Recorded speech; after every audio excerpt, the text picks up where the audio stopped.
Looks like it's 9 o'clock a.m. Welcome to the last meeting of the year of the Lake County Board of Supervisors. Does anybody have a moment of silence? No moment of silence today? Okay. Supervisor-elect Rasmussen, could I call on you to join us and lead us in the Pledge of Allegiance?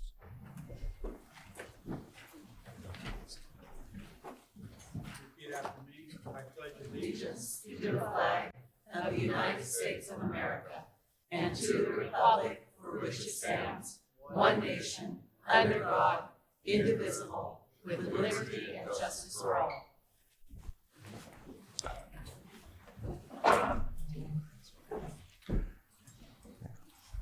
Thank you all.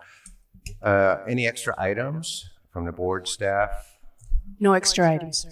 No extra items. All right. That takes us down to the consent agenda. I see 1, 2, 3, 4, 5 items that have been proposed for pulling. Anyone on the board wish to pull an item? What are the items that you have? So far, I see 5-4, 5-12, 5-13, 5-14, and 5-16. I don't have anything on. No additional. Going. Okay.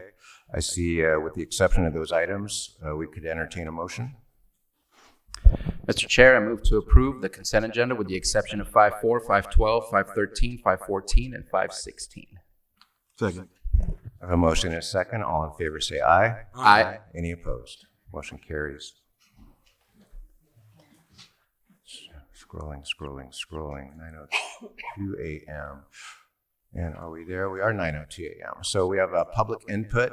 This is for public input on any item not on today's agenda. We do have a lengthy agenda today. There's an appeal hearing. There's several other things. So I have 2 citizens input request forms. If you wish to come up today and speak on a subject that is not on today's agenda, please come up and we'll give you 3 minutes. And I have so far Julie 3 and Ron Owens. Hi, Barbara Green, Kelseyville resident. Barbara Green, thank you. I'm here today to express my disappointment in your decision to recommend changing the name of Kelseyville.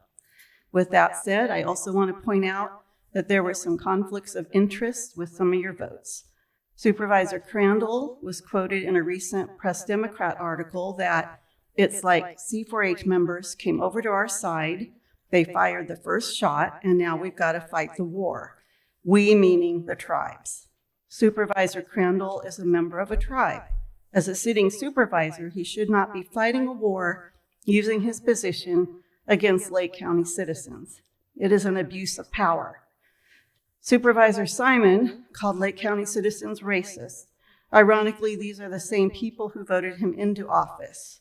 His comments were made during the board meeting and afterwards, of course, but when they decided to move forward with Measure U, I believe his remarks were blatant election interference, trying to intimidate voters into voting a certain way. Thankfully, it didn't work. Supervisor Green filed a baseless complaint with the California Fair Political Practices Commission against Save Kelseyville, whose members are Lake County citizens. That was an action unbecoming of a sitting supervisor who is supposed to be representing all people. All 3 should have recused themselves from the vote. As for Supervisor Paiska, Kelseyville is in her district. She let down her constituents. Remaining neutral should not have been an option. And lastly, if Kelseyville was incorporated, a decision to change its name would most likely be done through a vote of the people. The Kelseyville precincts voted 82% no to changing the name of our town. That should mean something. And I certainly hope this will be brought back once the newly reconfigured board is seated. Thank you. Thank you for your comment.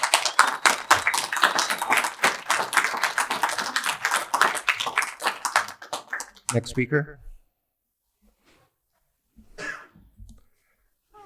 Please state your name for the record. Good morning, Board of Supervisors. My name is Tony Brown. I was born in Lake County, raised in the Big Valley area on a ranch that has been in the Renfro family for many generations. I'm a 1981 graduate of Kelseyville High School. After graduating, I left Kelseyville to attend college.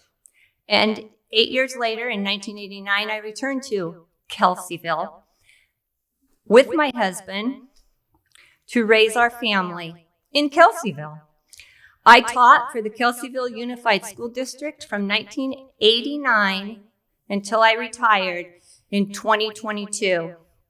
33 years of service I gave to the Kelseyville Unified School District. During that time, I raised 3 remarkable children who attended Kelseyville High School. They attended Kelseyville Unified School District from kindergarten till 12th grade.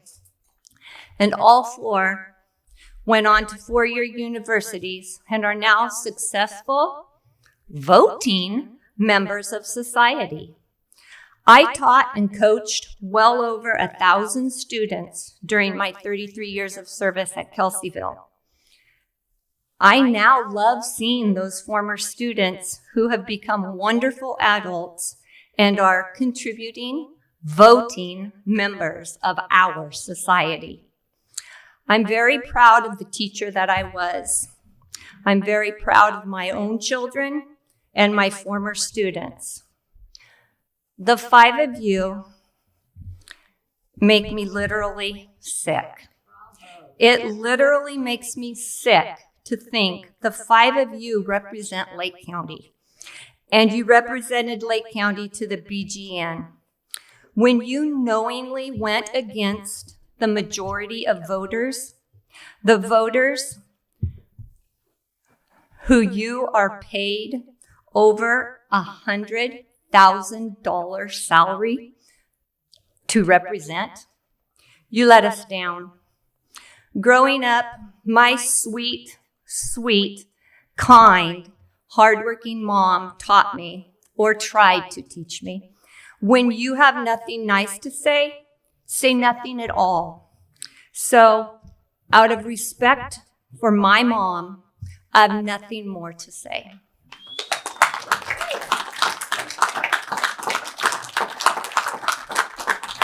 Thank you for your comments. Next speaker, please. Yeah, Jillian Perillo, Lakeport. Just some things to keep in mind. The name change is just one of many issues facing our county. It is not the only one. Other critical issues in our county require our focus and energy. Let's remember that our community's progress depends on working together, not dividing further. A word on the neutral stance. Supervisor Pyska has been consistent and transparent about her position on the name change from the start. She chose to remain neutral, stating clearly that taking a side would alienate her from one group or the other and hinder her ability to foster dialogue and find common ground. As experts in mediation and arbitration emphasize, neutrality is vital in both mediation and arbitration, as it helps to establish trust between the parties involved, which is essential for the successful outcomes. A neutral mediator does not take sides or express opinions on the issue at hand, allowing for a more balanced approach to resolving disputes. In March, a clear majority of voters supported Supervisor Pyska, fully aware that she would remain neutral on this issue.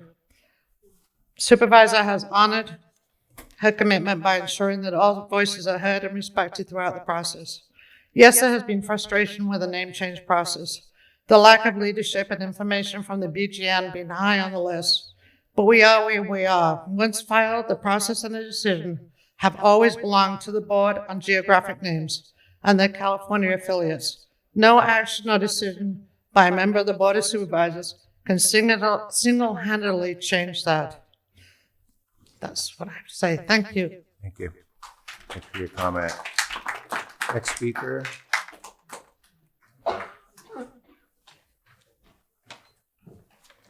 Good morning, Lois Jordan from Kelseyville. I too am disappointed with the decision the board made regarding the Kelseyville name. But my focus has always been Lake County history. I love it. I've studied it for years and years, and I know it's very difficult to find history that far back, 174 years. But sincere people during this contentious debate over the name change have tried their best to learn. And it's disappointing to me that it's so hard to find, and most people rely on what they hear from other people. Supervisor Green has a problem with our history as well, our monument in particular. At the 12/10 Board of Supervisors meeting, he expressed that concern over the monument and admitted that his search at the library gave him little information. He did come up with the date the monument was placed, the names on the plaque, the words on the plaque. And he wanted to learn more, but he didn't. But he did share that at the meeting.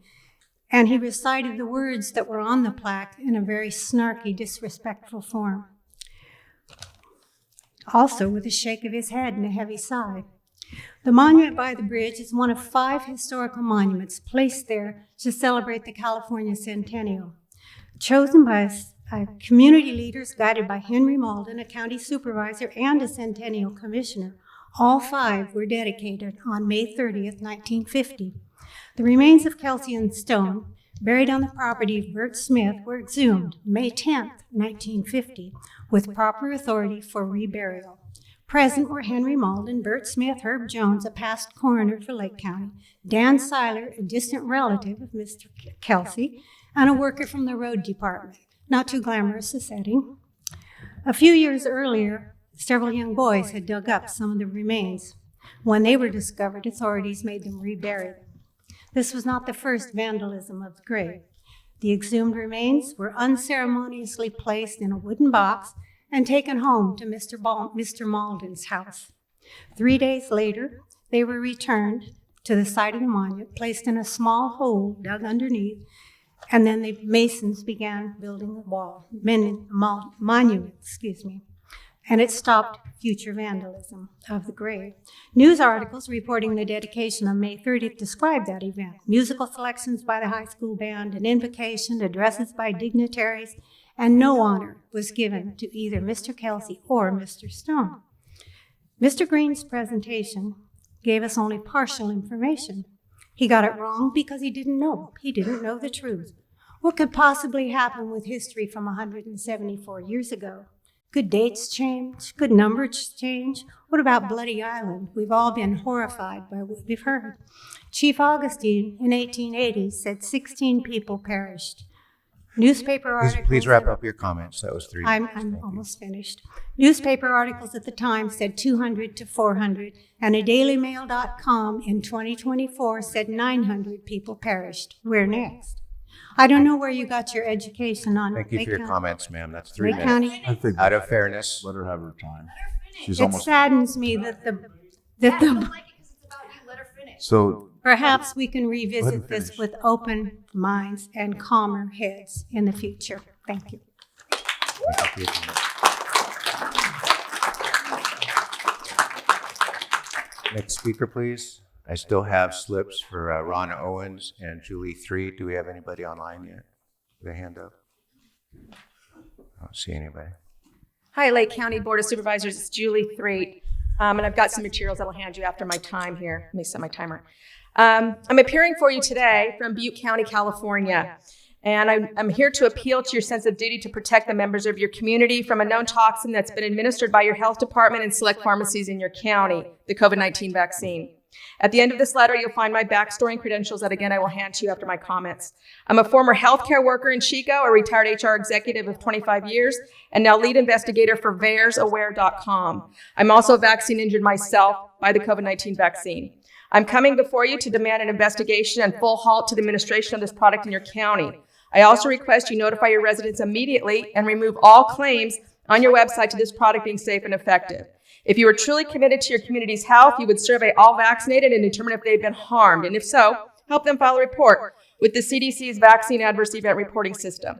Your health officer, Dr. Duhan, should be directed to do a full investigation and go through all the information provided on the vaccine to make sure it's not misleading and is in the best interest of the community, now that you've been noticed as to the toxicity of the product. Direct your sheriff to investigate any deaths that have been reported to VAERS. This is my hill. As I stated, I'm vaccine injured by 2 doses of Moderna, and I have a VAERS report filed. I suffer from microangiopathy, tinnitus, and have had 2 detached retinas requiring 5 emergency eye surgeries. I worked for the Butte County Public Health Department in their COVID vaccine clinics from January through June 2021, and I saw injuries right there in the chair, effectively now a whistleblower against the county. I was forced to quit my wonderful job at Enloe Health after they implemented the mandated booster. which I could not physically afford to take. For the past 2.5 years, I've been a member of the medical freedom movement, working with honest doctors, researchers, and journalists from around the globe to fight this evil pharmaceutical product that is an attack on our children, our elderly, and our precious military, with who we've decimated. I did speak to a nurse that lives in your county, and I think she mentioned, Supervisor Bruno, that you might be helpful with this cause. My mom, an otherwise healthy woman, was killed by 4 shots of Moderna on 8/15/2022, and my daughter's a medical assistant in Alameda County, coerced to take these shots. I will not leave this planet until there's accountability and full stop to this man-made disaster. I've spoken to the Butte County Board of Supervisors over 40 times for the past 3 years, and they've done nothing. So I've joined Ronald F. Owens Jr. to speak before every other county in California. So far, I've at 9. You're number 10. I've also filed a criminal complaint with the Butte County Sheriff. I'm going to give you a lot of resources here to look at in these materials. React 19, the former Feds Freedom Foundation, AmericansForHealthFreedom.org. I've been participating in studies that show that this product is extremely harmful for pregnant women. MilitaryAccountability.net. Go look at all of the military veterans that have signed on to say this product has been decimating the military. Again, bearsaware.com, who I worked for, muzzletruth.com, Medical Doctors for COVID Ethics International. I'd be happy to come back at any time to speak further. Great comment.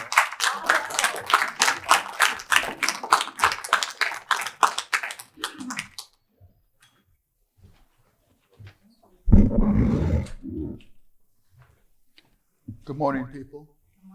Good morning. On April 14th, 2022. Please state your name for the record. I will state my name. On April 14th, 2022, Department of Health and Human Services Secretary Javier Becerra said this, quote, "We know these vaccines are killing people of color, Black, Latino, and indigenous people at about 2 times the rate of white Americans. Hello, my name is Ronald F. Owens Jr. I was the Public Information Officer at the California Department of Public Health for more than 14 years. I brought this information to my management on several occasions. Unfortunately, they made it about me, the messenger, and not about you, and not about the people behind me, and not about the people who are watching, and not about the 40 million other Californians. Look, I love all humanity. I'm this Black guy telling my 2 white superiors what Javier Becerra said about these vaccines killing people of color. And what did they do? They disciplined me. They muzzled me. But I would not muzzle myself, so I retired on December 31st, 2023. I immediately incurred a 55% pay cut. But this information needed to be shared with you and the other boards of supervisors and people across this state. On July 29th, I sent this board a 5-page PDF detailing what Javier Becerra said. By the way, that particular quote is still on the White House's YouTube channel.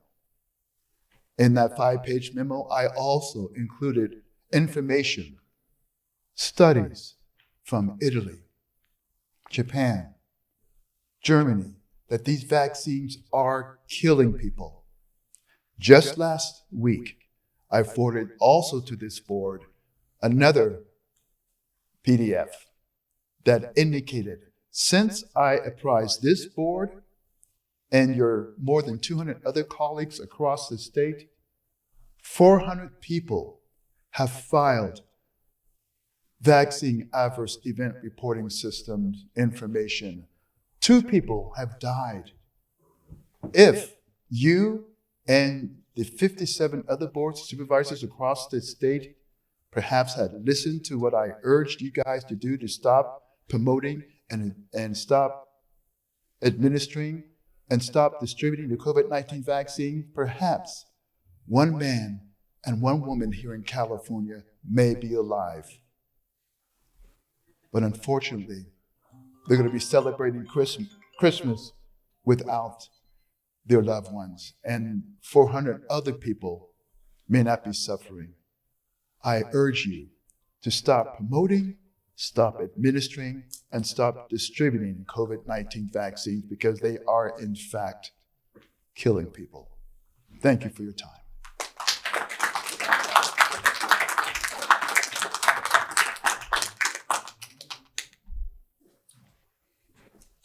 Good morning.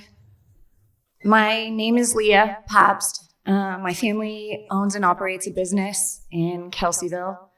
Our district supervisor is Jessica Piska. I hope I pronounced your name correctly. I'm sorry that I don't have a prepared speech, but there are a few talking points that I have, and I would just like to say them. And in fact, my mother as well taught me that if I have nothing nice to say, I shouldn't say anything at all. However, if there's nothing nice to be said and the truth needs to be told, then I should stand up. My family are third-generation Holocaust survivors, and we don't fight to change the name of Auschwitz, where 1 million Jews were killed. We send people there to learn our history. We can't erase what Hitler did. We can't change any of that history by not speaking his name. He's not Voldemort. Does not get power if we speak his name. Quite the opposite. When we're reminded of what never again means, it means it for everyone. It means it for our indigenous people. It means it for everyone who's ever suffered an atrocity. Jessica, I am beyond disgusted. What you're doing is a betrayal of the Kelseyville voters. Why did you put this to a vote? To turn your backs on us? Why did you want to represent our people? To tell us that you were indifferent? You don't have a choice to be indifferent. You are our voice when we vote. It is your responsibility to bring our vote and our voice to the floor. I call on you to resign. I am disgusted with your behavior, and it is not appropriate. You're subverting the will of the people. This is not about reparations. What is to come of this? What are you trying to accomplish by changing the name? You think none of us will learn the history then? You know what you're accomplishing? You're putting a detriment to the people of Kelseyville and all the business owners. And I, personally, if this happens, am going to bring a class action lawsuit against you and every member of this board, subverting the will of the people. And we will have standing because it will be a monetary loss, a devastation on our town. Are you going to pay for all the business cards? Are you going to change all of that paperwork and all of those things that come along with that name being changed? I hope you're proud of yourself right now, because none of your constituents are.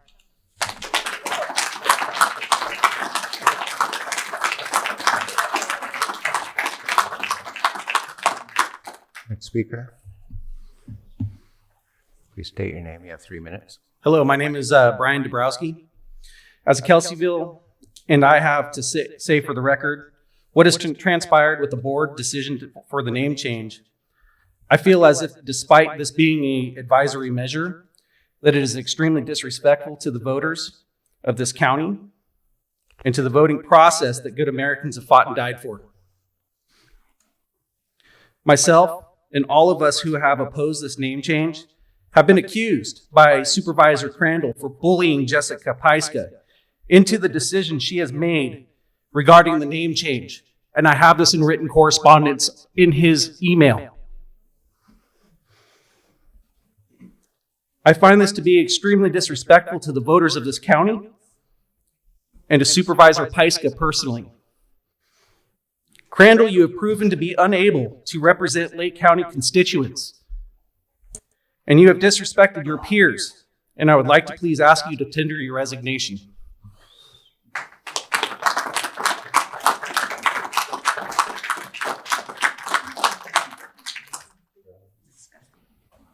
Any other speakers? I see. Okay, coming up.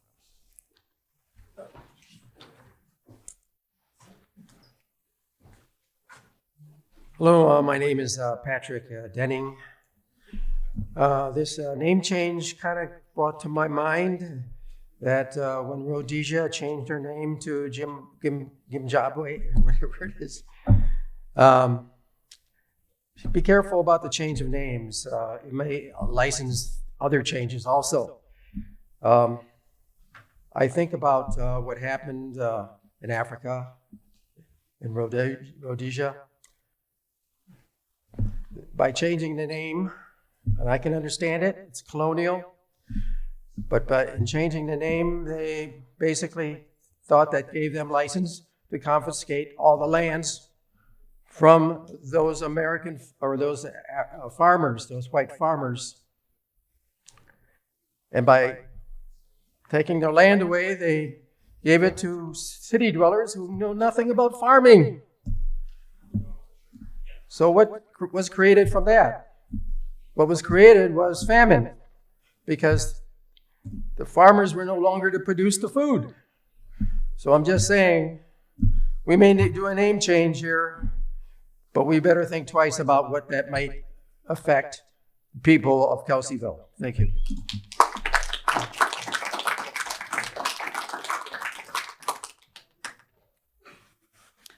Hi, my name is Sylvia Schnabel. I do not have a prepared statement, but I feel it very, very interesting to find out, why don't we worry about something here and now?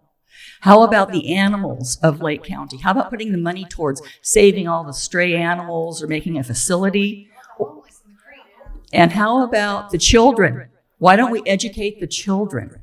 We've had a business in Kelseyville for over 70 years. I came from Hayward. I was beat up in a riot. It was blacks against white. It was a very racial school. Do I hate black people? No, because it was a black teacher that pulled me from the rubble. And I respect all nationalities. I am from Holland, and I just hope that we can use the monies to do something here and now, and focus on what's going on in Lake County, which is plenty. Homeless, animals, children. That's where the money needs to go, not in some name change. And so thank you for listening, and I hope you give it some thought. That's what I really hope. Thank you for your comment. Good morning. Hi. My name is Lynn Demily, and I don't have a prepared speech, but after hearing what I've heard this morning, I just have a few comments to make.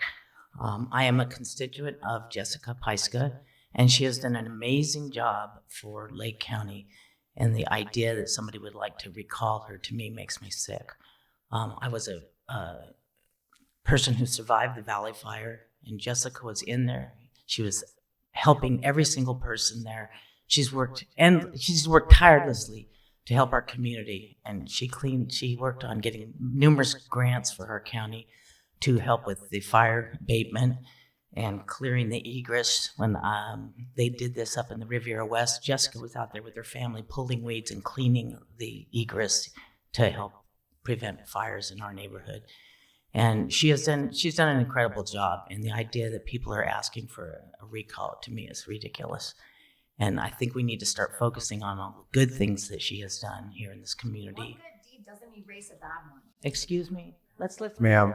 There's the other thing, is people think, I don't know what happened to people. I don't know why people can't respect people and respect people's opinions these days without getting angry, without shouting, without yelling. We should be able to sit down and have a conversation, and that just doesn't happen anymore. Everybody has the right to just spew out hate, and I'm really sick of it. And I thank Jessica, and also Jessica voted no on this. She did not vote yes. And so I don't know why you're all clamoring about this. So I just want people to sit down and talk to one another without yelling and screaming and being angry. And I think we've forgotten how to do that as neighbors, as coworkers. And that's all I have to say. Thank you. Thank you for your comment.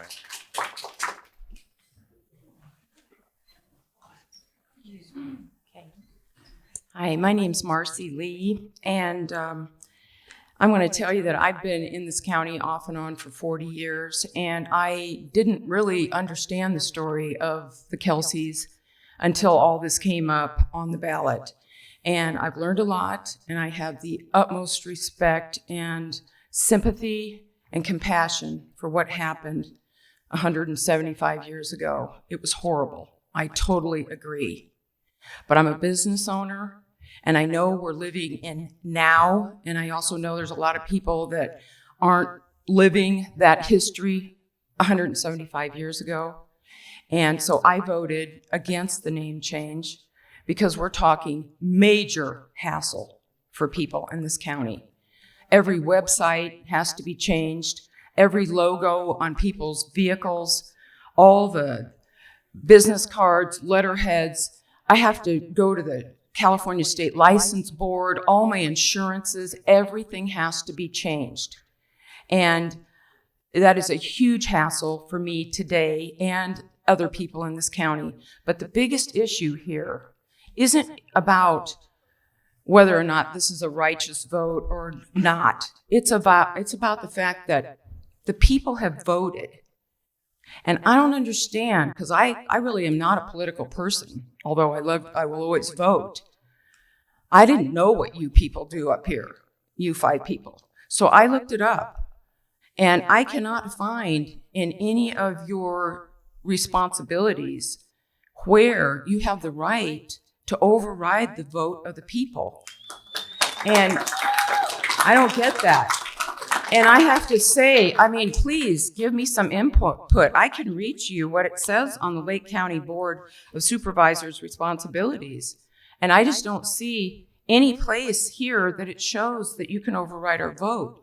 And I have to say, we're in deep, deep trouble when 5 people can make a decision for 3/4 of the county and cause this much hassle for people.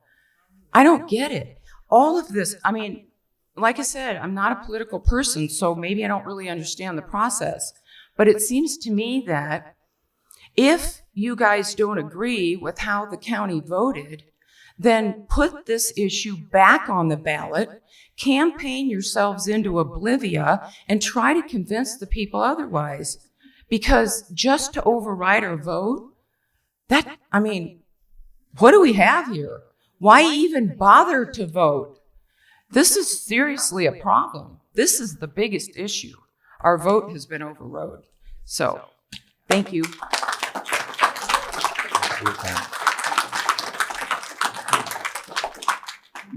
Good morning. My name is Pierre Cutler, and I'm from Lakeport. And I want to turn the page and talk about some good things.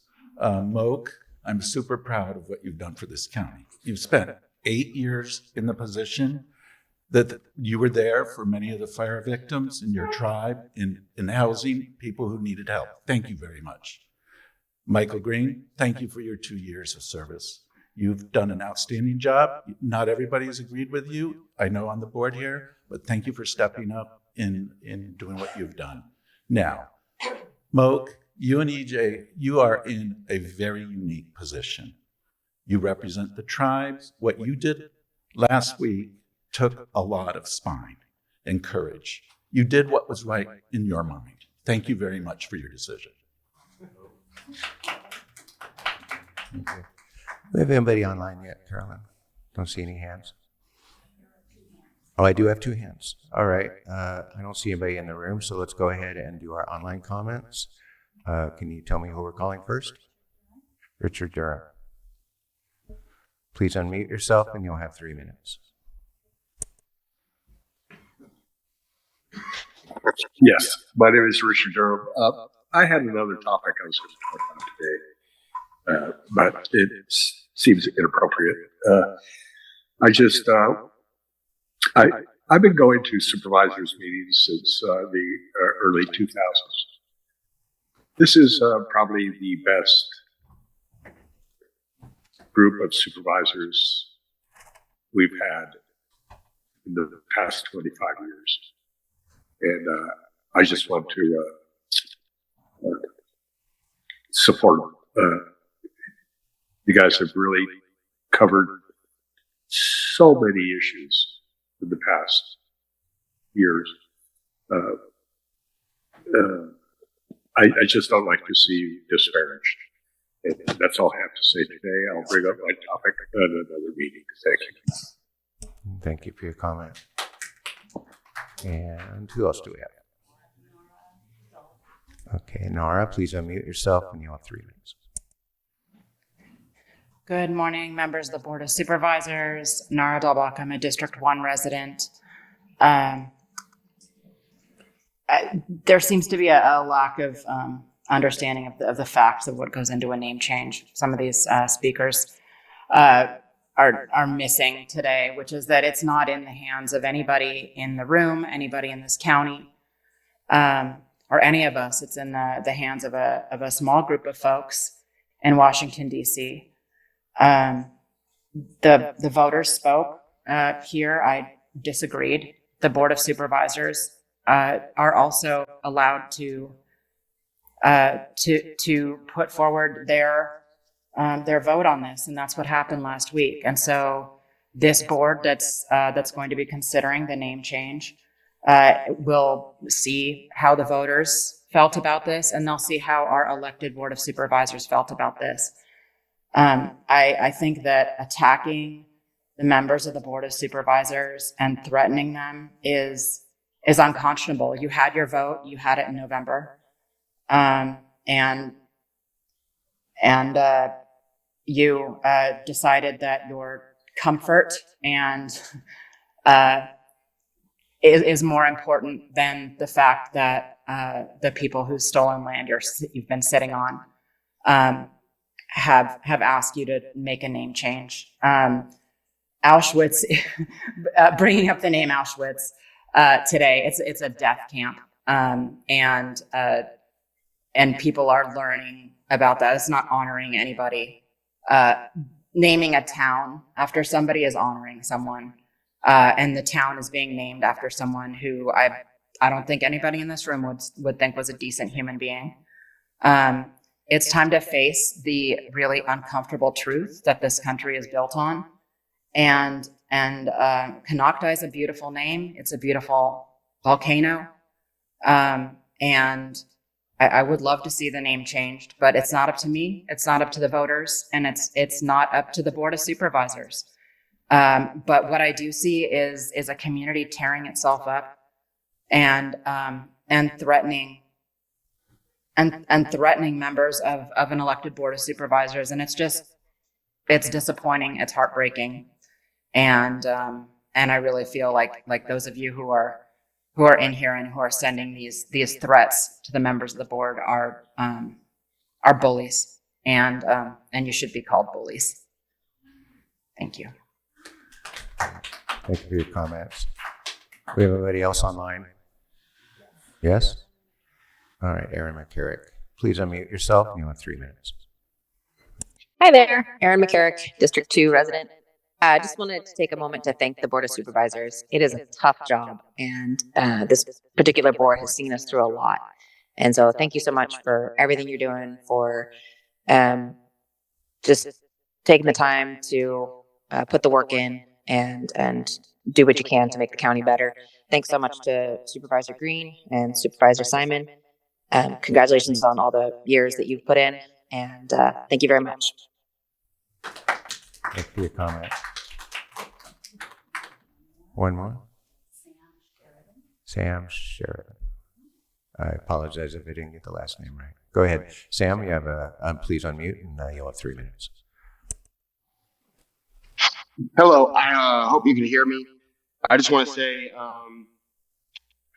in times like this, when there's division, I think the most important thing to do is to remember that people are more important than anything. I want to say I really appreciate what the members said. I'm a resident of Clear Lake, and I was born and raised in Lake County, and I love the county very much, and I love the people of the county more than anything. I know Clear Lake and Lake County gets a bad reputation, but I think what you have in this courtroom or in this Board of Supervisors meeting is a lot of people who are very passionate and love this county. And I think the most important thing to remember when voicing opinions and putting your opinion out there is to remember that people are the most important commodity thing that we have. And I really just want to say a word of appreciation to the Board of Supervisors. I really appreciate all of you and all the efforts that you put in. I pray for you all often. I am a pastor in Clear Lake, and Myself and my church really pray for you guys all the time because leadership is hard. And you guys have taken a stance and shared your opinion on the name change. I, for one, hope that people can understand the hurt of others when it comes to a name, and a name means a lot.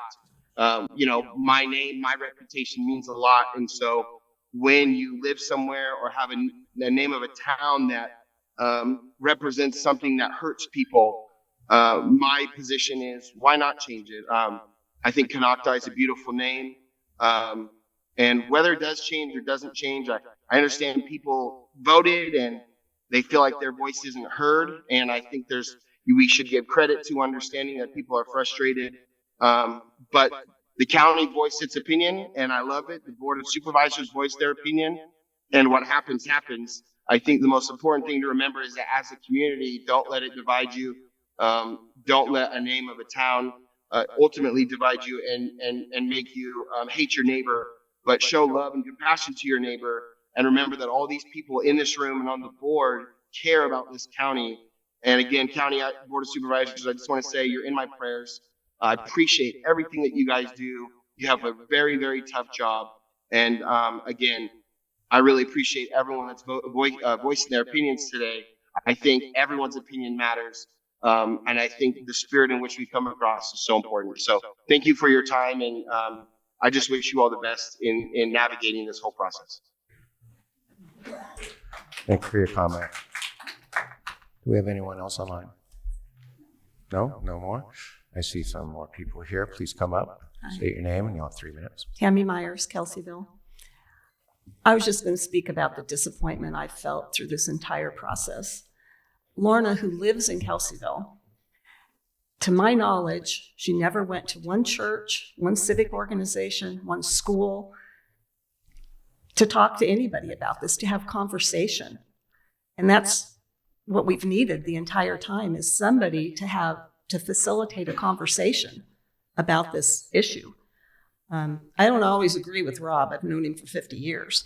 But I always know where he stands. And to me personally, that's important.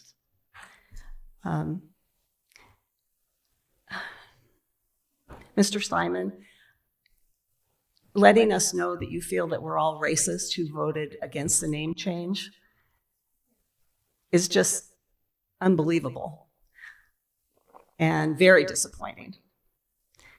The board voting against the will of the people, it's not only disappointing, in my opinion, it's a threat to our democracy.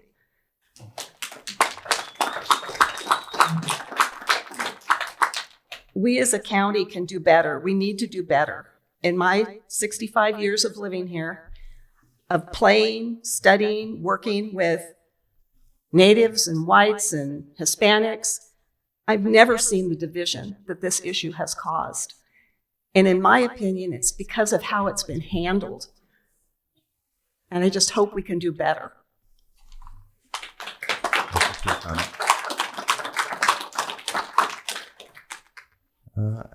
Okay.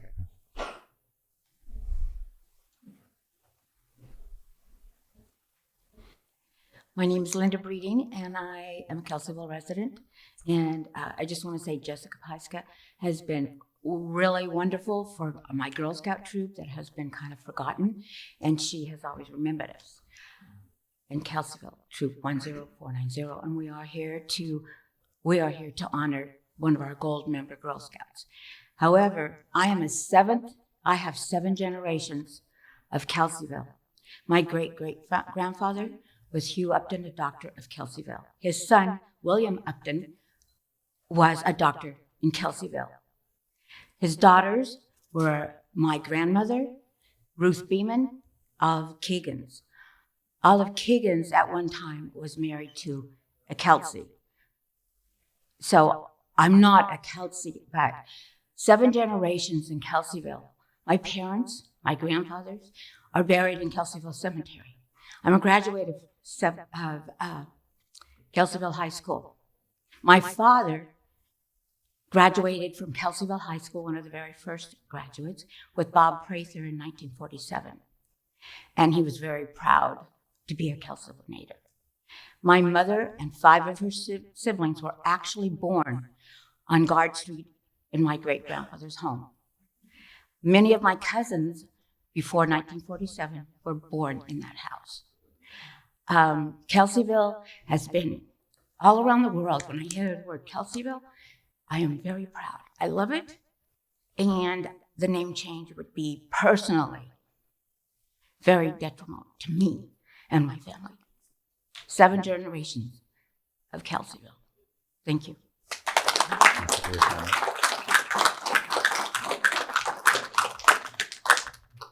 I see anybody else in the room? Anybody else on the line? If not, we're going to go ahead and close public input. I want to thank everyone for coming today and sharing your thoughts. It's not easy to take time off during the week to do that. Obviously, because this is not on the agenda today, we as a board will not be able to respond in kind to some of the issues you raised. But some of the issues you did raise today, you can go back. Our YouTube channel is a great repository of information. So you can go back and look at the hearing on the 30th. You can go back to July 30th when we talked about putting the ballot measure on the ballot. These are tough issues. So we are not going to be able to respond in kind today, but I do want to thank you. You've been very respectful, and we appreciate your time. If it's okay with the board, I'd like to take a 5-minute break so we can allow people to kind of process, and then we'll move on to our next item. Thank you. Okay, we concluded public input. I am informed we have no pet of the week, but in the absence of pet of the week, we have many, many fine animals down at the shelter that need their forever homes. So just because we didn't bring one here today doesn't mean you shouldn't go down and look for them. Our 9:05 a.m. item is presentation of Girl Scout Gold Award, Supervisor Pyska.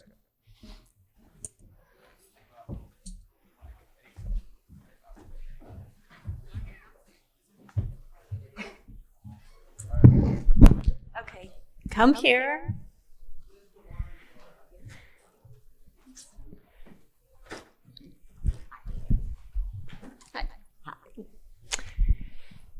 So we have, Emily has, she has earned the Gold Award, and the Gold Award is the highest award in Girl Scouting. It takes years and years. There are a lot of things, a lot of boxes you have to check, a lot of projects that you have to do to earn this award, and this is a service project, and she has an incredible leader in Linda Breeden here who really dedicates so much of her life to Kelseyville and the community, and most importantly, the Girl Scouts. So I want to just pass this microphone off to you, Emily, but I also want to invite Linda to talk about the Gold Award and kind of what that means to you and what your troop means to you. Cry. That's okay. Yeah, I'm a retired kindergarten teacher, and I came back to Kelseyville because that is my home, and 3 days into being here, I went to the fair, and the lady said, "You want to be a Girl Scout leader?" I'm like, "Oh, sure." So I got 5 5-year-olds, and my troop went up to 17 5- and 6-year-olds. I still have 4 of them graduated last June from Daisy, which is kindergarten, through seniors. They all graduated from Kelseyville High School. Emily graduated last year, but she was able to finish her Gold Award because she started it before she graduated. And her Gold Award, she'll explain to you, was a lot of work. However, before she could do that, she had to get her Bronze Award. She had to get her Silver Award and complete many journeys. A journey is a service unit project. And she has done it wonderfully. And she has grown into such a wonderful person. Thank you. There you go. Tell them what your project was. Okay, so I did my Girl Scout Gold Award, and it's like the highest award a Girl Scout could get. And so what I did for my Gold Award was I set up for 5 weeks, for 2 days a week, where kids would come in and we would help them, like, read a book or two to help encourage their reading, and they would also go and get a reading buddy. It's like a little stuffed animal. And they would go and read to their reading buddy to encourage them to read more. and to expand their vocabulary. I did this because there's not a library in Kelseyville, there's a library in Lakeport, so I figured to do something like this for when kids are out of school during the summer break. They have books to read more, because reading is a very important skill for you to learn to live through life. And so to keep my Gold Award sustainable, I made a free little library for the kids, which yes, the free little library is in front of the Methodist Church in Kelseyville, right across from the saw shop. It took a while to get it done because there was a lot of steps to do it. I needed at least 80 hours to complete this project. I believe I had 95 hours in a matter of just like 4 or 5 months. When the Gold Award, you'll have until 9th grade to 12th grade to finish. So I had to do it kind of fast, but it still works out in the end. Yeah.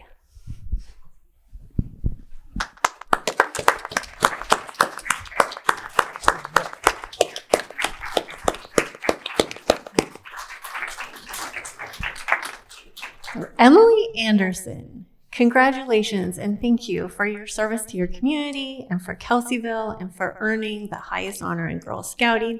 And so with this, I give you this certificate of our appreciation and gratitude. Thank you. And Linda, thank you, because you have made such a profound impact on the lives of all of these girls that you have brought up over the years. And for the service unit, which is the whole county. So when I was a Girl Scout leader, Linda was a mentor to me and all of the other leaders. And with that, keeps the program really strong and growing and continuing in our county. And we're going to take a picture. Susan, are you taking And while we're figuring out who's taking the picture, as the scout myself that never made it past tenderfoot, you go. You rock. I got it, Jake. No worries.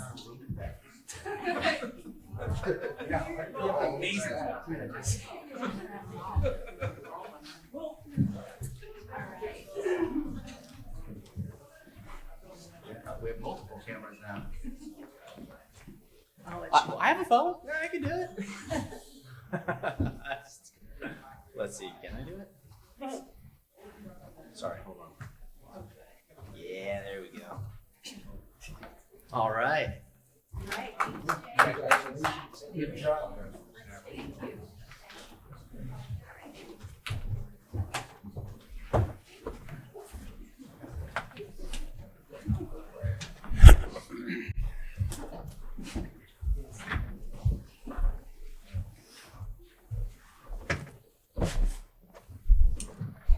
That was coolness. Let's move on to our next item. Our 906 item is a presentation of a proclamation commending Bill Boltmer. I'm going to wear my glasses and read the rest of it. For his long and illustrious career as football head coach at Middletown High School. Supervisor Simon.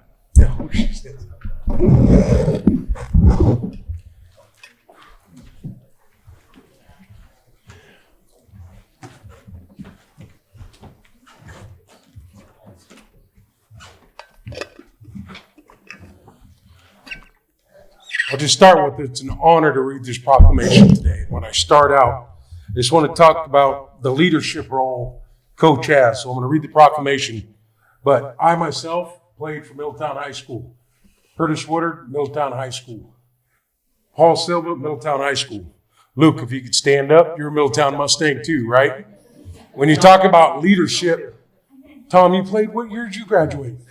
77. I apologize.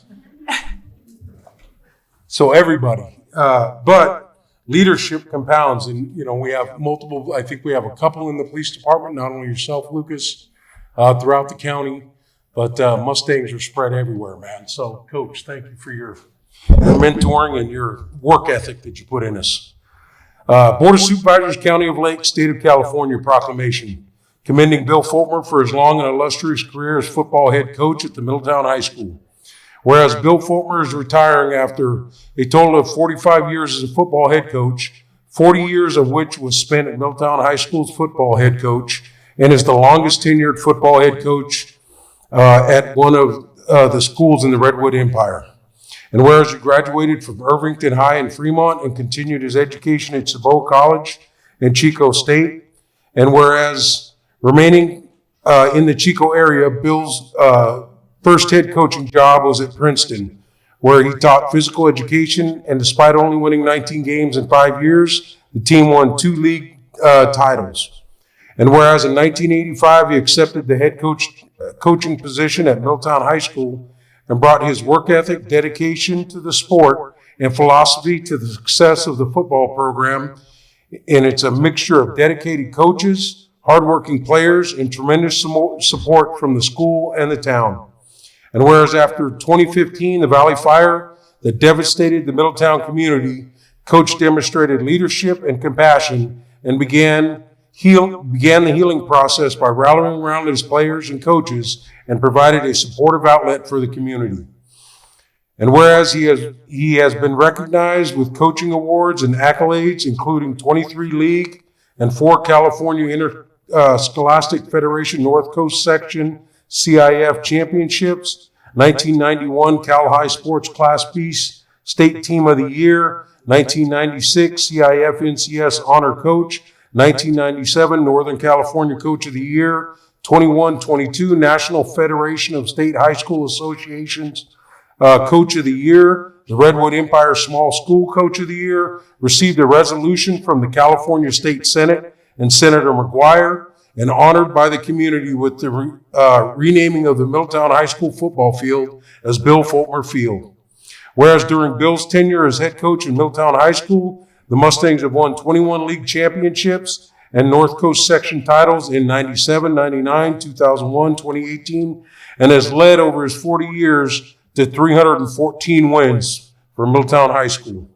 Now therefore be it proclaimed, the Board of Supervisors of the County of Lake does hereby commend Bill Fulmer for his 40 years as Middletown High School football coach and a total of 45 years as a head coach.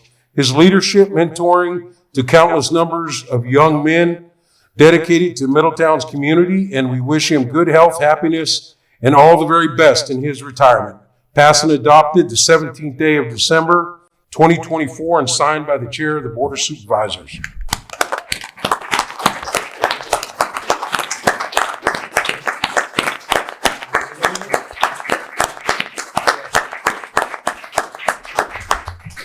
All right, I'm not going to take up much of your time, but I'd like to take this opportunity to first thank the Lake County Board of Supervisors for this nice honor. Also, I want to thank you for the job you do for Lake County. Obviously, watching today, it's not an easy job. So also, whenever I get an honor like this, I share it with my assistant coaches because they all do all the hard work for me. So, you know, Moke, who's our defensive coordinator, we were finished in the middle of the pack this year, but we gave up the least amount of points because of the job Moke does for us as a defensive coordinator. Curtis is going to take over the program, was my quarterbacks coach, special teams, receivers, and he's going to take over the program, and I'm sure he's going to move it even to the next level. Tom Knowles is my dear friend here. He's an offensive line coach, does a great job, helps me call the plays, and just a good friend, and another reason we've been successful through the years. And these guys have been with me for years, 15, 20 years. You know, we've had that consistency in our coaching staff, and that's one of the reasons that I think the program has been successful. You know, also Paul Silva here is going to take over the JV program next year. You know, he does a great job, and these guys are going to bring some energy into the program next year, young guys, and I can't wait to see what they're going to do. Also, I see Lucas back there. Thanks, Lucas. Lucas is proud of him. You know, he's going to be the Lake County Sheriff. He played football and basketball for me, and I'm proud to see him moving up the ranks in Lake County. So very proud of him. And again, guys, thank you so much. Again, this honor is shared with you guys too. So thank you very much.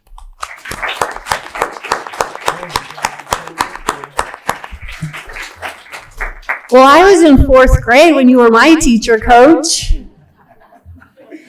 And I have seen so many people run through your program and learn from your leadership. You've really impacted several generations. Middletown High School students. And my family makes a personal family date every Friday night to be there in football season. It was a season that y'all worked really hard on.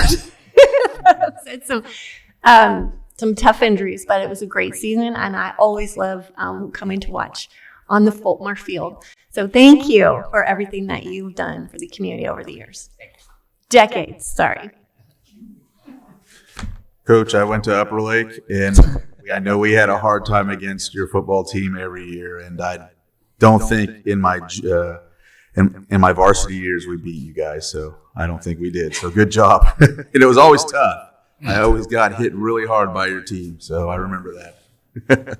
Good job. Thank you. There's more to being a coach than just what happens on the football field. You know this better than I do. You will walk around town for the next 20 years and you will still be coach. You've touched a lot of people, and most importantly, you've touched our youth who will be affected by the leadership and the skill sets that you've given them. Because again, what they've learned from you goes beyond the football field. It's not about the W's. It's so much more than that. And I appreciate your dedication to supporting our youth and giving that leadership skill to them. So thank you for what you've done. Thank you. Coach, I have to defer to my colleagues who are obviously much more familiar with your illustrious career, but what stood out to me was that career spans decades and how rare that is. And when we look around at our different programs and our nonprofit organizations and what have you, having consistency of leadership is so critical. So I think when all the accolades you're going to get here today are well-deserved, and your longevity and consistency really stands out. Anybody from the public wish to come up here and throw some love to Coach, Sheriff, Sheriff-elect, Under Sheriff, Mr. Bingham?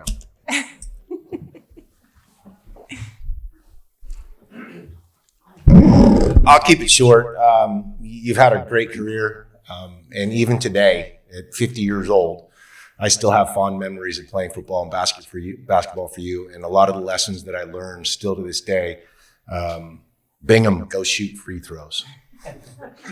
I was horrible at shooting free throws, so I had to go shoot them all the time. But that's always stuck with me because of that work ethic. You know, if you want to get better at something, you just got to put your head into it and keep doing it. And that stuck with me through my entire life. So those are the impacts that maybe you don't see that have carried on through people and lives. And it's an impact that you had on me that still I remember to this day, and I still have those memories. And just put your head down, do the work, and just keep doing it until you get better at it. So thank you for that. Congratulations, and wish you well in retirement. Thank you. Thank you guys. Oh, Luke, you got to get in this photo time. Yeah, we're gonna get a photo for sure. And I do want to say, I know that I just want to mention Jim Garrett. Jim Garrett couldn't make it today, and I know Jim was with Coach for all those years, and I replaced him as defense coordinator. But Jim Garrett couldn't make it today, and I just want to say his name today on this microphone.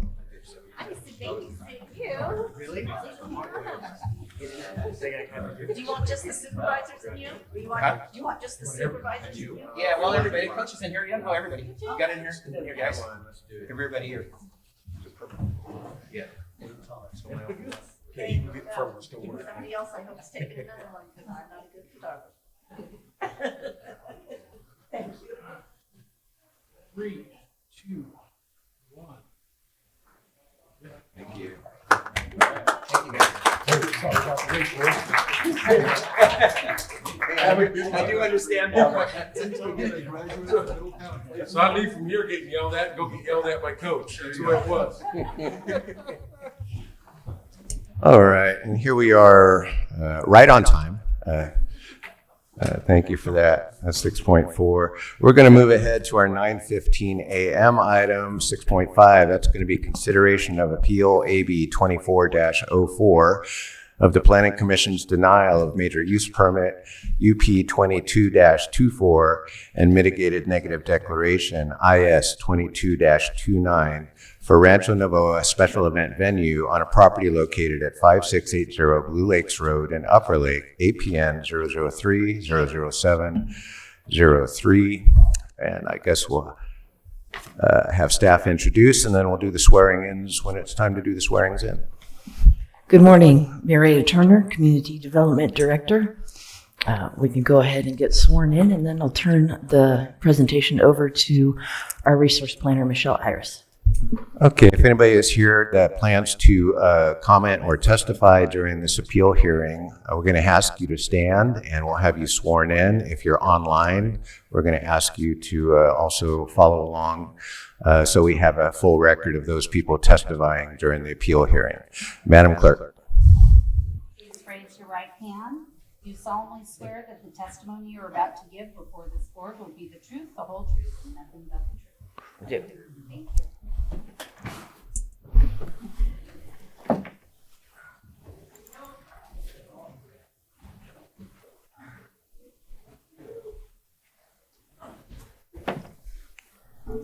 Good morning, Chair Green, Board. Michelle Iris, Resource Planner, planner processing this use permit. Bear with me as I pull up the presentation here. Is it appearing on the slide, or do I need to share my screen?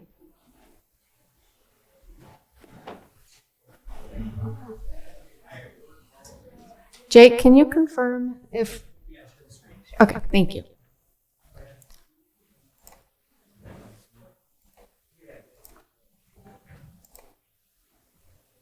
Can barely see it. There we are. All right. Thank you.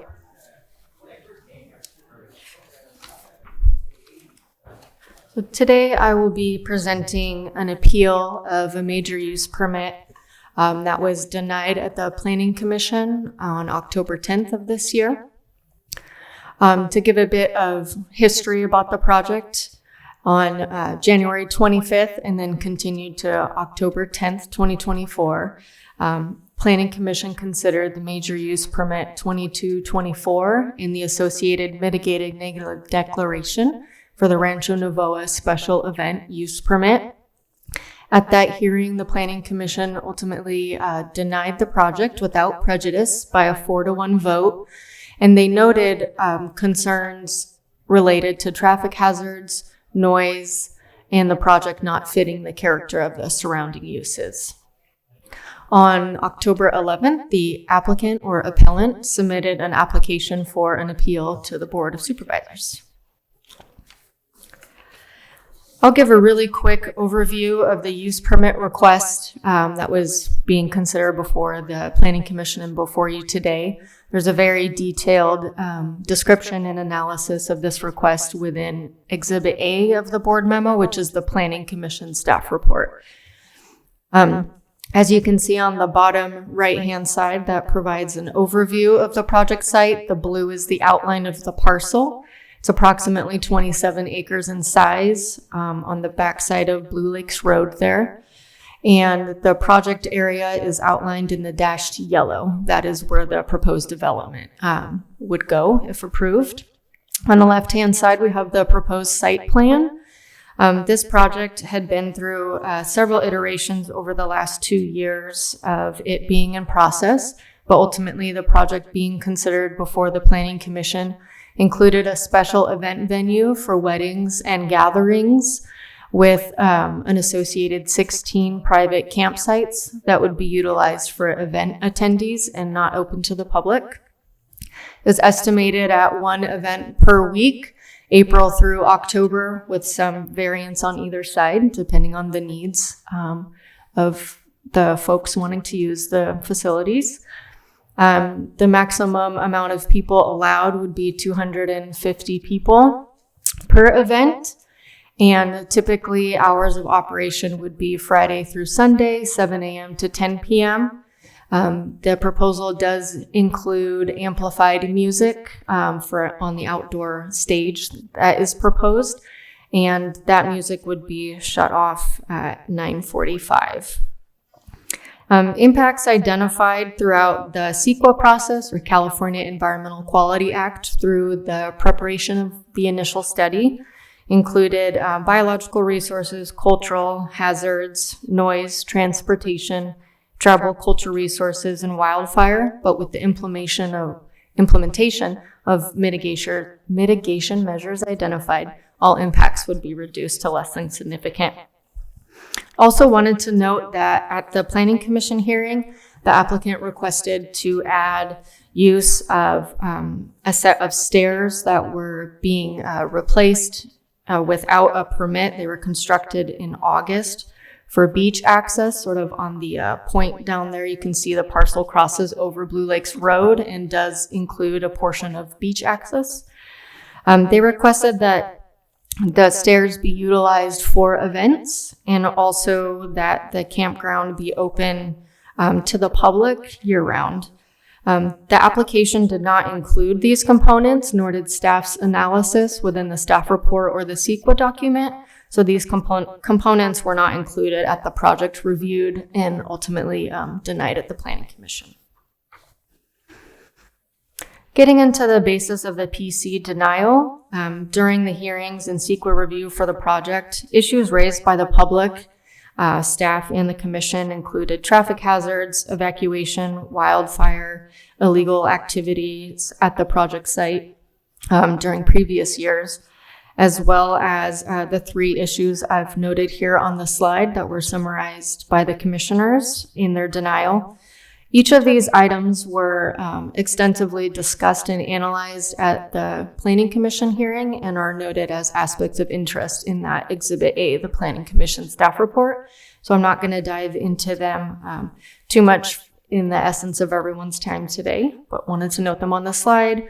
Amplified music not being consistent with the surrounding uses and the large size of the events that were being proposed, as well as associated traffic and road hazards and the noise-related impacts from the amplified events. So as noted, the day after the Planning Commission denial, the applicants or appellants filed an appeal of that decision. And this is a little wordy here, but I just wanted to paraphrase the basis of the appeal, which is also included in your packet. There are two components that the appellants pointed out for the basis. One was a conflict of interest between a couple of the commissioners, as well as Director Turner here sitting to my left, in addition to the appellants feeling that the hearing at the Planning Commission was not a fair hearing. They felt that the decision of the commissioners were based on personal opinion and not based on the facts within the noise analysis that was prepared for the project. So staff took that basis of the appeal and analyzed those 2 points raised by the appellants. Won't go into too much detail. I know the applicant or appellant also has their noise engineer present, and I believe they wish to present, so I'll keep it short. But information presented at the Planning Commission by staff included the noise analysis, which took noise monitoring measurements at each of the locations noted on the figure here. To the left, you'll see that's the proposed event site, and to the right, that's the Narrows Family Resort there along the water for context. This information was included within the written staff report, as well as the CEQA analysis that was circulated, actually was circulated twice, in addition to a verbal presentation presented at those hearings and extensive public comment that was received for the item. In summary, I will say that the result of the noise analysis ended up in a series of 10 mitigation measures for noise, which included building a noise attenuation wall, as well as pointing the speakers in different directions at different decibels, and then cutting off the amplified music at 9:45 p.m. Getting into the conflict of interest claim, on the slide I've listed the basic rule and definition from the California Fair Political Practices Commission. You may recognize that it's also the same organization that regulates the Form 700 that we all have to fill out as county employees. So when considering whether or not to approve the project, Planning Commission reviewed information presented in the staff report, initial study, and associated technical documents, such as the noise study, as well as information provided during public comment from the applicant, now appellant, and members of the public hearing at both the January 2020 2024 hearing and October 10th, 2024 hearing. Two of the commissioners did note that part of the reason that they felt they couldn't support the project was they just agreed with some of the public comment related to amplified noise in the area and the size of those events along Blue Lakes Road. But they did not base their decision solely on personal opinion and experience. Further, neither those commissioners nor Director Turner have noted that they have a financial interest in the decision, which, as you can see in the conflict of interest definition, there is one of the key factors. Lastly, both of the public hearings for the project were held in compliance with the Commission's adopted bylaws, as well as the Brown Act and the Rosenberg's Rule of Order. So as such, staff took the basis of the the basis of the appeal and analyzed as such. And based on everything I just went over, staff does not agree with those claims and recommends that the board deny the appeal, upholding the Planning Commission's denial of the use permit and initial study for the Rancho Novoa special event venue located in Upper Lake.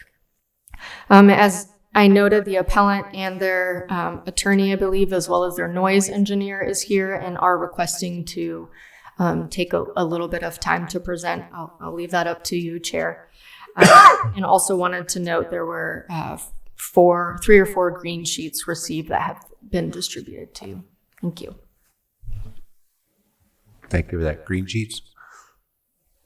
What are those? Comments? Oh, sorry. We call them that at Planning Commission. Public comments. There was one submitted by the appellant's written comments. attorney. You're in receipt Yes. of written comments, and those have been posted online. Okay. Yes. Thank you. We have appellants present.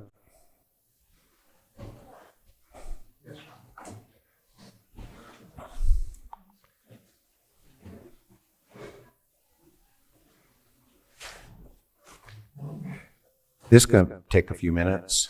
Room up here. Can we make some room up here? Okay.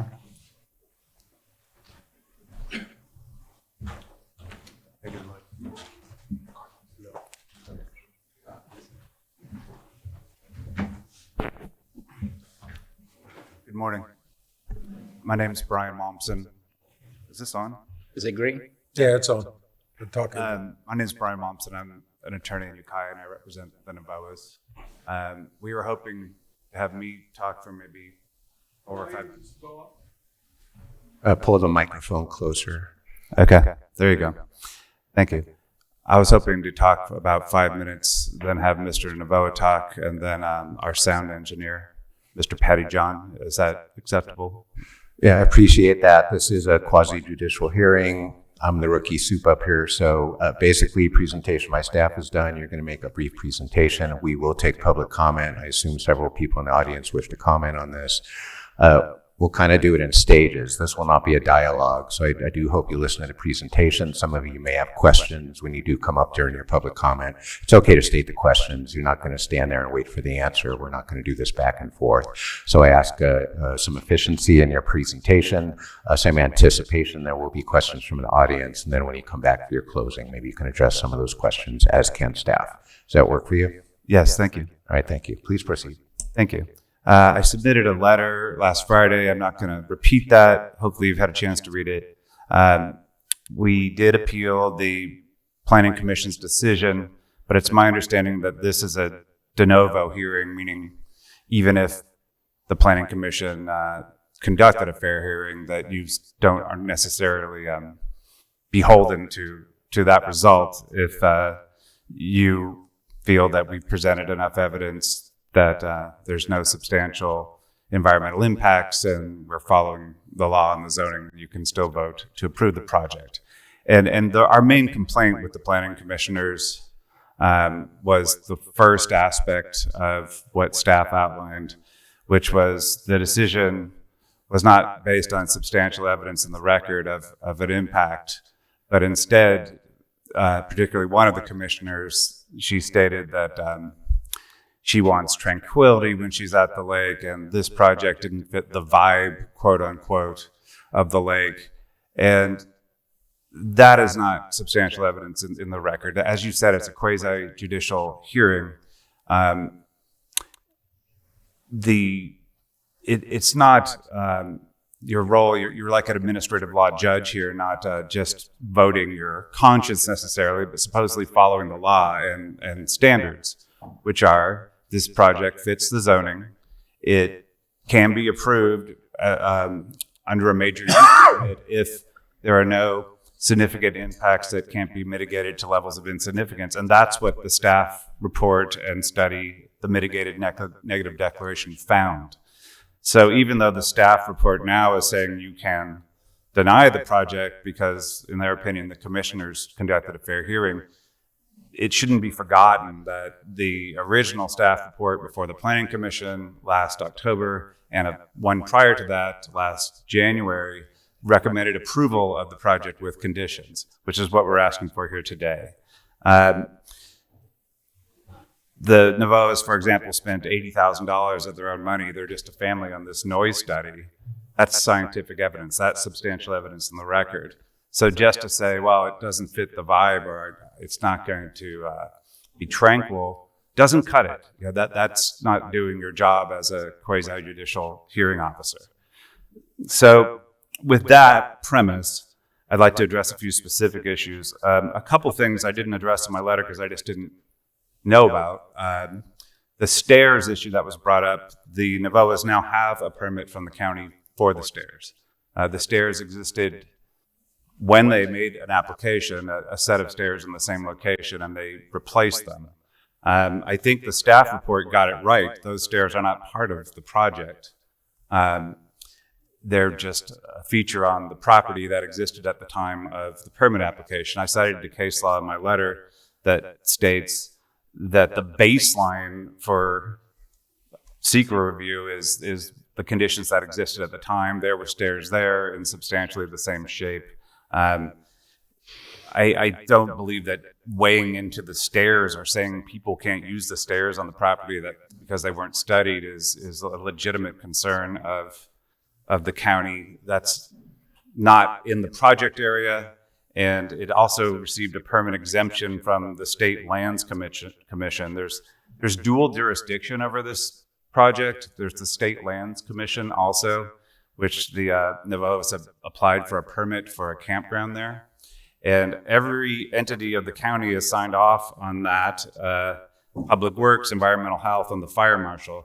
The one sign off they still need is Building and Planning, and Building and Planning is waiting, I guess, for the result of this hearing. But we wanted to make sure that if this is approved with conditions, that they also get the signature on the state permit application as well. There's some issues as to whether or not the Navoas actually applied for a campground or not, or whether it should be, the staff said that this was a new request that the campground be open to the public at the Planning Commission hearing. We disagree with that characterization. The application was always for a campground. You could see even on the site plan, it showed the campsites. I think the distinction open to the public might be confusing.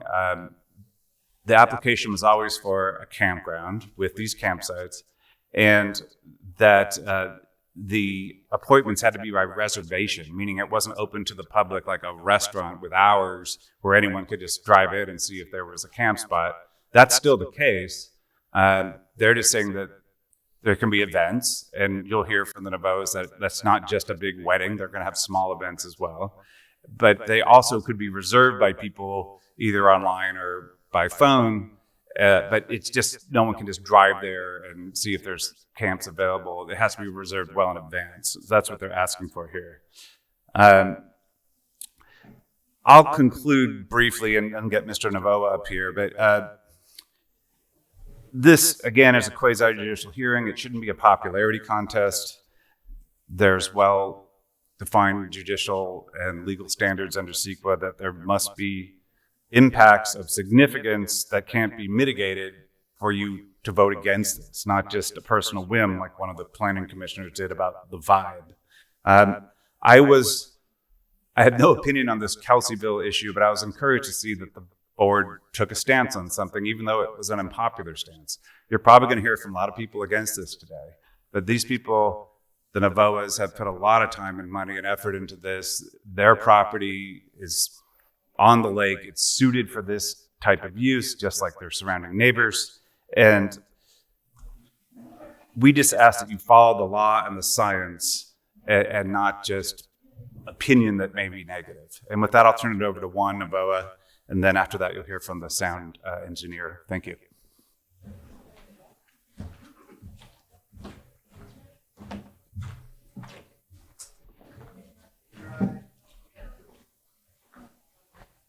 Should I stand here or sit? How long do you plan to take? About the same time. Please take a seat then.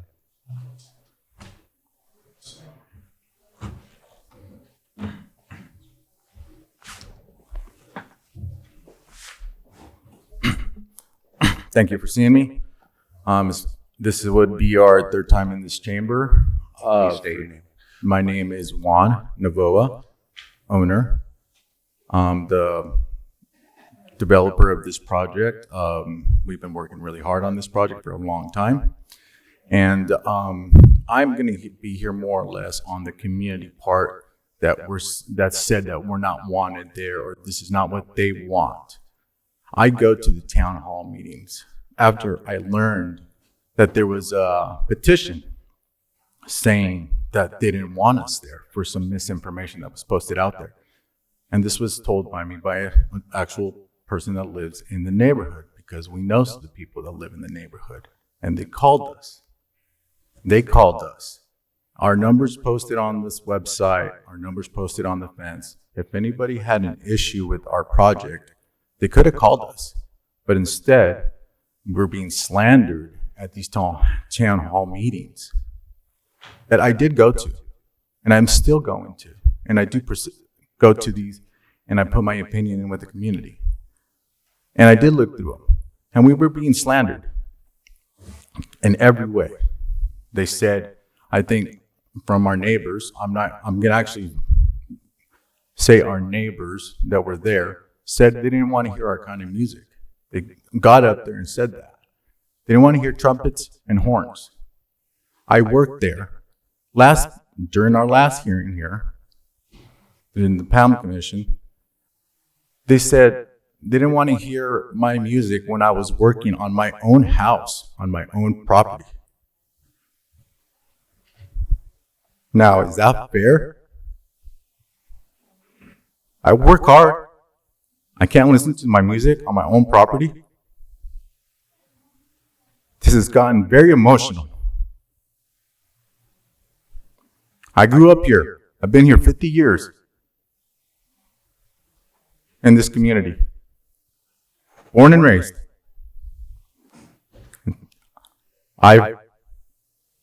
First immigrant, my parents came over.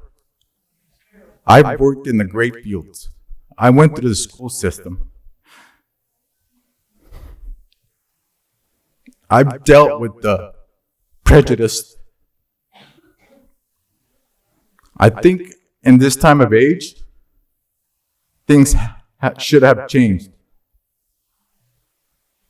And I could have gave up a long time ago. I don't have all the money in the world to be fighting this and continue to fight and pay for everything. It comes out of our savings that we worked for. But we still do this because I want to prove to my children that things change. And that's why I'm here, still fighting.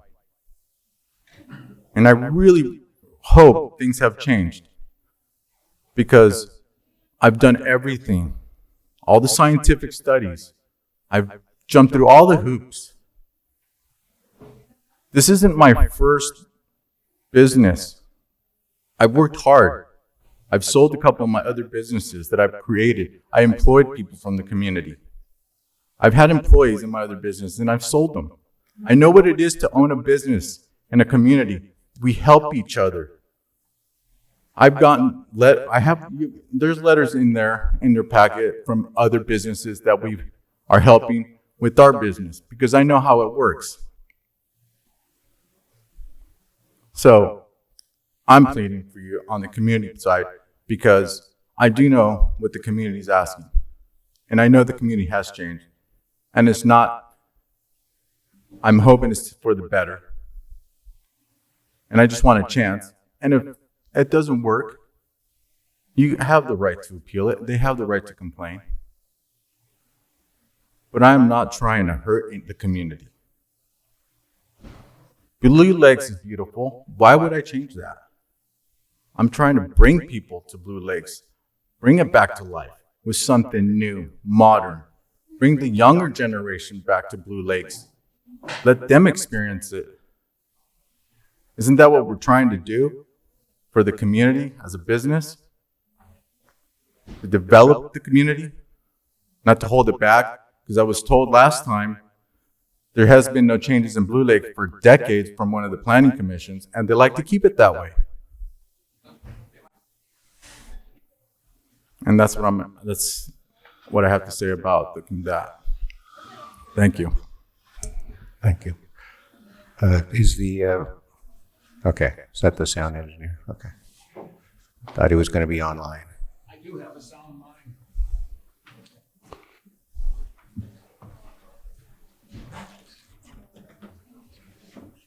Does he have a PowerPoint?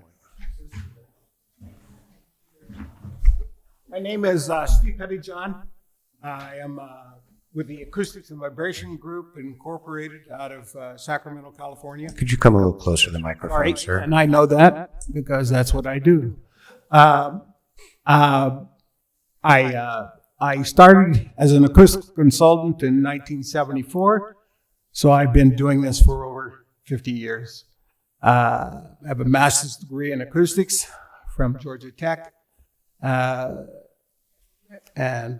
So anyway, so is it up? There it is. How do I see it? Easy to look over that way towards that TV. Yeah, okay. What do I use to change the?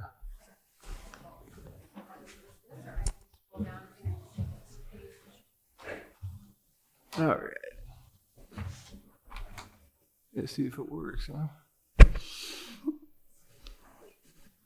Yeah, why don't you start it up? I don't see where the F5 button. Yeah, or if staff could just handle the mouse, that may work better. Could you just verbally prompt next slide, please, when you want to advance the slide, sir?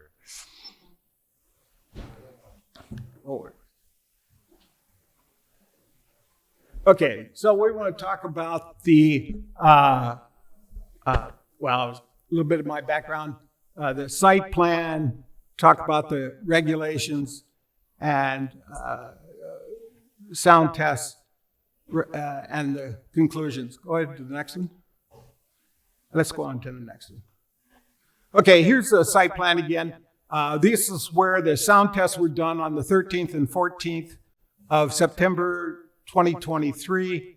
The speakers were placed about 220 feet from the center line of Blue Lakes Road. And the speakers were faced up the canyon away from the road, perpendicular to the road. And a meter was placed 90 feet west of the speakers and used as a reference point for all of the sound.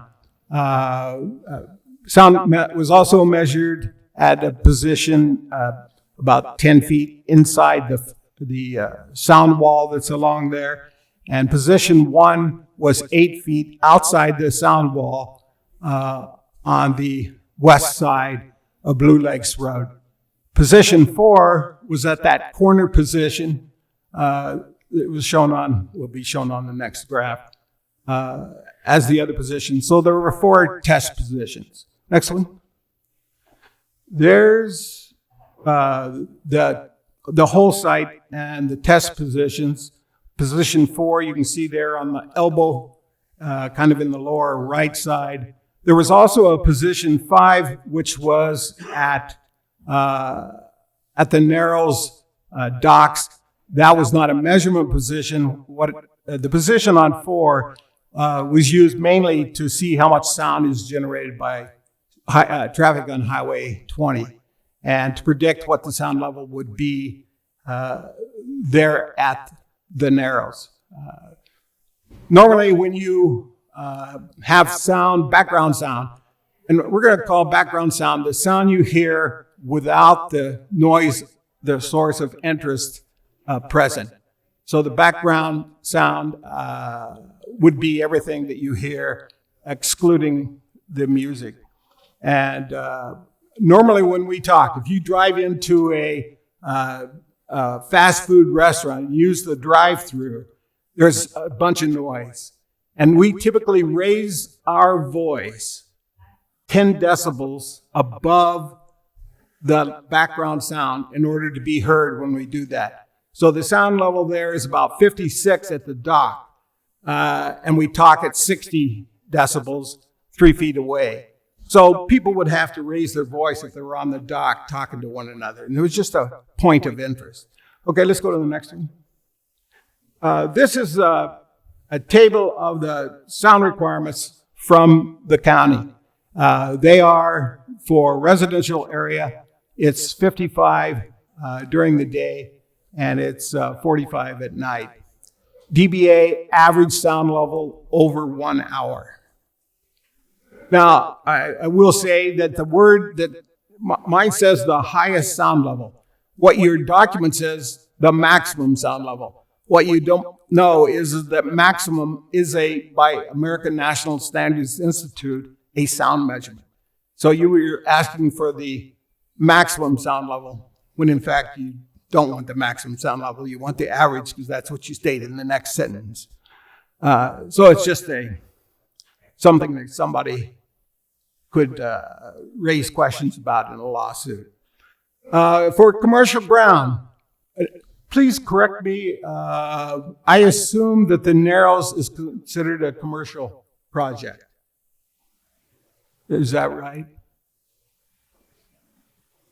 Are you referring to the Navoa project? No, the Narrows. Oh, the Narrows Family Resort? Yes. Yes, that is. Okay. So go to the next page.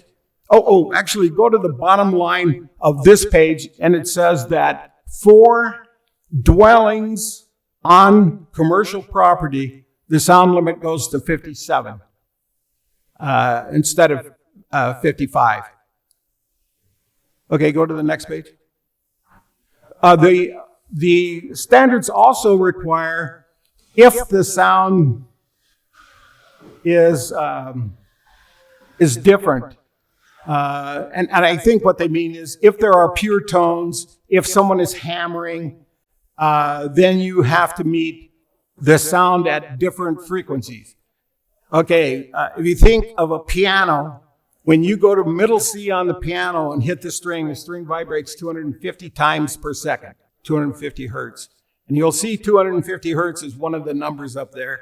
If you go down do, re, mi, fa, sol, la, ti, do, that's 125, half the number. If you go down another 8, it's half that number, so it's 63. So those are the numbers that you have set as a requirement that the sound not exceed also. Okay, next one. This is a slide that shows the sound that was measured next to the road, which is the upper one there. And down below is the sound that was measured 90 feet west of the speakers. When I first started, the sound level was, I thought, too high. I went out to the meter that was along the road, and the background sound level was about 51. So I went back and decreased the sound on the speakers until we were not exceeding 51 out there. And that's how we did it. In all cases here, all the sound measured at position 1 for all the different kinds of music are less than the 55 dBA. Okay, go ahead. I was there the following day just to measure background sound levels, and the background sound levels at position 1 were 48 to 51, and at position 4 were 52 to 54. The ones at position 4 are right there at the edge of the road. Now, one of the things you got to remember is that during these tests, what was happening with Blue Lakes Road? And the answer was it was closed. There was no through traffic. So there was no background noise being made by traffic on Blue Lakes Road. There were complaints during the Planning Commission that there was construction and that my data was false because of the Planning Commission. First of all, I took out the effects of the data or the sound created by the vehicles. There was no construction within a half a mile of our test sites during that time. So in fact, none of PG&E's construction equipment was making noise. However, the cement trucks came and sometimes they parked in front of the Narrows property and waited until they could back down the road. And they did back all the way to where the dump site was. And then they would pass by. And you can see those. I take measurements in 1 second intervals. So you can see all of the... Sir, I wonder if I could ask you to be a little more brief in your comments. Okay. We're looking for the summation of the report as it was go ahead. then, and we need a little less detail on how you got to those recommendations. Okay, so this picture is the predicted sound level from the data compared with your requirements. So the cyan colored places are your requirement that I showed in that earlier picture, and you'll see that we meet those requirements. So the sound was acceptable from that standpoint. So we were less than 55 dBA, and we meet the octiband. Next one. So there are conditions of approval, and here's some of the conditions of approval. They have to quit by 9:45, and they have to have speakers placed at 210 feet or whatever it is. Details are there. And go to the next page. The sound has to be, the speakers have to be set such that when you measure the sound at 90 feet west of the speakers, they do not exceed 63 dBA. The measurements that you saw on the graph showed me never being less than 64 during the test. So I reduced what was acceptable by another decibel. They're required to provide a meter to do sound tests and to find the average sound level during 5-minute intervals, and to reduce the amplitude to make sure that they don't do that. As long as they meet that requirement of 63 dBA, we've proved that the sound level at the nearest property is less than 55. And in fact, for the homes that are closest, they are not permanent homes. They would be allowed 57. So we have quite a bit. Next one. This is the last one. So the noise impact is insignificant based on all of our testing. I can't even read it, it's so far away, huh? The speaker, it's important that the speakers place up the canyon. I've also required that they be 16 feet above the ground and pointed down. By pointing the speakers down to the ground, I say that the sound, if you take a perpendicular to the face of the speakers at 90 feet, the speakers are supposed to be 5 feet above ground level. Or the sound should be 5 feet above ground level, which means the sound can't go up the canyon. It can't reflect back to other people. I might know, we did 2 hours of testing this day with hip hop music and with Latin music. And during that entire 2 hours, not a single person came out and said anything about the noise. And there were people there. There was construction going on in the Narrows. They were running circular saws and things like that. the PG&E stuff didn't influence anything that we were doing. And I'll just stop there. Any questions? We may circle back. I assume Okay. the slide deck will be made part of the record at your request, or Yes. the appellant's request? Yes. And we have a copy of that. All right, thank you.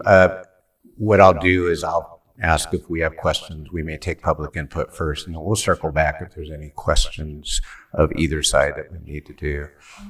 Did I see a clarification? Not on that issue. And could we keep the clarification brief so I can get the public input? Yes, Amy Novoa has 3 minutes. She could either do that during our presentation, or maybe she could just be the first public speaker, whatever you prefer. All right, well, let me bring it back to the board first and see, does anyone on the board have any questions either of staff or of the appellant at this point?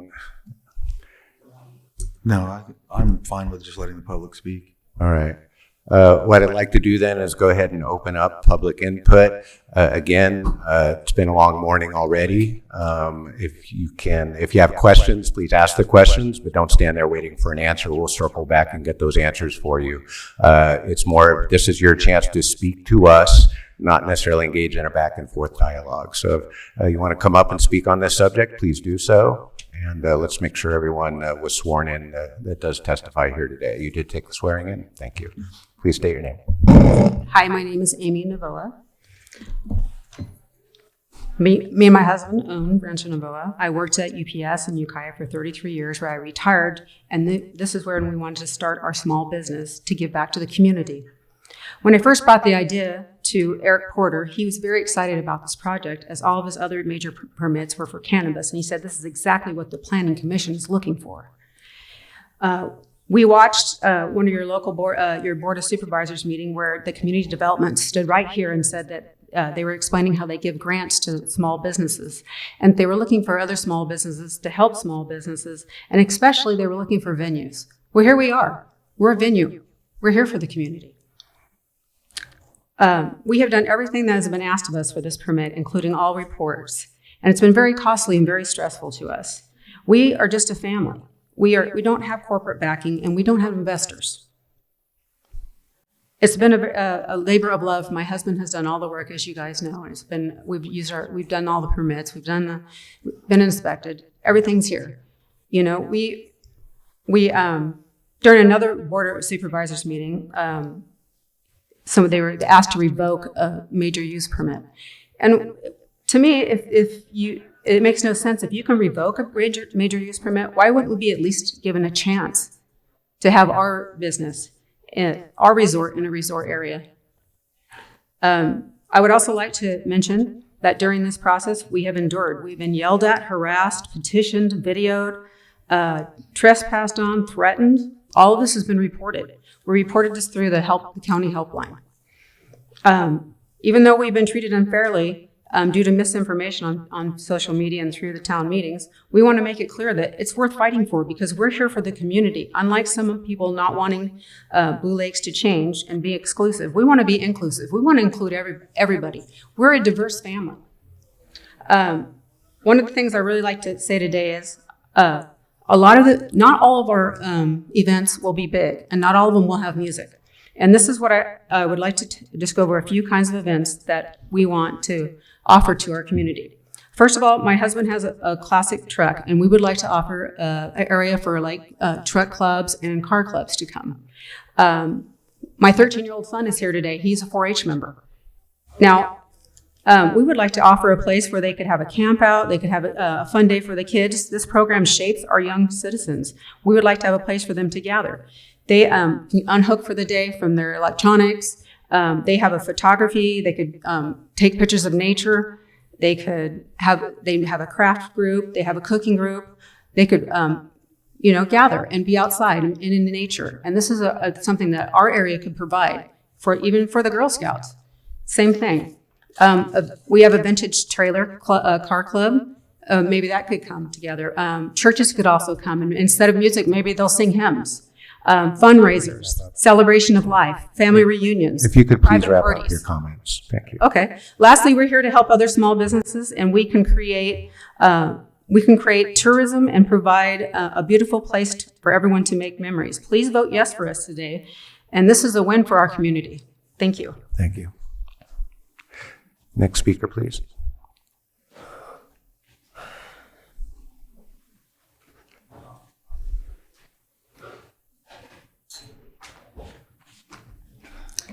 Good morning. My name is Angela Carter, and my husband Craig Carter and I own the Narrows Family Resort, which is located directly across from Rancho Novos. I brought packets for all of you that contain many of our community's concerns. There's also a cover letter that is signed by over 60 residents and guests that are in opposition of this major use permit. There is also at least 10 more letters of opposition that will add to the ones that I'm sure are already in the packets and attachments that you have already received. I know that Juan and Amy have put a lot of effort into trying to get this event center up and running, but that does not mean that it is a good fit for our area, and especially located on this one-lane road that we live on.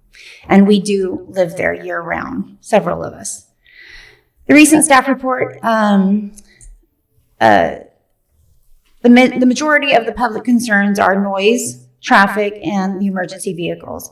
But we also have concerns that we feel that the property that have properly not been addressed are property line setbacks, stormwater drainage, and sewer and leach lines. They are all outlined in that packet that I've given to you. During the Planning Commission's meeting on October the 10th, they agreed that this would not be a good fit for our area, and that they should reapply for a campground. We totally support that idea of them applying for a campground.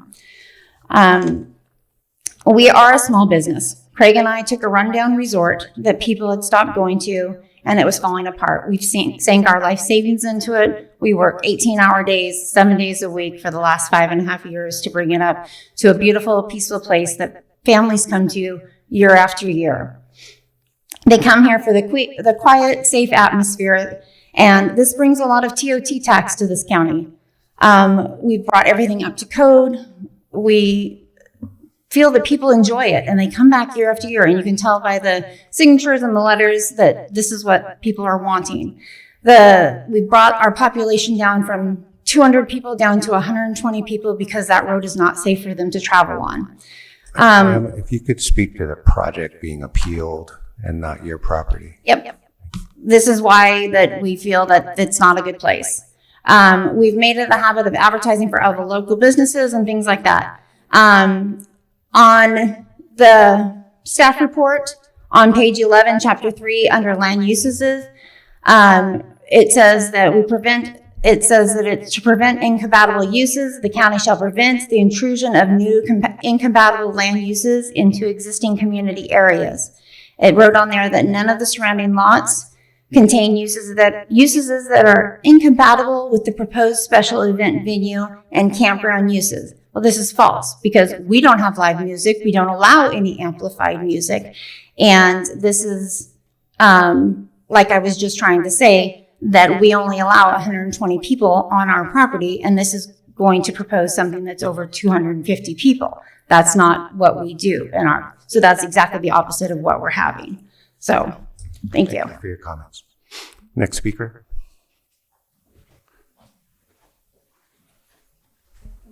Good morning. My name is Amy Campbell, and I'm a resident of Lakeport. And I just wanted to come up and show my support for Rancho Novoa. I know that Juan and Amy have put so much time, effort, energy, and money into developing this property on Blue Lakes Road for a place for people to gather, friends, families, for weddings, for reunions. And our hope is that the board will reconsider their permit and allow this venue to be available for people to come and enjoy that area. That's all. Thank you. Thank you. Do we have anyone online just yet? We do? Okay. Next speaker here, and then we'll probably go online. My name is Craig Carter. My wife and I own the Narrows. Kind of disappointed. None of those things that were ever said that Juan said about his music and his lifestyle, none of that was ever said. And 2 years ago, we were getting along great. I walked onto his property, talked to him, and I asked him, he told me what he was going to do. And I said, Have you walked around to the community and asked what the community thought? And he said, no, I just have permits. And that was at the end of the conversation. So he knew what he was getting into. Disappointed in their sound guy. He assumes that none of you have ever been to a live concert and seen how loud that is. Also, that he doesn't understand what happens when you push music into a box canyon. We welcome them to have campsites, have campgrounds. All the things that Amy said, awesome. 4-H, all that. That is great. Please do it. There's a lot of money to be made in campsites. But imagine someone walks up to you and says, hey, 300 feet away from your house, we're going to start having live concerts every Saturday night. Our lives are going to change when they do this. It's going to upset our community. This morning, we saw a bear walking down the road on our camera. There's all of this wildlife that's in this area. Do you think it's going to stick around with live music? I don't think so. Please consider these things. Thank you. Thank you.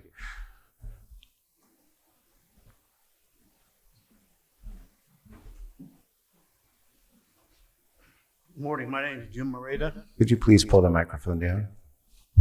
There we go. Thank you. My name is Jim Moreta. I have a cabin on Blue Lake across from the Narrows on Highway 20 side. I don't know about the sound guy, but all I know is the last time they had amplified music there, I had to put earplugs in. And our windows are rattling. The dogs are trembling. It was terrible. And my concern is for all the animals. We have eagles and ospreys and turkeys and ducks. All the animals, bears, deer, pigs. What do they do with all this noise? It's just not fair to them, I don't think. And the other thing is the road, PG&E paved maybe 7/8 of it, 3/4 of it. The rest is a disaster. If you had a small car, you might get swallowed up by a pothole. And the other thing is there's mudslides and rock slides on that road all the time, and nobody ever comes to clean it up. So you might come around a turn and bang, you hit a rock. So anyway, it's just be too much traffic and too much noise. It's my concern. Thank you. Thank you. Let's go ahead and, are you coming up, ma'am? Let's go ahead and see who's on the Zoom. Tim's iPhone. If you can unmute yourself, you'll have 3 minutes to make your comment.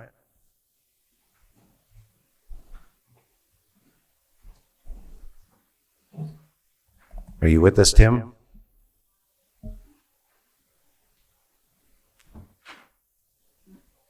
He's trying desperately to unmute. I see it.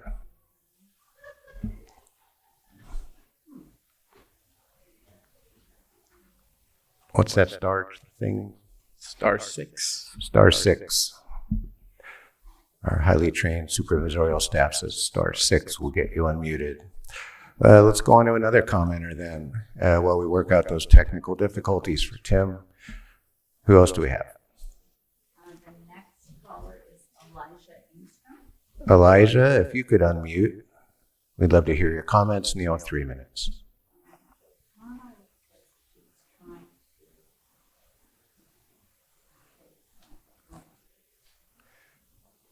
If we have any more people in chambers, you can approach the podium. We may switch off here depending. Oh. We can hear in Zoom, we can hear everybody, but not. You guys can't hear the Zoom talkers? We cannot hear the Zoomers. Technical difficulties. Well, that'd be a first. All right.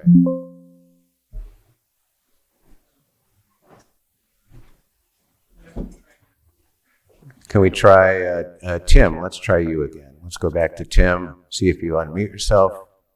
Thank you. Can you hear me now? Bingo. Hey, how about that? All right. Thank you very much. I won't take too much of your time. My name is Timothy Engstrom. I grew up in Lakeport. I consider Lakeport my hometown. I've been coming to Blue Lake since the mid-90s. One of the things that draws me and my family back to Blue Lakes every year, even though we've moved out of the area, is the amount of peace and tranquility that we get coming to Blue Lakes.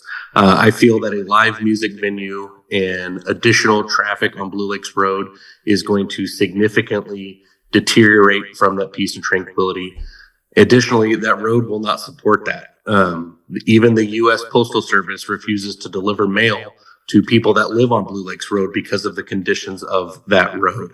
So I believe the board had the correct decision initially, and I just encourage the board to deny the appeal today. Thank you for your time. Thank you. Did we get his full name? We did. All right. Next, no? Next speaker, please. Z. Z, if you can unmute yourself. And you'll have 3 minutes.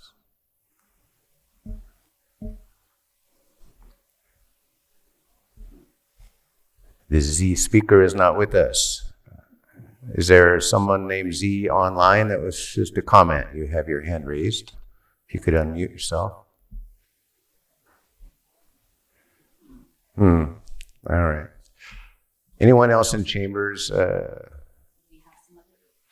Oh, we have some other people? Who else you got? All right, let's line somebody else up. If Z. Brooke Ingstrom. If you can unmute yourself. Hello. Hello, we can hear you. Please start. Oh, perfect. My name is Brooke Ingstrom, and I have lived in Lake County since, I believe, 1991, and I've been going to Blue Lakes about as long as that.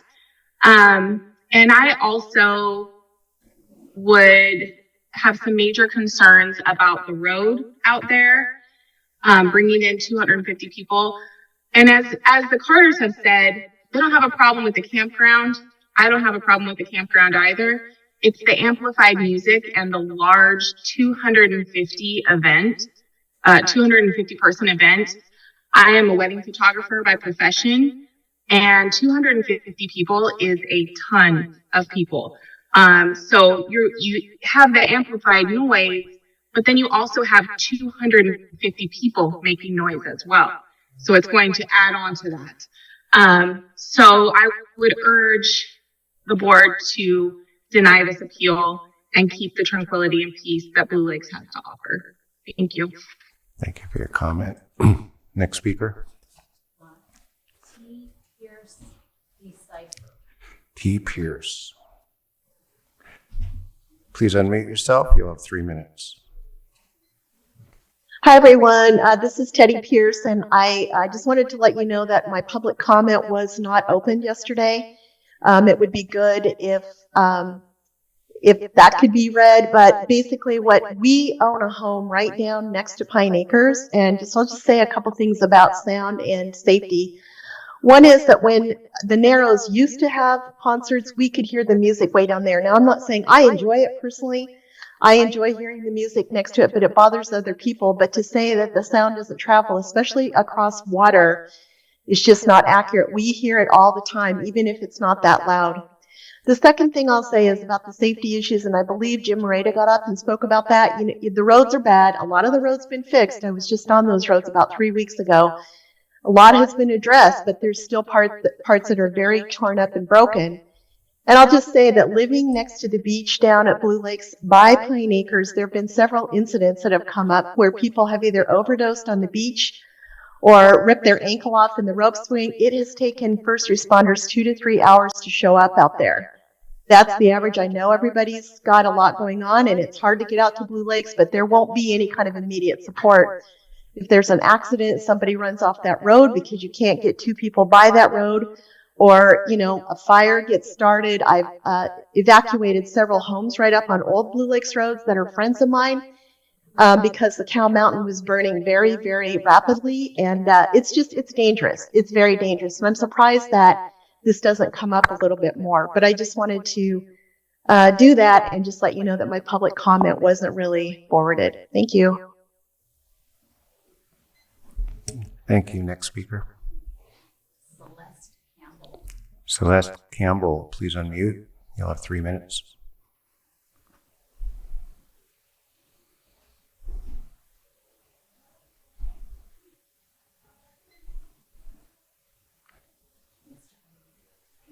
Good morning. Can you hear me? There we go. Yes, we can hear. My name is Celeste Campbell. I've been a local resident of the community since 1972. It seems that this situation appears to be nothing more than a good old boy scenario. I've spent many hours and days at the property in question and was approached actually one time by the neighbor across the way. It was not pleasant. And it just seems like the local community there would come up with some kind of amiable compromise between all parties instead of just being denied. It is also a positive note that the Navoa property is closest to Highway 20. If you checked out, from their property to Highway 20, nice pavement, very easy to access. And that's all I have to say for today. Thank you. Thank you. We have more speakers? Z, please unmute yourself. And you'll have 3 minutes. Hi, can you hear me now? Yes. Yes, please proceed. All right, thank you. Zeb Herrings, I live in the Blue Lakes community, and I want to focus on what the appeal is about today. This permit has been nothing more than just kind of a classic bait and switch. It started out as a music venue that would occasionally have campers spending the night during their events. It started with 6 sites, now 12, up to 18 sites, I think. So if it's going to be a campground, why is it not conforming to the county campground regulations? Simple. It's not. If it's going to, have them reapply for what they want. They don't need to go to the state and circumnavigate Lake County, try to get approval from everybody else except for Lake County first. Apologize, this costs a lot of money, but get your permits before you start doing construction. So yeah, I just ask that you did not deny the permit today. If they want a campground, reapply for it, conform to it, come back to the drawing board. Thank you. Thank you for your comment. Maria. Oh, we'll come back to the room real quick. Maria, please unmute and you'll have 3 minutes. Hello, my name is Maria Navoa and I am Juan Navoa's cousin. So I spoke on the last one. So, you guys are concerned about this 250 people at this event, but this is once a week. The Navarros are saying they have 120 people there daily. They're asking for once a week.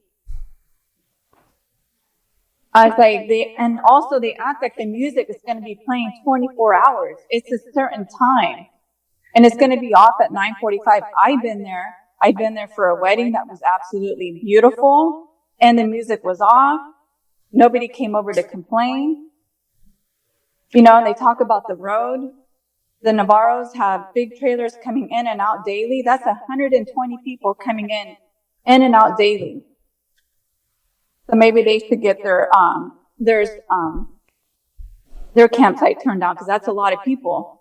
120 people daily. And the owner of the Navarros who spoke, who said he was upset about the hearsay, it's all true. I've been there. They sit there, they stare at us as we're just enjoying our time there at Blue Lakes. They drive by slowly, trying to intimidate the Navoas. It's like, grow up. We're all here to do something for the community, and their permit should not be denied. And if they're worried about traffic on the day of the event, have traffic control out there. Have people out there directing traffic. That's all I have to say, but I just think it's wrong. Thank you. Thank you for your comment. Let's pause on the Zoom for now. We have a person in chambers wishes to come up. Please do so. Oops, let's try that with the mic on. Please come up. Thank you. Hello, I'm Cynthia Engstrom, and we have a trailer that we use at Blue Lakes, and we've been going there for about, I don't know, probably close to 40 years. I appreciate the facts that the Navoas have chosen a piece of property and are trying to develop that for their retirement. And I think that would be a good thing as long as it fits the community and doesn't cause problems for other members of the community. The road, have any of you been on the back road, on Blue Lakes Road? Okay. We were on there last night, well, night before last, and met 3 cars. To begin with, it's a little scary when you come around a corner and you meet somebody, and then you have to figure out who's going to back up to a wide space in the road so the other person can pass by. That's a 1-lane road. There are a few wide spots here and there, but if you are going to have 250 people come to an event there between, maybe within a 2-hour period they're going to arrive, that's a lot of traffic. And if there are people passing from the other direction, now you have a big traffic jam. If you need emergency vehicles during this time, they may not be able to get in there anyway, except maybe by boat. The noise study that was done,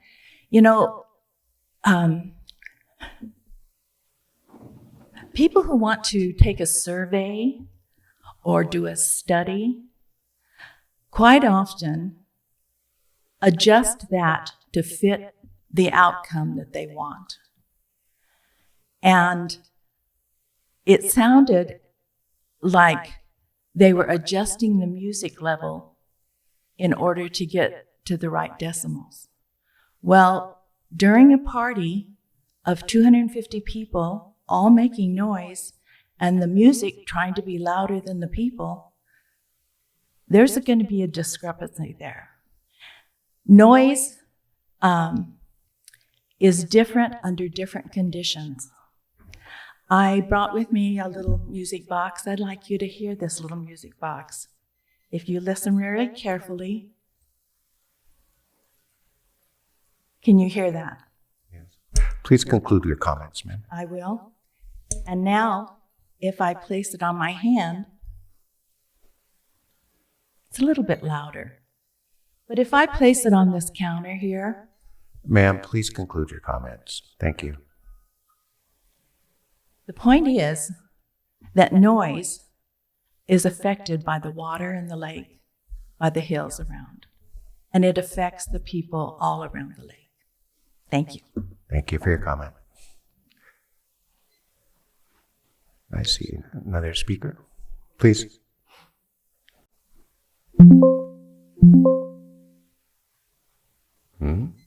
Hi, my name is Kathy Osborne. Yesterday, I saw an email from the planning department to recommend that the Novoa project be denied. What is the planning department's job? I thought it was to have guidelines and requirements that, if complied with, would result in approval of a project. The Novoas have paid their permit fees, paid for environmental studies, not once but twice, and for a sound study. They have done everything requested of them. So why is the planning department not recommending that the project be passed? Is this for personal reasons of the planning department staff, maybe personal relationships that they have with the Narrows owners? I don't know. I do know that it has been a 2-year plus process. It has been excruciating process with the planning department, adding additional requirements around every corner, not to mention costly. This project is supposed to be the Novoa's retirement income. I say to the board, pass this project. If it doesn't pass, the Novoas should be compensated for the permits and the money costs to comply with all of that requirements that of them by the planning department, not to mention the mental anguish. I personally would suggest, if not passed, that there be a grand jury inquiry into the business practices of the planning department. Amy can give them a whole binder of emails between the planning department and the requirements, delays, and et cetera.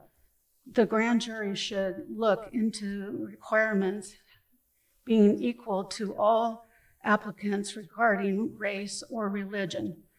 One last thing, if it doesn't pass, I would suggest the Novoas that they grow pot on this property. That would alleviate the road congestion and the sound problems that the local residents are complaining about. If should be an easy pass for the planning department. Thank you. Thank you. Anyone else in chambers? Morning. My name is Christopher Alexander. I am the eldest son of Angie and Craig Carter and currently live at the resort, the Narrows Resort. I don't want to touch on any of the other emotional aspects that everybody's been talking about. I just got to state the facts. And it's my understanding that we're not allowed to ask you all questions, but things that we ask will be brought up or taken for consideration for you guys to figure out the answers to, correct? Okay, so this morning it was said that the zoning fits the request of the applicant. Is that true? We were given information from another neighbor that finds the requested venue's property is not in fact zoned for anything more than 3 separate permitted events a year. Campsites, as far as that was presented to you guys, or saying that it was presented, being a part of this, the sound side or listening to this process from the very beginning, it was always brought up as it was going to be a venue, and part of that venue was going to allow the goers a place to stay the evening or camp if they were there. That was what it was, not necessarily this is a campsite, which I understand was what the study was for, is for venue first, campsite second, not campsite first, which is why they had to reapply for that. The sound test, it was presented today in a little different from the way it was presented to the Planning Commission to consider this permit in the first place. You guys may not be aware of this, but I think the Planning Commission pushed a picture that was inside the original packet that you got that showed 5 locations. One of those specific locations was presented in the exact same way that the other 4 locations were, as if it was going to be a study on that spot, and it was actually in the front yard on the beach of the Narrows. That was never conducted. So if that's going to be presented for an understanding and for you guys to think about whether to accept that information to you, it feels like what else is skewed, right? Again, just a statement of what we're talking about. The tests were presented to you from a laptop. That was the other thing. You're like a DJ per se, right? That sound tests were presented on a laptop. I think our concern as a family, as the resort goes, as our neighbors go, as the community goes, we can all agree that horns and bass sounds different. It's not a specific attack on a certain type of music. It's just live music that is amplified. It's going to be going over 57 decibels or 65, I think is what it said with the amount of people that were, or the amount of accommodations that were around. I've got no personal vendetta against anybody, never have. Pretty open with all of this stuff. A campsite thing, I think it sounds like a great idea to bring more people to the community and whatnot. I think the last specific thing, again, these are just statements of what's going on. I kind of, inside the packet, it does say they're using a shuttle from the casino to transport people from, to, and for the venue. And it's my understanding the agreement is people will be staying in the casino in exchange for the service. Again, EJ, we've had casual conversation outside of this, but in all honesty, if you are the controlling factor, I feel like you should recuse yourself from this decision. Again, it's not a personal vendetta. It's just looking at the whole thing and understanding what the PowerPoint said as far as personal interest. All right. That's all. Thank you. Yeah, no, thank you. You want to stay there? I actually, when that took place, I wasn't part of the tribal council for Robinson, and I remember mentioning that. However, if that's going to be continued, if they're going to be, making an agreement with the casino, then I will recuse myself, because that would, now that I am in the tribal leadership, that would be something that I would have to recuse myself for. And that's if if this permit moves forward, and that's the agreement that the Navoas have with Robinson Casino, then I would have to recuse myself from this, if that makes sense. County Council, does that make sense? Does the agreement exist today? No. From what I understand, the previous general manager had agreed, and I don't know what the agreement is now, so If you guys are presented with the same packet that we have, then yes, it is presented to you as an agreement. Again, Juan and Amy, nothing against you individually. there is an agreement that you have. In the packet that was presented to you guys? There is an agreement between the tribe I'm and... sorry, was it the planning commission that the original packet was presented to? We have a packet, right, that we were given. Right, as people that have been involved with the planning commission, that stated about an agreement, and it was presented to the planning commission to try to convince that might be a bad word, trying to give the commission, the building and planning commission, an idea that they were going to cut down on the traffic to come in by going into an agreement with the surrounding casinos in order to get people there. That's all I was saying. All right. We'll unpack this as needed. Thank you for your comment. I don't know what to find. Michelle, was that? That is a part of their proposal that was presented to the planning commission. Staff has not received a signed agreement or anything, but that is part of their proposal for the project. Beyond the 35 or 40 vehicles allowed on site. You know what, it's been a little bit long. Let's take a 5-minute break. Let's unpack this. I appreciate your patience. We do have some things we need to get to, but I think we are dangerously close to getting a decision on this one. So let's take 5 minutes, and we will reconvene at 11:35.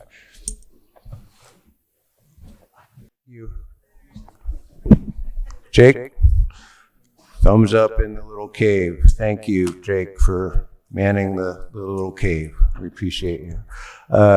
Supervisor Crandall. Yes, after conferring, I think it's best that I do recuse myself in this situation, considering that I am the leadership of Robinson Rancheria as vice chair. In this situation in the past where they made an agreement with the casino hotel, I wasn't in that situation. However, I think it's best that I do. So I will step out from here forward. Am I allowed to do that? Yes, you have that option to recuse yourself. All right. All right. And then there were 4. We still have some public comment, so let's hold on just a sec. Could I address the recusal? Let's do that later. Thank you. He's not going to be here for the hearing, man. Good point, but he's gone now. So let's just address all that stuff in your closing. No agreement with the tribe. Let's finish up our public comment. Who's in the Zoom room?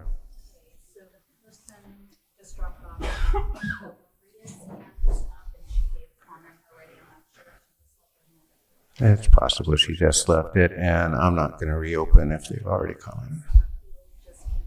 All right, let's take that comment.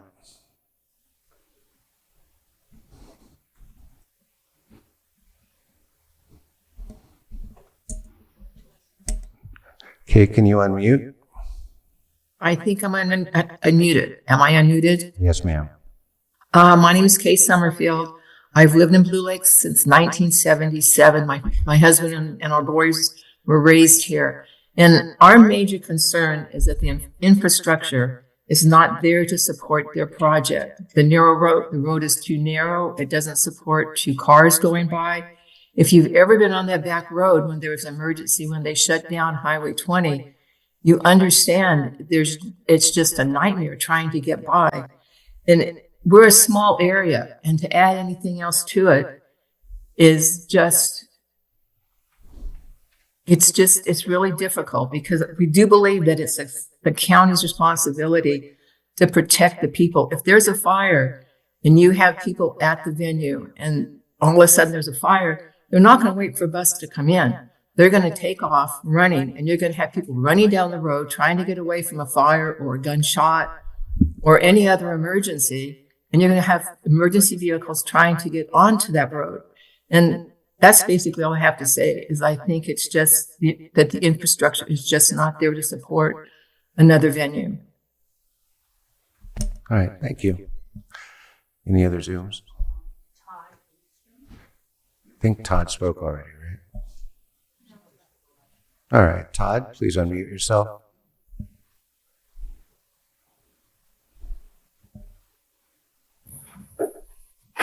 Hi, can you hear me? Yes. Hi, thanks. My name's Todd Engstrom. Yeah, one of the many Engstroms. I live in Silverton, Oregon, and I travel every year to Blue Lakes. Been doing so for the last 30 years. I've been taking my kids there, hope to take my grandkids there. We go there because it's safe, it's fun, it's quiet, it's tranquil. That canyon, sound really travels in that little canyon that goes up and down Highway 20 along Blue Lakes. You can hear motorcycles go up and down the highway, trucks, Jake brakes, and you can even hear conversations clearly across the lake over at the rope swing, which is across from the beach of the Narrows. So amplified music is not going to do that little canyon and those resorts any favors at all. We go there for the peace and quiet, and we love going there, and we really think it needs to stay that way. Thank you. Was that it, or did we lose his connection? All right, cool, thank you. Any other online?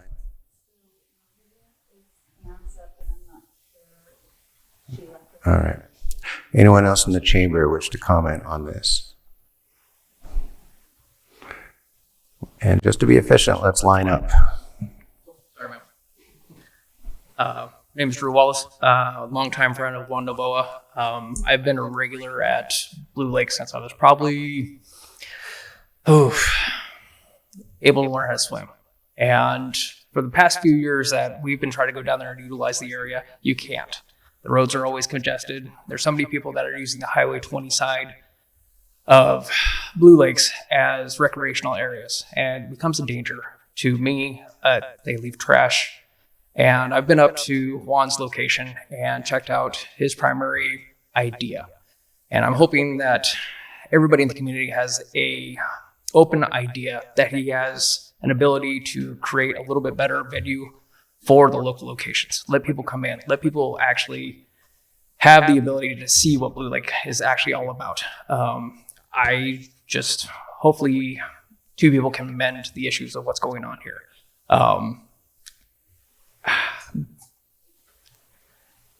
I'm sorry, I don't speak very much in public. So hopefully these guys can tie a knot on location and let this project go through just to give it a trial. That's what all I have to say. So thank you. Thank you.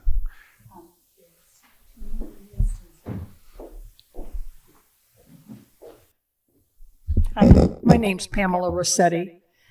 I've got to thinking about, I've been going to Blue Lake since I was 8, so I've been going over there for 70 years. And it's stayed the same, been a very peaceful, great place to go. But one thing that the Narrows does is they mandate that people have to come in by a certain time and leave by a certain time. There's never 2 trailers on the road at the same time. It's not just 120 people running in and out of their helter-skelter every day. So then this woman threatened that they could grow dope on that property, which they did in the past, is my understanding. So it's now changed to a resort, I don't know what you call it, a community place, I guess. But we have a house there, and when they had a illegal party wedding there, it was very noisy. We could hear it all the way down to our house, which is quite a ways down the way. And I really feel for the interest of Blue Lake and the peace and everything that's there. You should deny this project. Thank you. Anyone else in chambers? Good, we're running out of people. Stand up there. Last call for Zoom. All right, let's try the other Maria. Please unmute yourself.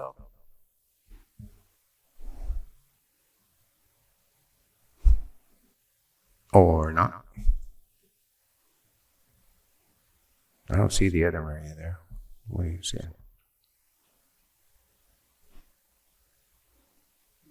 No? Dropped off?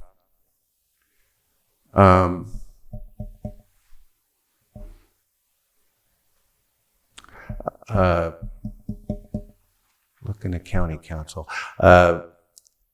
Attorney for the appellant, you wanted to make a closing statement? And actually, I'll bring you up here. We'll do the closing statement. This might be a good time. I'll look at county council. If there are any procedural questions or other questions we have, everyone's here. Maybe we can ask those questions now. After you conclude your statement, we'll close the public hearing, and then we'll come back and talk it out. If there's any technical questions or any zoning questions, now would be a good time. So first things first, if we can see if any of my fellow supervisors have any questions. I see pens down at this point. I do have a couple questions, and I'll just throw them in there real quick. So when this came to PC, the recommendation was for approval. They voted to deny the permit based on various considerations, vibe included, but also other concerns that were stated in the record regarding noise and traffic and what have you, right? And that's within their range of responsibility. The staff recommendation today is to deny the appeal. So I guess I need some clarity on, is the recommendation to deny the appeal based on procedural grounds or from a new understanding of the facts of this? Because those are two slightly different animals. Thank you. The Planning Commission denied the project, and staff this time focused strictly on the appeal. We feel that the basis for the appeal as submitted in the application has no merit, and so that's why we came with a recommendation to deny the appeal. We are not requesting an overturning of the Planning Commission's decision. Okay. All right, that's my question for now. And just to be clear, Carlos, you're here on behalf of CDD, and Lloyd, you're sitting here on behalf of the county. So just so everyone's up front on all the attorneys and who's representing whom. If you'd like to, this is what we have. We've heard all the testimony. If you'd like to kind of sum up and close that, you'll be the last speaker for the public hearing aspect, and then we'll bring it back to the board. Thank you, Chairman Green. Is this on? There we go. I can ask questions technical questions of the staff as well, you said? How about you ask the questions? We'll close the public statement. They'll tackle them or not as they can. Well, I'm wondering, I believe this is a de novo hearing, so I would ask the staff, does their report to the Planning Commission recommending approval with conditions still stand, whether the Planning Commission acted within their jurisdiction or not? And then secondly, on Supervisor Crandall recusing himself, you didn't hear from the applicant before he did that, which I thought was procedurally improper. The fact of the matter is there was an agreement for one event only with the Robinson tribe for a wedding, I believe last summer, but there's no agreement in place going forward. And also, we are okay if you condition approval on there not being an agreement with the Robinson tribe. So he should be able to vote. Now we have to get 3 out of 4 instead of 3 out of 5, which is going to be more difficult. It would be more prudent to have him give his vote and his input. He's sat through most of the hearing. I assume he's heard the last 10 minutes or so since he left. So I'd ask that we have the condition that there be no agreement with the Robinson tribe for the shuttle and that he vote on the matter. More generally speaking, what we heard from the public were heartfelt generalized concerns, but still generalized concerns, mainly from neighbors who own property or a business next to our business. This is a resort community where music is not unheard of. I've personally been to a live band at Trianon. There is live music there. People go there for vacation and celebrate. What the difference is between the applicant's position and the generalized complaints are that generalized complaints by law, by neighbors, which is common in almost every application, do not rise to the level of substantial evidence under CEQA. There's several cases that hold that. What we presented is an actual noise study with scientific evidence saying that the noise levels are going to be beneath the decibels that constitute a nuisance in the county code. And no one's rebutted that. We had paid $80,000 to this expert who showed up and has explained his opinion, and there's been no counter scientific evidence to that. So that weighs heavily on how you should decide. On the traffic issue, there's been a lot of generalized concerns with this road, which are understandable. I've been on that road myself, but we have this, there's only 35 parking spaces there, and on these events there's going to be a shuttle. And there has been a mitigated negative declaration. The county studied this and concluded that with the mitigations, that there is no negative environmental impact. So again, that's the science, that's the law. We've met all the requirements to have this permit approved with these mitigation measures, as staff concluded in their report to the Planning Commission, and that's what should control here. Thank you. Thank you. And just before you go, I'm going to ask Carlos, if there's going to be back and forth, you're going to be the guy, I think. Any rebuttal or any comment? So just if there is any back and forth, it's going to be between you two. I guess we'll take them in order.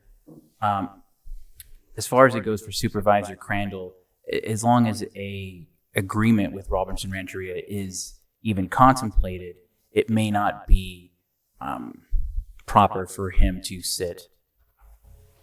Trying to add a caveat saying, well, then we'll have an agreement that excludes particularly Robinson Rancheria would also be grounds for him to recuse himself. I don't think we want to put him in a position to where he has to either disadvantage any specific tribe. His decision is fine to make. The noise study, very thorough, very in-depth.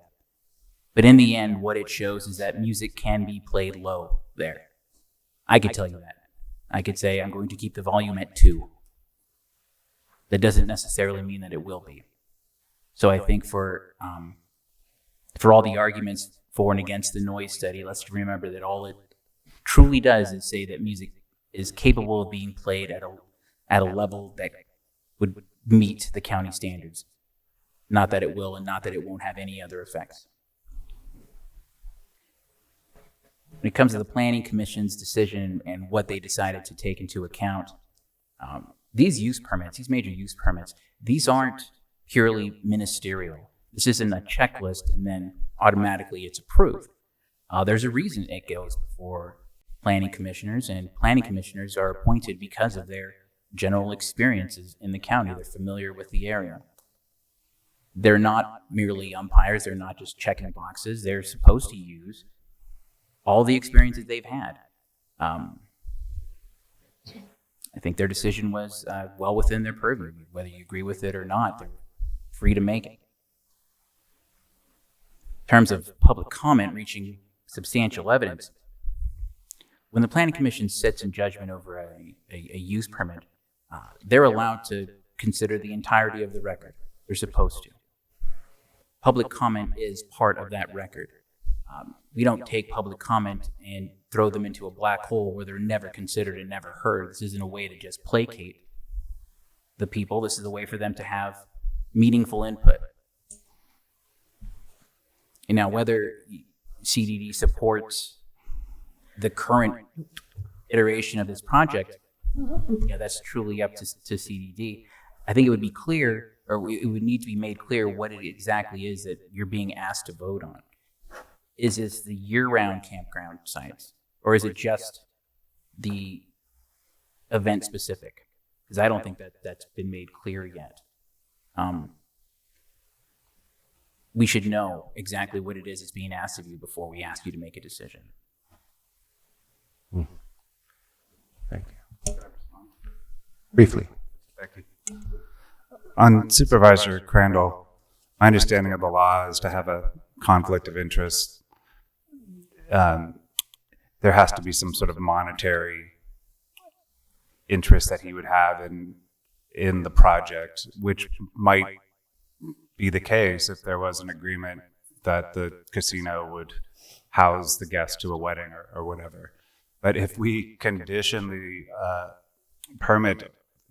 approval of the permit on not having an agreement with that tribe, then there is no monetary interest. So I didn't understand the part of my colleague's comments that he would have a conflict if there couldn't be an agreement with the Robinson tribe. That doesn't make sense to me. As far as comments being part of the record goes, they still, yes, they can be considered, but they still have to be based on substantial evidence, not just it's going to be noisy, it's going to be loud. There must be substantial evidence in the record beyond just mere generalized complaints. I think that's CEQA 101. So neighbors complaining, nothing could ever get approved if neighbors saying there was going to be noise and traffic were substantial evidence without any scientific basis, which is the case here. As far as the noise study saying that volume has to be played low, that's a condition of approval. So if it's violated, the permit can be revoked, but it's not a reason to deny the permit. Thank you. All right, thank you. And if you could see. All right, bring it up. And one last question, not a debate. When the Planning Commission denied, it was without prejudice, correct? And at this point, the applicant is totally free to rescope and reapply as it stands. Yes, correct. All right, thank you. Bringing it back to the board, this public hearing is closed. Thank you, everyone, for your testimony. Now we're going to bring it back to the board, talk about things, and see if we can get an action here. Supervisor Pyska.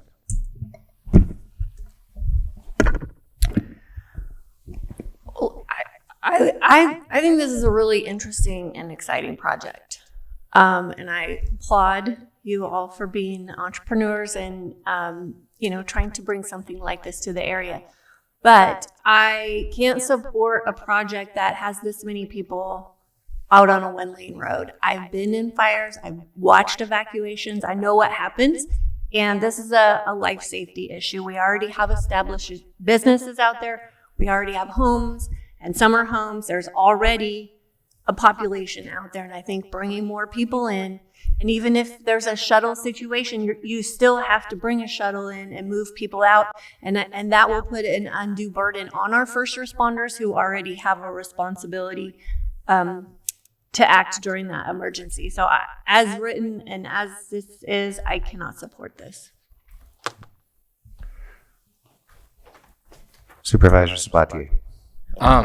Thank you. I think that this, requires more time for actual good deliberation because there's some really good ideas here. I'm going to concur with my colleague that I think if you're going to have 250 people and only 34 vehicles, and one of those vehicles being the shuttle, you got to get the shuttle in, and then you got to go back and forth because I have no idea how many people are in the shuttle. I don't think you're fitting the whole rest of the people in one shuttle. What's the timeline look like for a high fire severity area when you're surrounded by vegetation? Yes, you have the campground area that's going to be cleared out, but that still puts people in harm. I would ask neighbors to be wary of the comments you make, because in today's code, maybe we'd be having the same conversation about the activities that are currently happening there. That road is just not conducive for the level of people that are currently using it, let alone will be using it if we approve this. I'd be in the, what I'm hopeful is that we can bring it back to Planning Commission with a final review of the project. So give it back to the CDD to figure out what changes can be made. Maybe looking at doing just a few concerts or a few of those live music rather than every single weekend. I personally don't like that it's Friday through Sunday. It'd be nice if we just did Friday and Saturday, and Sundays was maybe more limited. I don't like that I'm seeing on there that there will be campfires as well at the campsites. I think in the world we live in, I think we need to get away from doing those types of things and maybe have the campsite has to organize where things can be done for marshmallows and other things like that. I don't know, but the everyday normal thing that we've always been doing, it's not something that today in the approval process I would be comfortable in doing. The volume, the sound, I'm more interested in what it sounds like on the other people's properties, because I don't know what the echo chamber sounds like. There's a mountain on the other side. There's water all around, which I live about 400 feet above the lake and maybe about 400 feet from the lake. And I can hear people's conversations, and I'm talking Clear Lake, not Blue Lake. I can hear people's conversations. So I think that getting more sites and better understanding on how that sound would travel would really help out to better understand what the volume needs to be, what the angle needs to be. I also don't see a definition or a imagery of what the wall behind the 16-foot tall speakers. That sounds like a pretty large structure that needs to be put up, but I didn't see any of that. I don't know if that was specifically detailed in imagery in the documentation that we received. I'd love to see a tweaked version of this. If you have 34 cars and you have 16 campsites and no major 250 plus event, then I know that those people could probably leave if there's an emergency. But once you start having people who do not have access to transportation on what looks to me like almost a single lane road with, when I travel down the road, there's not a bulb out every 800 feet. So I don't even know if the current road meets 4290. It just makes me really concerned about saying yes to something like this. And if this was just a simple check the boxes and you get a permit, that would be a by right permit. But this is a minor use. This is a major use. Whatever the current circumstances, it's a major use. We have to make sure it fits within the community that it's there. I love the fact that we're using electric boats and other things like that on Blue Lakes to it's to keep it safe, it's to keep it clean, but it also doesn't create the noise that I hear when I'm on Clear Lake from other boats that are absolutely, it's like a Harley Davidson coming around the corner. Whenever there's a fishing tournament, it's definitely wakes you up at 6 o'clock in the morning. So I just think that there is a way to conform. It's not a check the box, you fit, you get your permit. This is a discretionary to ensure that the project fits. And I guess I need to speak a little bit about my colleague that recused himself. I don't believe anybody told him to recuse himself. There might have been a conversation, but that's his choice. You don't get to change that for him. I don't get to change that for him. It could be a perception. It could be a real conflict of interest. But the fact of the matter is he chose to leave. And nope, I'm not going to try to change that individual's mind. So I respect my colleague's decision on doing that. But I would love to see this reviewed. It's already changed multiple times. It started out as a public campground. Then it became this. There's been some, not issues, but there's been some permit process order that maybe not should have not been in that order. I think stairs included. Sounds like that just got finished, but how can we say that something that is not connected to this project is completely separate? Well, the people who are going to be on this project will have some level of access to those stairs if they want to, and making sure that we understand what that looks like and the impacts on Blue Lakes itself at the beach level, since it goes all the way down there. So I would love to see something happen, but as is, I see too many red flags, no pun intended, to say yes today with how it is. That's it. Thank you. Supervisor Simon. Well, I appreciate the time of everybody today and the time that CDD and the applicant have put into this project. I'm going to differ from both of my colleagues here, obviously. If we're looking to the future and to bring economic development to Lake County, this seems like a good project. I think one statement that the young man made earlier at the counter is how many people park on the 20 side there to enjoy the lake. You see it every day. I went by the other day, it's just packed. It's dangerous to have them parking on the side of the highway.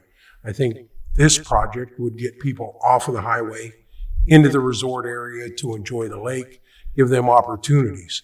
And I heard a lot, of just heartfelt things of, it doesn't fit in the area, doesn't do those types of things. I don't know what the other use permits are out there for Latrine On or the Narrows or other thing. I don't know if there's anything that permits them from not having a small band out there at night or something like that. Maybe there is something to that effect in their use permit saying they can't do that.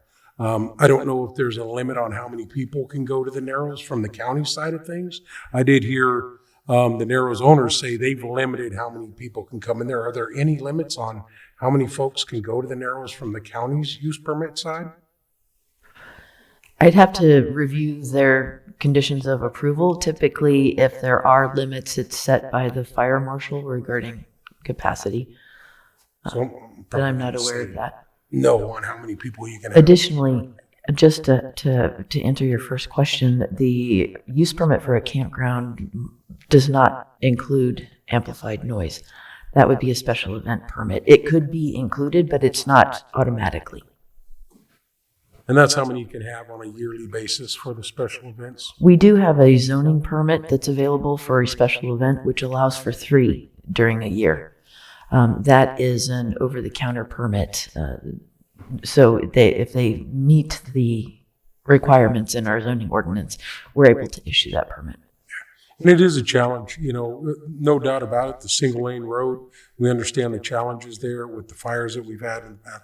But let's just think about it. If we don't have businesses going into these areas to help the county and the Public Works Department figure out how to fix these ingress and egress, we're going to have a challenge, here in the county.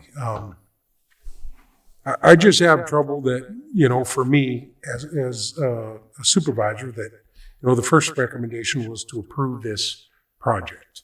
That's what I'm reading right here. Move to approve the project to help them move forward.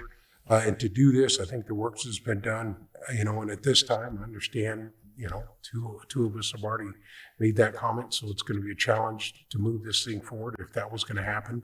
But I do want to, encourage the owners of this property, if you're not successful today, to rethink this project, because they may be able to get support from another board or some other, even neighbors, hopefully. I've heard the folks at the Narrows talk about they would, be in agreement with the campground. It was set up here. I didn't say that for you. You guys said that. So I think there's opportunity. But me, myself, I was prepared today to move forward to deny the appeal and let the project move forward. So that's my thoughts on it. Thank you. So this won't be awkward. Yeah, there is a substantial evidence test. It's not just enough to say for the neighbors or even the broader community, we're not comfortable with this. Private property ownership comes with some understanding that owners have not just the opportunity, but some responsibility to use that land to the highest and best purpose.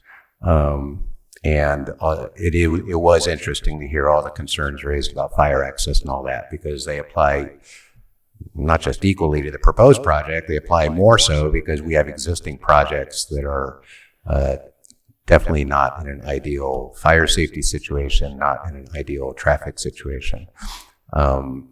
So that's kind of odd to use those concerns as a means to deny this project, while other projects facing very similar concerns in a very similar area went through the same planning process, had all their traffic and fire risk and things looked at, and they got their permits.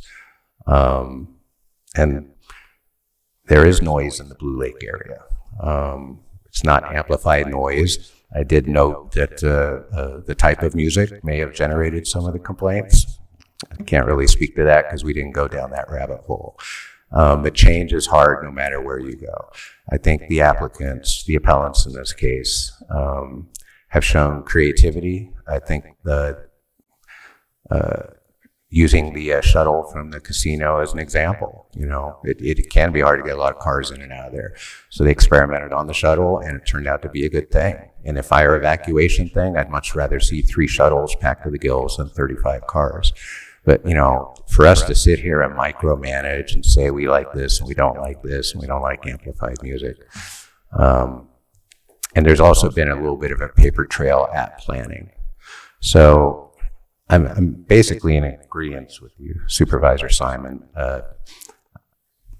I don't like it when the Planning Commission kind of goes above and beyond checking the check boxes. That said, Planning Commission, just like this board, does have some responsibility to look at the facts in the totality, and we can inject some of our own understanding of the area. I am excited about this project. I do think it probably needs to be downsized and modified. I think it would benefit greatly from another go-round with planning staff, and to do so, I don't think would substantially disadvantage appellant/applicant. So any other day, I might tend to agree with you, Supervisor Simon, but I think really upholding the Planning Commission's action, which was to deny the permit without prejudice, leaves a window open to consider the feedback that you're getting from the community, adjust some things. 250 does sound like a lot for a big event center. There seems to be some confusion between event center with camping and then a full-time campground and what's public, what's private. You know, these are things that we can work out. It's valuable property. It can and it should be developed to its highest and best purpose, and I have every confidence that we're going to get there. But I don't think we're going to get there if we approve the project today. So with that, I'll entertain a motion.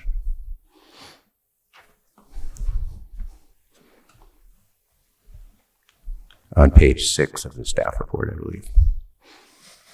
Almost there. Or if county council can help out. If I may, just to further elaborate on the motion language. Thank you, Mr. Chair. With the anticipated motion to deny the appeal AB 2404, your board may consider the motion language to be that the Board of Supervisors move to deny appeal AB 24-04 in concept and uphold the Planning Commission's denial of use permit UP 22-24 and initial study IS 22-29 for Rancho Novoa for property located at 5680 Blue Lakes Road, Upper Lake, APN 003-007-03, and direct staff to prepare draft of findings of fact. And if one suggestion for your board is to, in addition to, as part of this motion, to specifically reference the findings, and this would be based on your board's discussion of this. I believe it would be findings 1, 3, and 6. I'm sorry, 1, 3, and 4 of the October 10, 2024 Planning Commission staff report as grounds where your board has found that these specific findings were not satisfied in support of denial of the appeal. That would be the motion. And I just want to look. I want to look at 1, 3, and 4 just to make so it was noise, wildfire, and beach access. I mean, I'm not too concerned about 4, but mostly concerned with 3. But I can do 1 and 3. It does 4 does reference fire protection, but there was some discussion of that. But your board has discretion to look at those items to use as grounds in finding that these specific items were not met in support of the denial of the appeal. And I want them to be able to go right back to CDD and be able to continue. So I can do that without prejudice. That would help with the timeline for them to be able to continue, use all the reports that they've already done so that they don't have to start over from scratch. Perhaps staff can Just for clarity, CDD needs some gratitude. if the appeal is denied, the project is done. They would be free to reapply. And we could still use all the same studies, but it would be a new use permit application. So what's my difference with prejudice or without prejudice? Without prejudice creates a time period in which they have to wait. I think it's 6 months before they reapply. Oh, Without I thought prejudice it was would allow them to reapply immediately. Okay, county council? Yes, so they can always, even with the denial of the appeal, the applicant can still reapply, as staff has mentioned. So what I've laid out is really more for purposes of the findings of fact and decision for your board that will be drafted by staff and then be presented to your board within that 45-day period. Okay, so if I just don't add anything to your motion that you proposed, they can go ahead and reapply immediately with CDD and not have to wait the 6 months?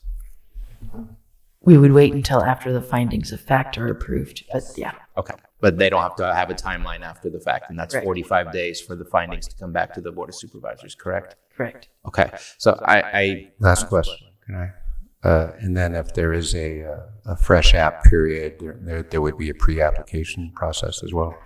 Not necessarily if they're not substantive changes to the project, because we've already received a lot of the input. So I would not recommend a pre-application unless the project. Well, back unless there's some significantly clarity different. in the various zoning designations on campgrounds versus event centers. If for a complicated project like this, A pre-application is actually an opportunity for an applicant to meet with or get input from multiple departments and agencies. We'd be fine meeting with them if you're just talking about planning. We do that all the time. So, sorry, I think it's a nomenclature thing. Thank you. You're welcome. So I would like to propose the motion that was made by County Council with the reduction of item number 4, beach access. My motion is simply noise and wildfire. Second. We have a motion and a second on the world's longest motion. We will not ask County Council to restate it, but we'll read it with the bells on at our next meeting. All those in favor of the motion, please say aye. Aye. Any opposed? Nay. All right, the motion passes 3-1. Thank you, everyone, for your patience in this public hearing, and we do welcome next steps on this project. Looking to CAO Parker for a little help on what we're going to tackle next. I would like to tackle our Supervisor 1 and Supervisor 4. And go to lunch.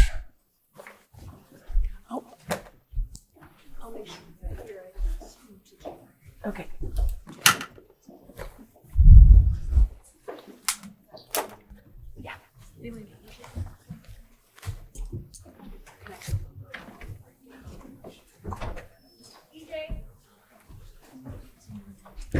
We'll take a 5-minute break, apparently. Yeah.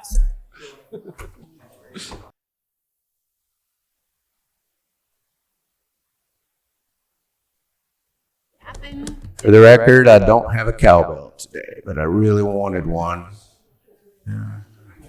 We are by necessity going to skip around on our agenda. We are all out of cattywampus order, but it looks like we are going to move to our 6.11 item, 11:45 a.m., presentation of a proclamation commending Supervisor Moke Simon for his 8 years of service to the county as District 1 Supervisor.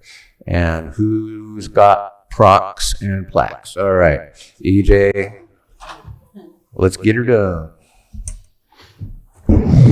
All right, well, so I've been asked I've been given this honor to give do this proclamation for you, Moke. It's been an honor with you for what, 6 years now. Yeah, come on up. Come on up. Yeah. You're here. You know, you shouldn't have came if you didn't want to come up here. You shouldn't have showed up. All right.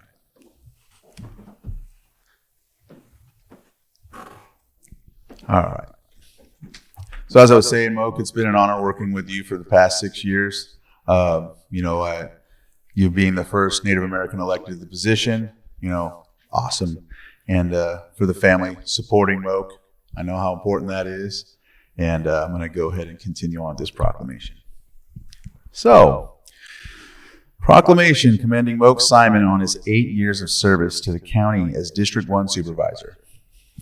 Whereas, after 8 years of exceptional service and dedication spanning 2 terms as an elected member of the Lake County Board of Supervisors, Moak Simon is retiring from county service on January 7, 2025. And whereas Moak was born and raised in Middletown, cultivating lifelong ties to his community in Lake County, and those relationships and Moak's forthright nature have been a gift to many. And whereas football has played a key role for Moak from his days at Middletown High School to Butte College, where he was inducted into the Hall of Fame in 2018, Texas A&M, Kingsville, and even the National Football League and World League of American Football. And he has particularly treasured the opportunity to develop young people as an assistant coach for his beloved Middletown Mustangs. And whereas Moak became the youngest tribal chairman of the Middletown Rancheria of Pomo Indians of California at age 27, has returned to the role for the last 12 years. And whereas when elected as District 1 Supervisor in 2017, Moak became the first Native person to serve on the Lake County Board of Supervisors,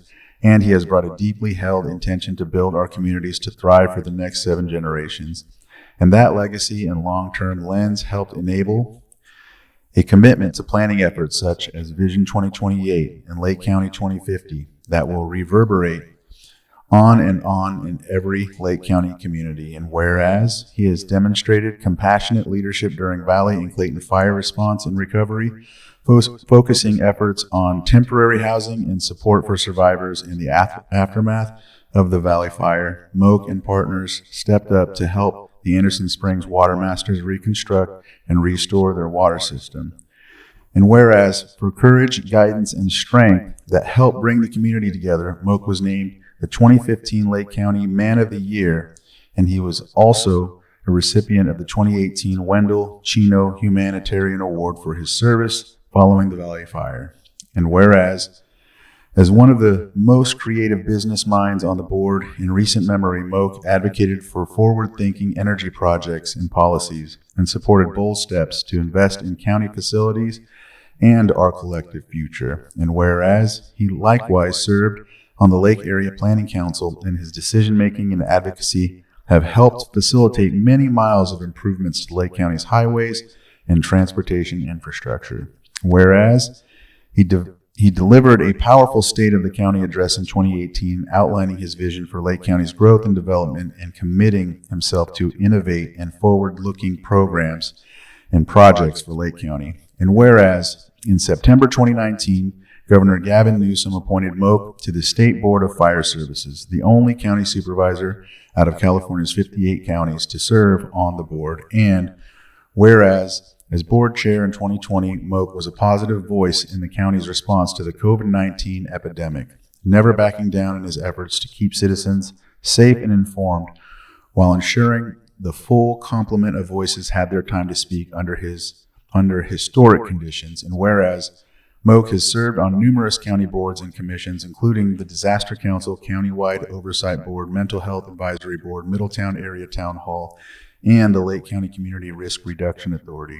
And whereas over the years, Moak has brought project concepts to reality in District 1, recently including the Middletown Multi-Use Path, which runs from Middletown Rancheria to the Calpine Visitor Center, and has encouraged active recreation in South Lake County. And whereas the strength of Simon has resonated in his leadership in the community, focusing on fire recovery, protection of Clear Lake and our amazing environment, supporting and expanding housing opportunities, and partnering with communities, agriculture, and the private sector to determine the economic direction and future of our region.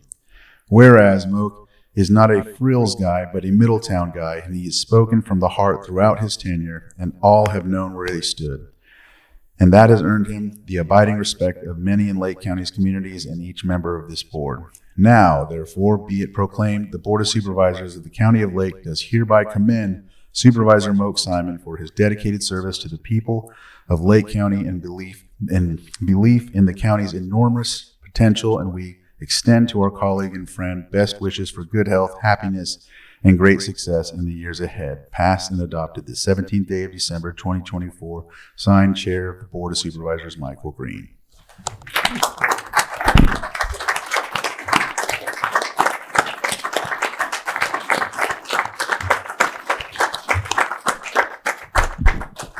And there's a plaque that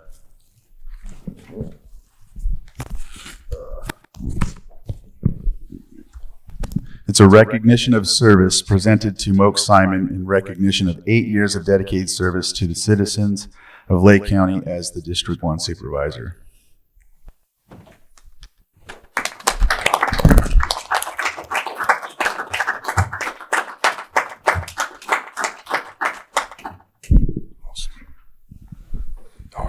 More.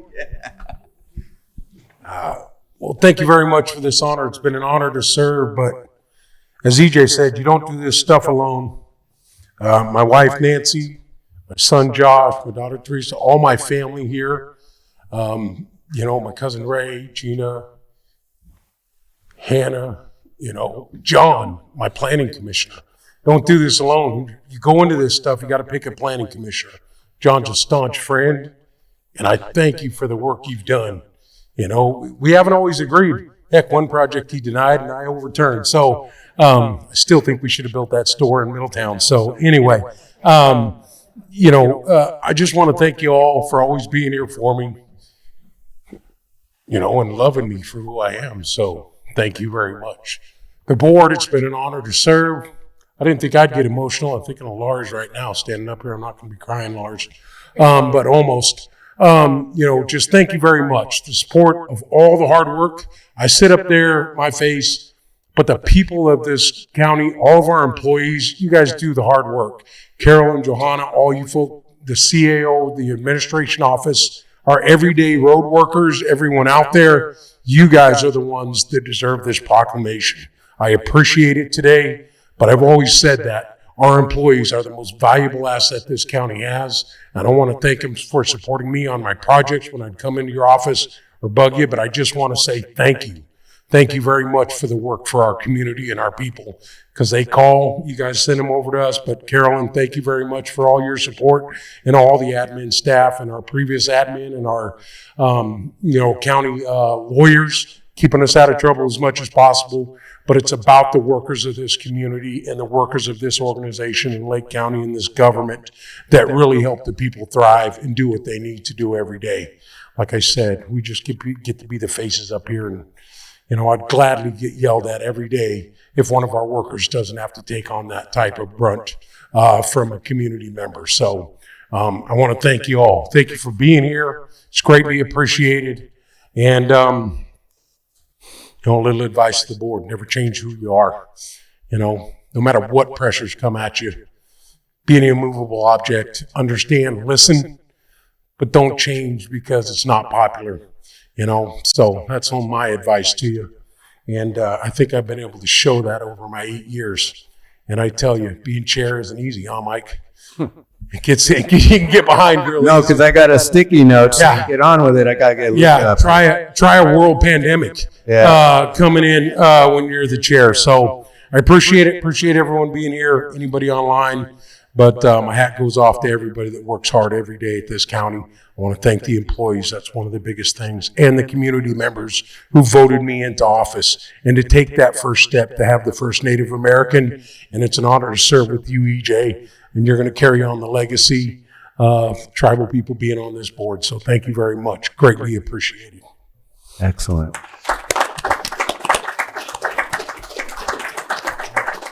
We're going to open up public comment. And you want to do board comments first? You know what? Luca's on a deadline, so I'm going to open up public comment. We will come back to the board in a bit. Luca already is from Congressman Thompson's office. Would you like to come up with that big old plaque? Sure. So unfortunately, Congressman Thompson couldn't be here today. Can you grab that microphone while we do that? Of course. My apologies. Thank you. I'm so used to talking very loudly and not using a mic. So can you hear me? Yes. Perfect. So Congressman Thompson unfortunately is voting in D.C. today. And wasn't able to be here. but he really wanted me to present you a certificate of special congressional recognition to honor your service to our community. Thank you for your 8 years of service, guiding us through multiple fires, through the COVID-19 pandemic, and all you've done for Lake County. I know that he greatly appreciates your the collaboration he's had with you and the entirety of Lake County. And I know my colleague, Brad Honorado, loved working with you and greatly appreciated working with you for 8 years. Congratulations. And also, Other members of the public or staff wish to wax poetic about Mr. Simon's tenure? I forgot to shake your hand. I see a bunch of hungry people. All right, let's bring it back to the board. Supervisor Pyska. Well, I was going to talk about how you hold all the people in your heart. And I even wrote down, especially staff. And I don't know that staff is ever going to know how much you back them up. And you always have the voice for the vulnerable and the voiceless. I'm going to cry now too. I've been looking up to you my entire life. I remember you running around the old Mini Cannon Elementary School with your iconic mohawk, and you were a leader then. And you've shown nothing but strong, solid leadership since, in everything that you've done. And it really has been an honor for me to serve with you. And I love you so much. Supervisor Sabatier. Well, it's been an adventure. What I know is I don't have to wonder when I stop talking to you, what did you need? Thank you for being honest. Thank you for being true. I know that you have held me accountable, and I think we always need somebody in our lives that makes sure that we stay on the straight and narrow and that we think about what we're doing. You call me out on my mistakes. You call me out on things that I say that I shouldn't say, and I appreciate the honesty, the brutal honesty. And what I know is you and I will disagree. We have in our votes, not just today, but in the past. What I cherish is that you and I can make friends, no matter how much we may disagree on certain topics, because our intentions are still the same. Our intentions is to make this community better for tomorrow, and I appreciate all the work that you've done and what you represent. It's been an honor to serve with you. Thank you so much. So, and you're right, his microphone wasn't on. So if you could repeat all that for the record. You sit up here and just leave the button on. I think that's what happens. Moke, you were my right-hand man, whether I liked it or not, because I was sitting there and you were sitting here. But I liked it. I liked it quite a bit. Our backgrounds are so different. Our life journeys are worlds apart. But when you speak, I listen. I listen intently, because when you don't choose your words lightly, you have a keen intellect, you know how to get to the heart of the issue, and you don't waste this board's time, and you don't waste the community's time. So unlike me, I'll flounder around an issue for a good hour. I'll go down any number of rabbit holes, and I'll be looking for various options and stuff like that. But one of the journeys I'm going to most treasure after I leave this board is having gained some limited, greater understanding of your experiences as a person of Pomo ancestry, and also as a leader on this board. How you balance those two worlds is beyond me. And as we saw this morning, there's a lot more balancing that needs to happen. So your leadership speaks to me, and I treasure it just as much as my colleagues on the board here do. And my only regret is that we don't have more time together. But I'll tell you what, 2 years of sitting there and hearing you when you speak just advanced my understanding light years. And even Twin Pine Casino. You're correcting me that it's Twin Pine singular, not plural. Now I'm correcting other people's English, and it's like you're an educator and a fierce advocate, and I'm just running out of words, which is rare for me. But you're a rare person, so thank you so much for your service. Any other people in the audience? All right, if not, let's do the photo.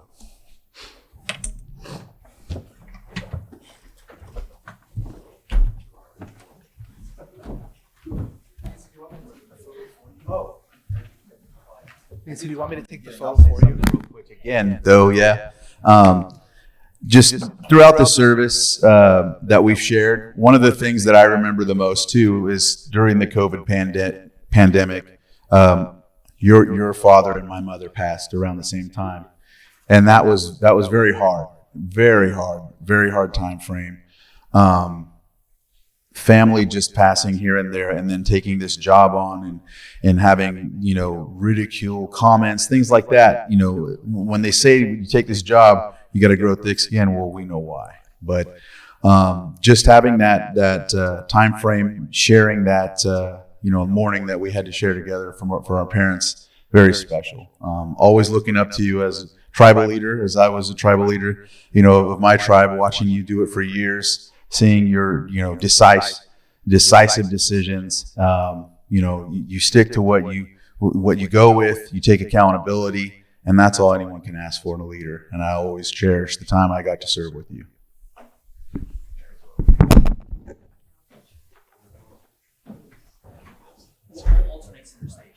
We'll do it. I'm so sorry. So it's upside down.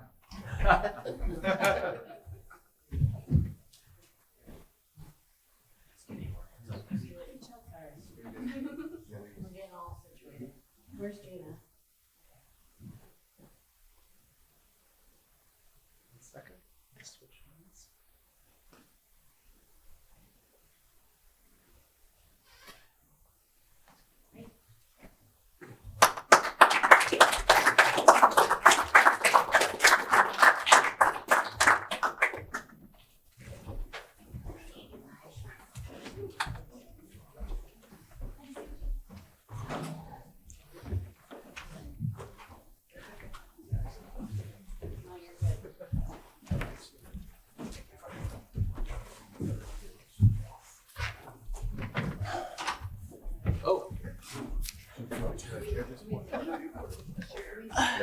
You guys can go, man. Okay. They've been released. Till the 7th. All right. See you later. I'm going to hand the gavel over to Vice Chair Crandall for our next item. Yeah, so we'll move on to the next item on the agenda, which is 6.12, presentation of proclamation. Michael S. Green on his 2 years of service to the county as District 4 Supervisor. I will be presenting this as well. Or do I have it? Or yeah, I have it. All right. Yeah.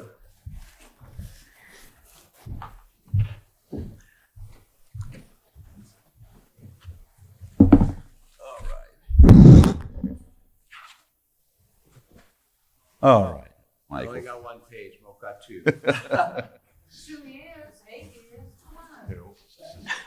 All right, here we go, Michael. Thank you for coming up here.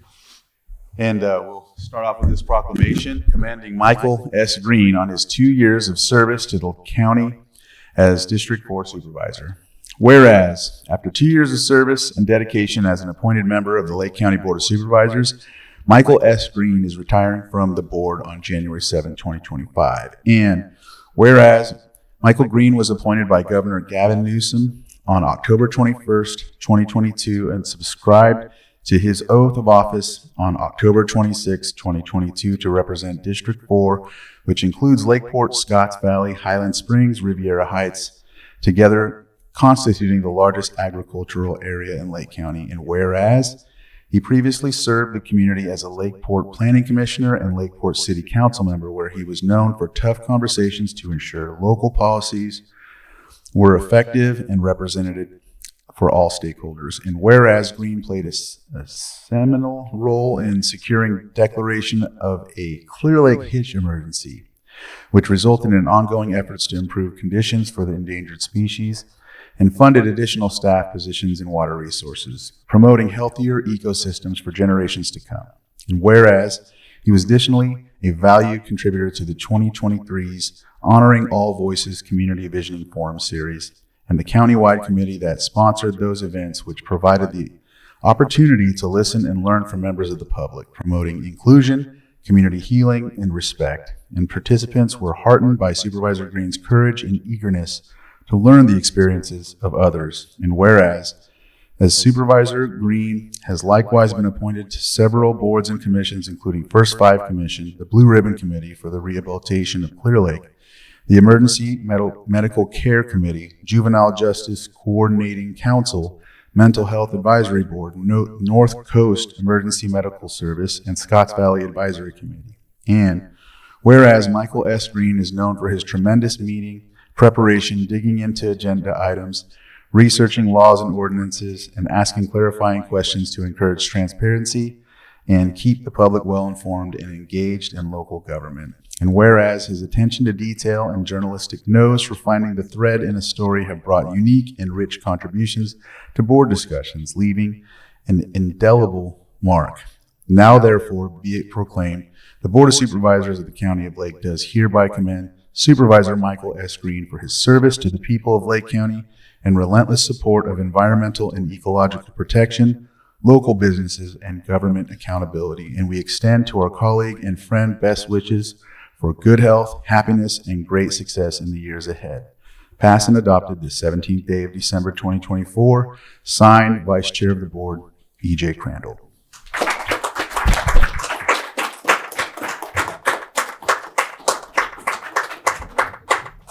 Yeah, you like it? And then we also have this plaque for your service. Oh, very nice. And I'll go ahead and give you the mic. No pressure there. Yeah, for once, I'm kind of at a loss for words. It's been a fast 2 years, I'll tell you that. And I'm constantly reminded of my predecessor's words, Tina Scott, when I told her I was applying for the appointment. And she said, "You're an idiot." And she was right. She is absolutely right. I was an idiot then, and I'm an idiot today, but I'm a smarter, kinder, gentler idiot, I hope. And I have tried to, in my own weird way, represent the diverse community that is District 4, all the way from Scotts Valley to City of Lakeport and down in Big Valley. And, you know, one reason we have 4-year terms, and I'm thankful Supervisor-elect Rasmussen is here, is there is a learning curve to this. And I'd like, you know, if there's one regret, it's that I didn't have all those life experiences right at the start of my term. Like any new supervisor, I made mistakes. And 2 years in, I think I would have been better for another 2 years, but that's just not how this life journey unfolds. So among other things, I hope you will not only welcome with open arms my successor, Mr. Rasmussen, I hope you will be patient with him as he learns the job, and I hope you also follow him as he exhibits his own kind of leadership in this role. My board colleagues, speaking of mistakes, you know, when you just land in the job and you parachute in and there's hard issues coming at you every dang meeting, sometimes our first introductions are under duress of sorts. Like, oh, how dare you vote on this? And I don't know that I did the best job being open to everyone, and I apologize for that. I also apologize to staff for being so detail-oriented. It says it nice in the proclamation, but sometimes it isn't when you're coming in with a red line, you know, editing everything. I want to thank all the department heads that have shown patience with me as I've had my own weird questions for them, and they've been very supportive. I'm very excited with the current group of leadership we have here in the county. We've definitely had some challenges, but we've made some real progress in the last 2 years, and I like to think I've had a teeny tiny part in that. So with that, I'm hungry. I see cupcakes, and we still have a long agenda, but thank you, everyone. I appreciate your confidence.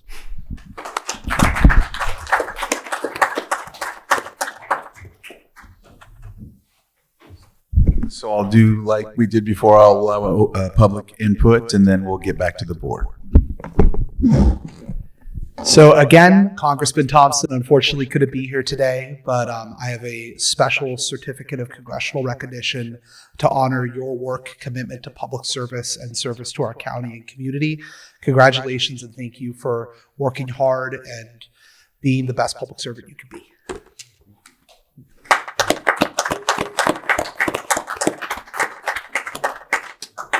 Yeah. Very nice.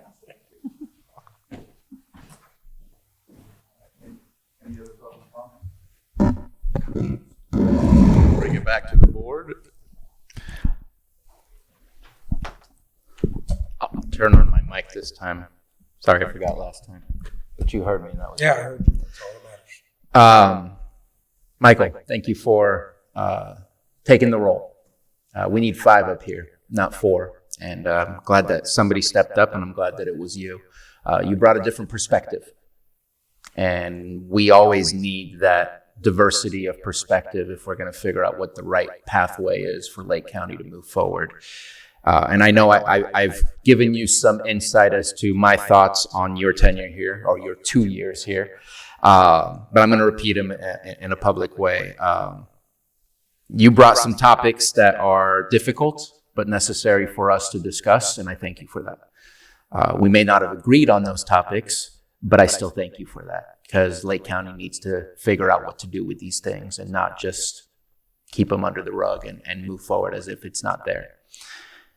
But you also changed my perspective on something that I was very frustrated and annoyed by. And then I was annoyed with you because you changed my perspective on it.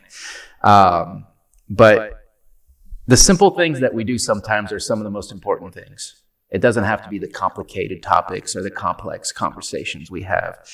And proclamations, while they seem like sometimes they're a dime a dozen, they can have a large impact. For example, today we just had one young lady that we gave a gold award to, and it was a sort of proclamation, not necessarily a specific proclamation, but that is something that she will remember. And you brought us a proclamation, and you dealt with that proclamation with some of the greatest class I've ever seen somebody handle a proclamation.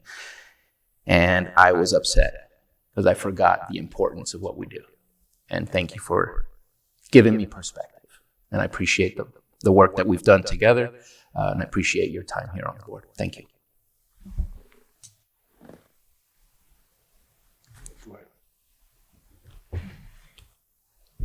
You stepped into a job that nobody wanted. And, not a lot of people know what it's like to serve in this role and to sit on this dais. And I know you showed up every day being who you are and bringing your whole self to this job. And that's the only thing that a public servant should do and could do. And so thank you for that. We are not up here to agree. We're not here to vote together. And you and I did not vote together a lot. But we do that for the better of our county and to move our county forward. So thank you for your service. Michael, I just want to say thank you. Thank you. We had a lot of conversations, as you said, right here on the chair or on other topics as we moved through. The hitch problem, that was big.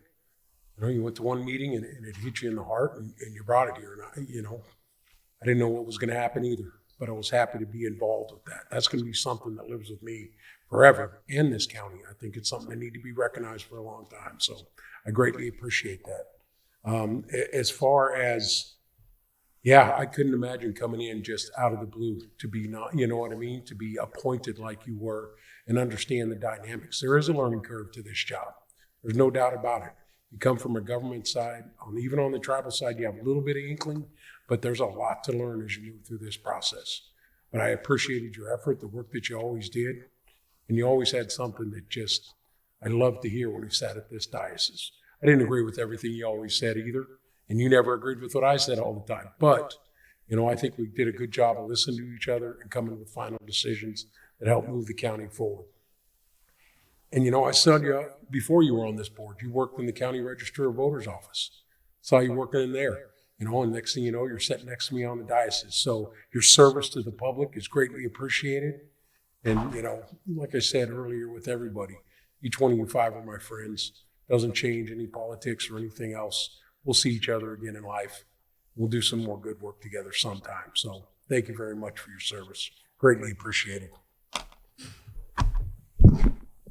That would be. Well, Michael, we first worked together on something before you were supervisor. I don't know if a lot of people know this, but I was tasked with we were trying to do an urgency ordinance for the situation during COVID for masks. And there was work with you and another individual that was writing mainly from the other. And we basically together what ended up becoming a non-urgency ordinance, and it did its best to meet both needs. And I'm pretty sure that a lot of folks were pretty upset with it still, but it got through at sunset and it's gone. But you played a big part in helping with that. So I want to just note that, thank you for that help during that time. It was a really tough time, and Moak was the chair, and we were all dealing with that. And that was the first thing. And then you jump, feet first in this position. And I seen you at the Hitch Summit, and that's when you said, "Should I bring something?" And I said, "Yeah, if you want to do that." You're like, "Well, why won't you?" I says, "You know what? I think it would be better if you did it. I think, I just think it would be better." I says, sometimes I get a lot of flack for bringing native things. Being a native, you bring something, and then, I'm sure you all have heard it. So it really was a lot better coming from you. I know you were passionate about it. I know you were a planning commissioner before. When I was a planning commissioner, I listened to you speak numerous times at the cannabis forums, at planning commission meetings, things like that, and other projects and whatnot. So since I've been serving the county, whether it be planning commissioner or supervisor, I've heard your voice. I've worked with you. We all don't always agree on things on this dais, but at the same time, we always have respect once we're finished with the meeting, and we always move on. And I appreciate that, and I'm always going to appreciate the time I spent serving with you, Michael. So, thank you.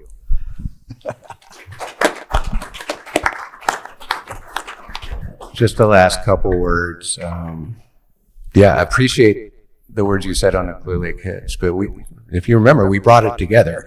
That came, and we co-sponsored that at the end of the day. And I point that because I want to share, there was some hesitancy. We didn't know. It was a long thing, and it assumed a lot of things that we hadn't talked about. One reason I think it was so powerful and has been successful is because it was a partnership, because I did reach out and we did talk about some of this stuff before we brought it forward. And there's a lot of power in that. If anyone can, just get over their own discomfort. I'm going to be found out I'm a fraud. I'm going to be found out I'm a jerk. Jessica, I'm a jerk now. I'm sorry, but you have to fess up sometimes. You all have been so patient and very supportive in your own ways. I'm,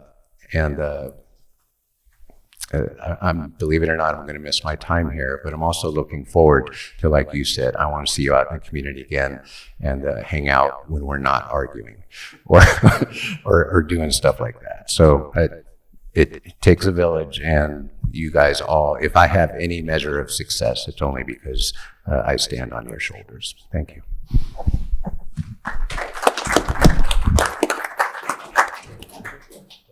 Picture.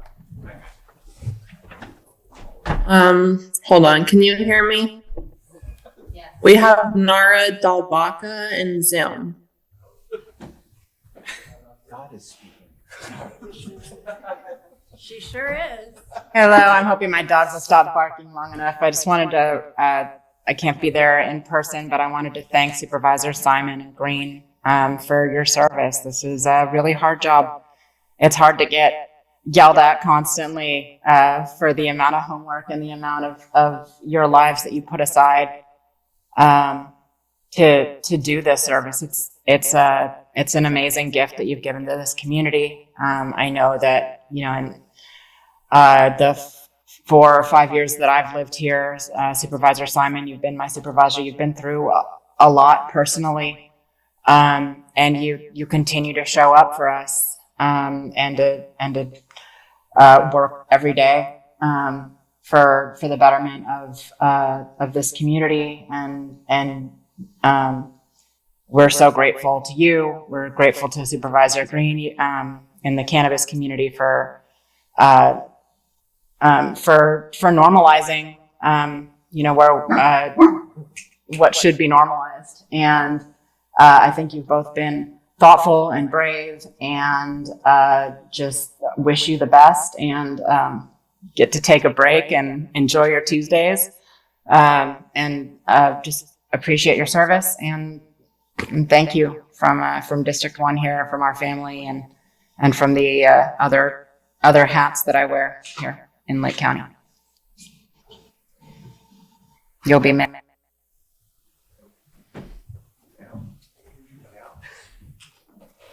All right. That's if there's no more comments, I'll close public input and we'll move forward to do these pictures. Too much hardware.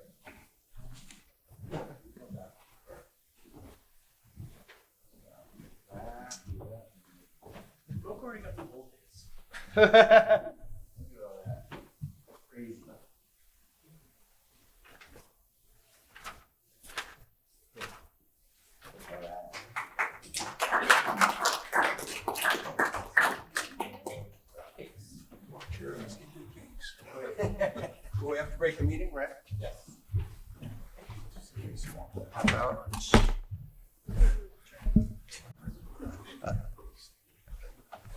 Half hour? Half an hour. Acceptable? Lunch? You know what? We do, but we have I made. have to eat for lunch. Let's split the baby in half. Let's go ahead and break this meeting. We'll come back. What time is it now? 1:02. 1:45. 1:30. 1:45. 1:45. That's a lot after. We're on? Woo, we're on. All right, welcome back to the Board of Soups meeting for December 17th. We are going to plow right ahead with our morning calendar. Got an extra speaker on. What? What's going on now? All right. Let's plow ahead. Let's go to item 6.6, our 9:45 a.m., only 4 hours later. Public hearing, consideration of a closeout of the Community Development Block Grant Business Assistance Loan Grant number 20-CDBG-12081, and B, close out the Community Development Block Grant CARES Act Grant number 20-CDBG-CB2-3-003. I see Mr. Rickelman ably taking the microphone to present this item, and thank you very much, Ben, for your patience. Appreciate it, and we are ready to rock. No problem. Ben Rickelman, Deputy County Administrative Officer. So as mentioned, this is just a closeout notification for 2 CDBG Community Development Block Grant programs that the county contracted with Community Development Services. So the first one, CDBG 12081, was in the amount of $500,000. It was all for low interest, long-term small business loans that the loan committee approved. There was 4 loans. It supported the creation of 46 jobs, and of those 46, 20 were retained. It was South Shore Public House, Argo Lake Garden, Finch Gardens, and Blue Lakes Market.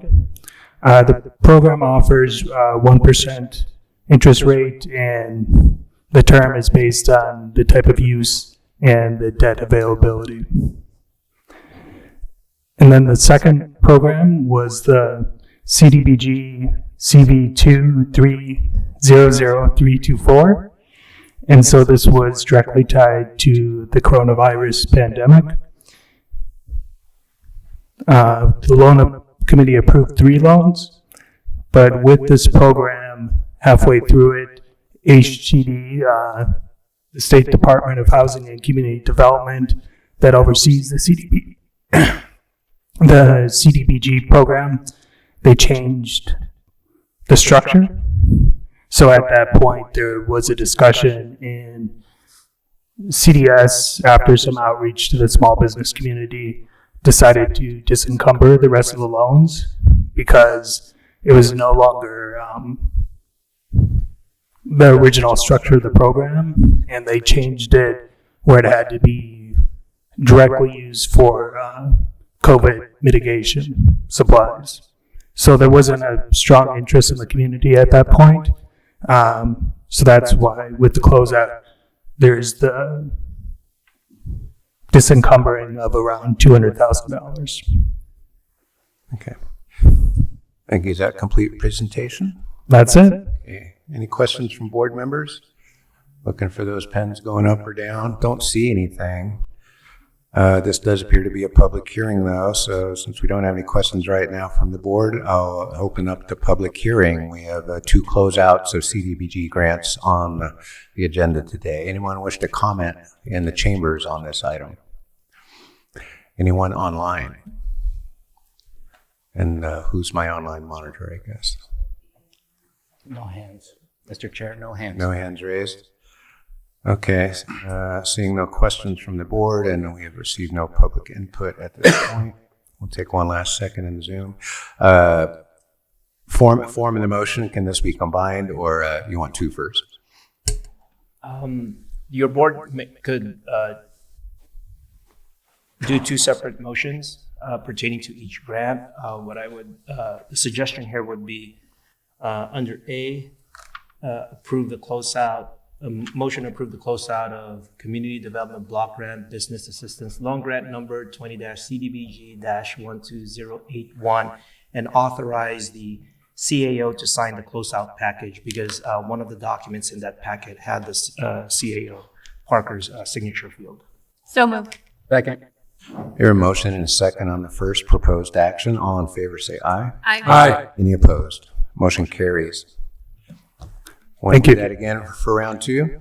Yes. So the second motion would be to motion to approve the Community Development Block Grant CARES Act Grant number 20-CDBG-CB2-3-00324 and authorize the CAO to sign the closeout package. So moved.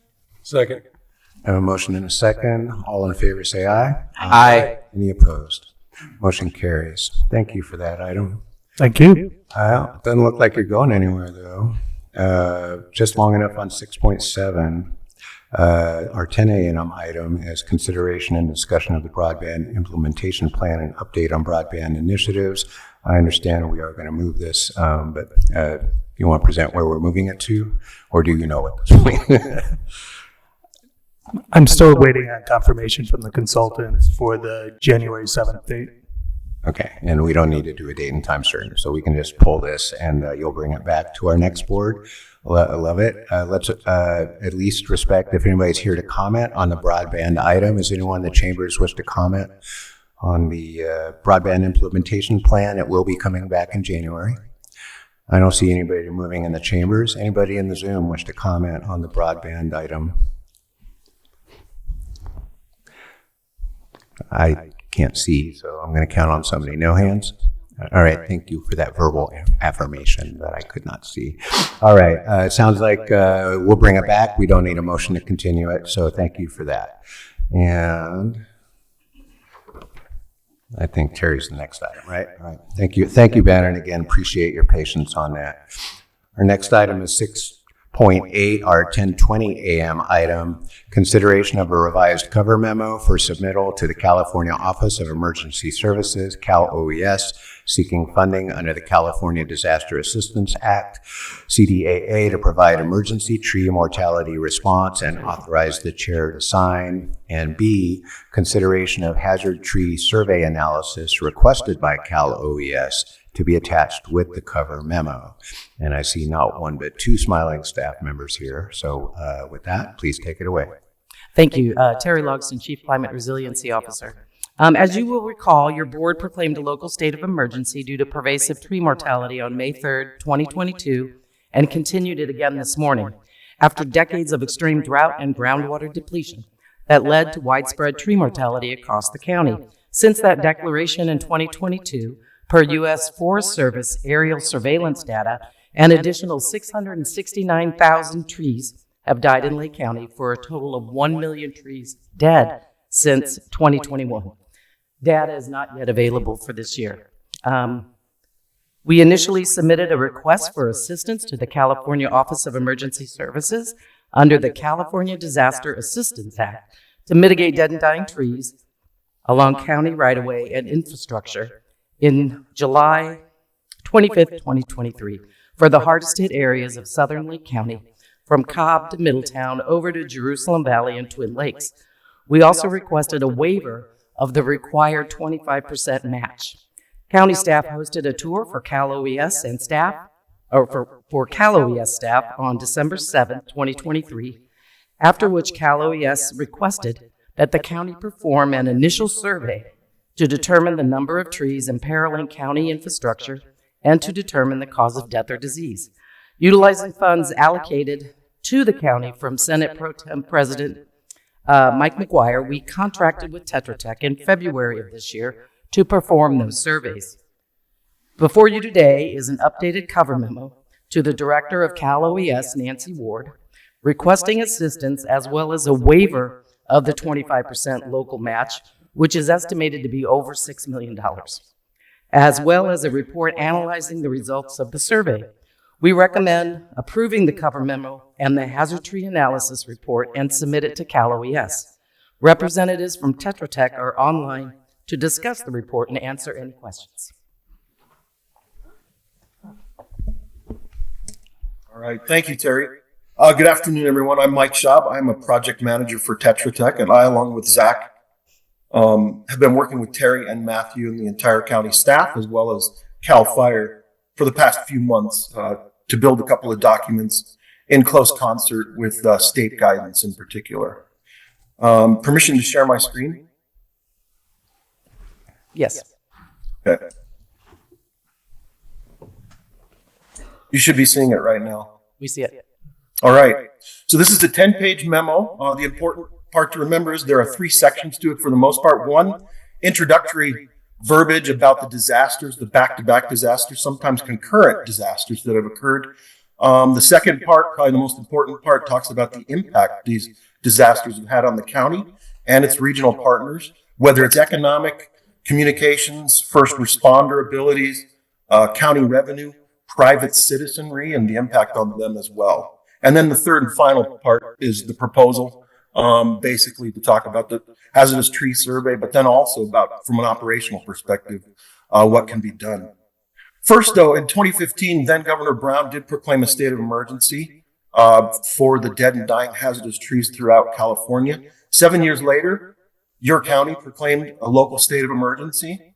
You can see the numbers there for the estimates statewide, as well as, and we'll get into this, potentially more specifically within Lake County. The removal of dead and dying trees have multiple benefits, and the memo spells them out. I'm not going to go through them all, but first and foremost, reduce the threat from catastrophic wildfire, mitigate the threat of falling trees along public roadways, and just overall government infrastructure, private infrastructure as well, and create defensible spaces along roadways and around infrastructure, especially power lines. The overall objective of the tree mortality program is to both identify and mitigate those dead and dying trees that are assessed to be within the county itself.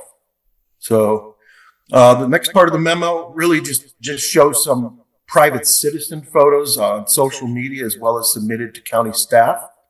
And then the second section really goes into the impact, and this is where we talk about negative impact on county departments. It basically causes a surge for some county departments, employees in particular, that have to go out and do additional work. It strains budgets within county departments. It's impacted county revenue as well. Increased, and we've talked about this, first responders.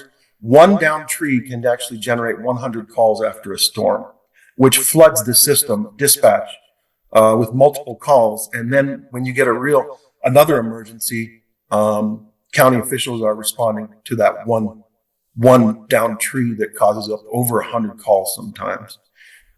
Zach and I were lucky enough to sit down with two Cal Fire employees, and they talked both about the February 2024 high wind event and a year earlier, the snow event that occurred, and their own interactions with private citizens as well as county officials as they worked to answer and respond to numerous emergencies, whether it's a tree falling on a house and trapping a county citizen, to volunteer private citizens working down a public road and firefighters working up a public road, cutting through downed trees to clear a road for potentially emergency use. So many firsthand accounts, both from private citizens as well as two Cal OES members are captured there. These decades of drought and dead and dying trees have really impacted the communications infrastructure. In fact, the Cobb Area Volunteer Radio Network was set up by private citizens to counter those potential impacts that downed trees can have on comms efforts. It's also helped to shape county private citizens' expectations because they've learned to deal from a dispatch 911 perspective that there's multiple calls for downed trees, and it may take longer for first responders to be able to respond to them, not only due to dispatch being flooded, but also public roads being impacted as well. Cultural and historical impacts include tribes throughout the county and throughout the region and their ability to harvest acorns and pine nuts, medicinal plants, and basketry material. And then finally, these disasters and the dead and dying trees have really shaped the coordination of responses.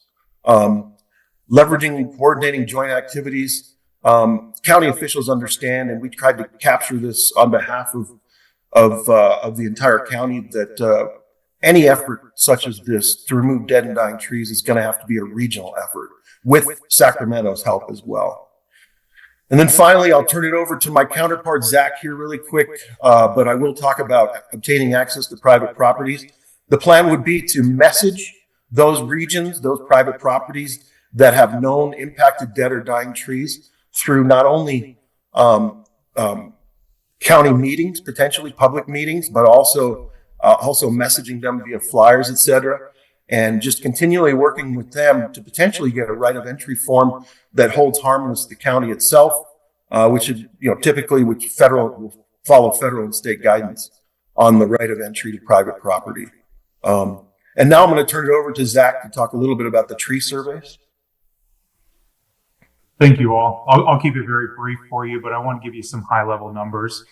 We were essentially assigned to put together a sampling survey of what may actually be on the ground. A lot of what the analysis had been done prior to this was either through satellites or through aerial detection. So Cal OES wanted us to look at actual ground sampling. We sent arborists out into the field to go sample 126 points along approximately 160 miles of your roadways in South Lake County. From that, we found 14 positive locations, both for tree mortality and for bark beetles, which is going to be the primary or secondary problem that's occurring, which we'll go into. But essentially, you have the tree mortality problem that occurred back in 2016, which was declared. And according to the U.S. Forestry Service, after large tree mortality events like that occur, you have invasive species such as bark beetles come into these mortality areas and begin to cause lasting effects for both healthy trees and for trees that have already died off. Once those colonies swell, those colonies can begin to affect both your living trees and your dying off trees and things like that, weakening them to windstorms and to fire threats, because fires will tear right through those types of damage. So we went out and performed the study. Essentially what we found is along your roadways within a 15-foot span off of your roadways, which would be considered a normal easement, you would find approximately 1,000 trees along your roadways to do just an ROW program. If we extend that out to a defensible space of about 200 feet off the roadways to take care of things like ponderosa pines and other very tall pine trees, that number would be extended out almost to 12,000 trees countywide. It's extremely important to think of this as a defensible space around your infrastructure, because those tall falling trees during windstorms cause those collapses and those breaks in mobility, like we talked about in the cover memo. But also you have public infrastructure such as power lines where those down trees and wind events can cause fires themselves. So creating these dispensable spaces is really the point that we were trying to get across to Cal OES, and it is the summation of the report that we would be submitting. Thank you. Does that conclude the presentation? Do we have any additions, Terry or Matthew?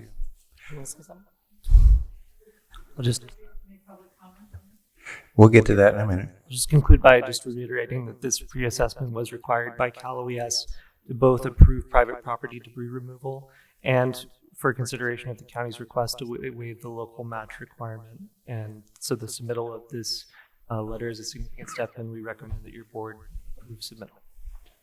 Great, thank you. Any questions from board members? Supervisor Pyska. No questions. I just want to really thank staff for carrying this for the past several years. We began to notice tree mortality exploding in the fall of 2021. And then we declared our emergency in the spring of 2022. And we've been carrying this load for a long time. Without the support of Senator McGuire, we wouldn't have been able to get these surveys and really have the engagement that we have with Cal OES right now. So thank you both for supporting this, and big thanks to our representative who helped fund this. I do want to just point out one thing. I think I heard there was a statement that bark beetles are invasive, and they're not. They're native. We also have another issue, which is red ring rot, and that is decimating the Doug firs that are along our roadways. And so in this report, you will notice when it's mentioned fungus is not tied to the drought. So we have all of these trees that we also still need to figure out how to deal with. That we cannot tie to the drought and could not be part of this specific program. But they are a threat to public safety year-round, as we have just heard. Supervisor Sabati. Yeah, just a brief question for informing me on the current status.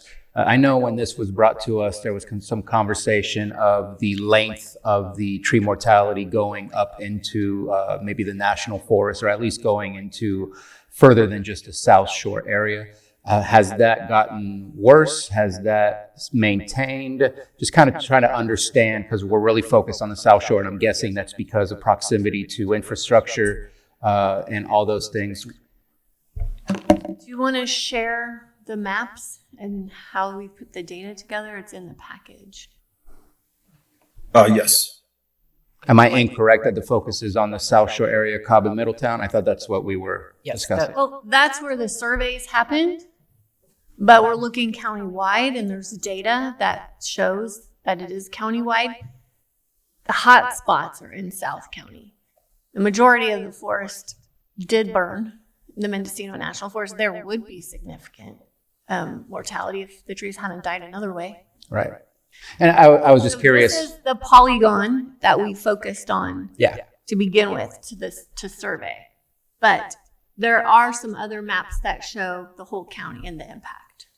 Correct. That's why we are calling this phase one, because that is the hardest hit area where a lot of where it started.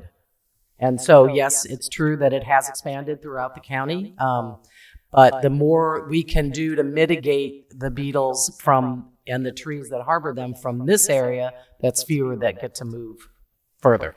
In the report, there is a nice image. If you have that image also to talk about how they move, go ahead and describe that. Yeah, so on the image that you're seeing here, the yellow locations that you see are positive locations close to our right-of-way sampling points, where we found both tree mortality and infestation of bark beetles.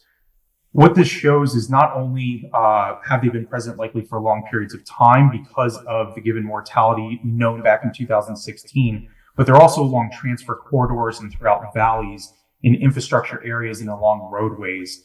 So you can see how they can easily move throughout the valleys. And we have photos where there was a tree mortality incident and then trees along the ridge line that have died off. Here's the image here. And they create these runner lines where they can find new samples of food sources until they find a very large die-off area, and then their colony will move along that.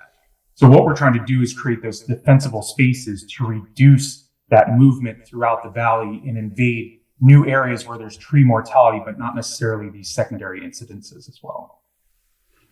And so just to clarify, because I just wanted to be clear, we are seeing this in other areas. What we're asking in this memo is specifically to start, as you stated, phase 1. And the answer is yes, that's the focus at this moment in time. Okay, I just wanted to ask and get that response, so thank you. I had a quick question on the local cost share waiver. I see the request in there. Certainly makes sense that we're going to ask, but I don't see a breakdown of the criteria. So what is there a formality to when you request for a local cost share waiver? What criteria do they review? Are there things we can do to be more competitive in making that local cost share waiver request? So primarily they consider the financial constraints of the county and their ability to afford the work. Because of our series of disaster events, it's been suggested by Cal OES that we're positioned fairly well. That's why the attachment was included with the letter that shows the documents, the series of disaster events that we've endured. And the state is also aware of just the persistent general economic challenges facing Lake County. And those are factors that help. Ultimately, the decision is made by the director of Cal OES. All right, thank you.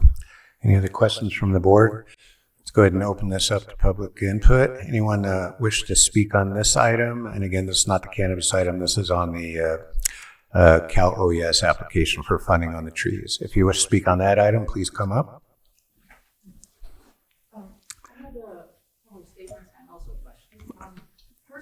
Please state your name for the record, and you'll have 3 minutes. First of all, I had a question about the life cycle of the beetle in question and how long it would take for an infestation to result in a tree fatality. If you have a series of questions, how about we just get the questions on the record? We'll respond, but let's not do this back and forth. Okay. Well, that was my primary question, and I'll wait for response. So the Risk Reduction Authority has a YouTube channel, and we've done town halls, virtual town halls on all of this. So we have Dr. Michael Jones did a presentation on the bark beetles in the spring of 2022. I think that's when it was. So that's available. You can watch it. You can get all that information straight from the entomologist. Is there no answer to my question? I don't have the exact information that you're looking for, so I'm just going to point you to that resource. Okay, well then I can't use it to inform the rest of my statements. So the rest of my statements are regarding what I consider to be a rather shocking proposal to clear trees within 200 feet of roads. Did I actually hear that right? And the idea that we'd be losing 12,000 trees as a result of a proposal of this type. I have to say that as a proponent of trees in this county, that I find that just excessive. It would be far more, if the concern is about power lines, I would much rather see power lines go underground than losing 12,000 trees. I do admire the fact that we are looking at the tree death issue and trying to find solutions, and hopefully with an eye towards preserving tree life. But I'm not really, I find it just shocking that there may possibly be a proposal to cut down 200 feet of trees around our roadways. Part of the joy of driving down the road is seeing trees on either side of it. Trees provide habitat, they provide clean air. There's a reason why we have trees in our environment, and they're supposed to be there. The other concern I have is that something that we've seen recently in Middletown is the decimation of our great oaks. And these are trees with girths of over 3 feet in diameter. And tree companies, including Pacific Tree Care Company, have been coming in and killing these trees, leaving only a standing stump. They've been cutting off all the branches, and these were living trees. I have, photographs of them from Google Maps showing that they were living, a year or so ago. And then they'll give us an excuse like, oh, well, it had a beetle. Well, doesn't every tree, reasonably have maybe a beetle infestation? Is this really an excuse to be cutting down a 300-year-old oak and turning it into a stump? I think the Board of Supervisors need to protect our trees as well as, consider other factors as to why some trees are dying. So, sounds like my time is up. So those are my main issues. Thank you. Thank you for. This program, every single tree has to be certified by an arborist, that it has to be certified that it is dead and dying, and that it has this infestation and it is dead and dying. So it is not clear cutting. It is not cutting healthy trees with vigor. It is every single tree in this program has to have that certification.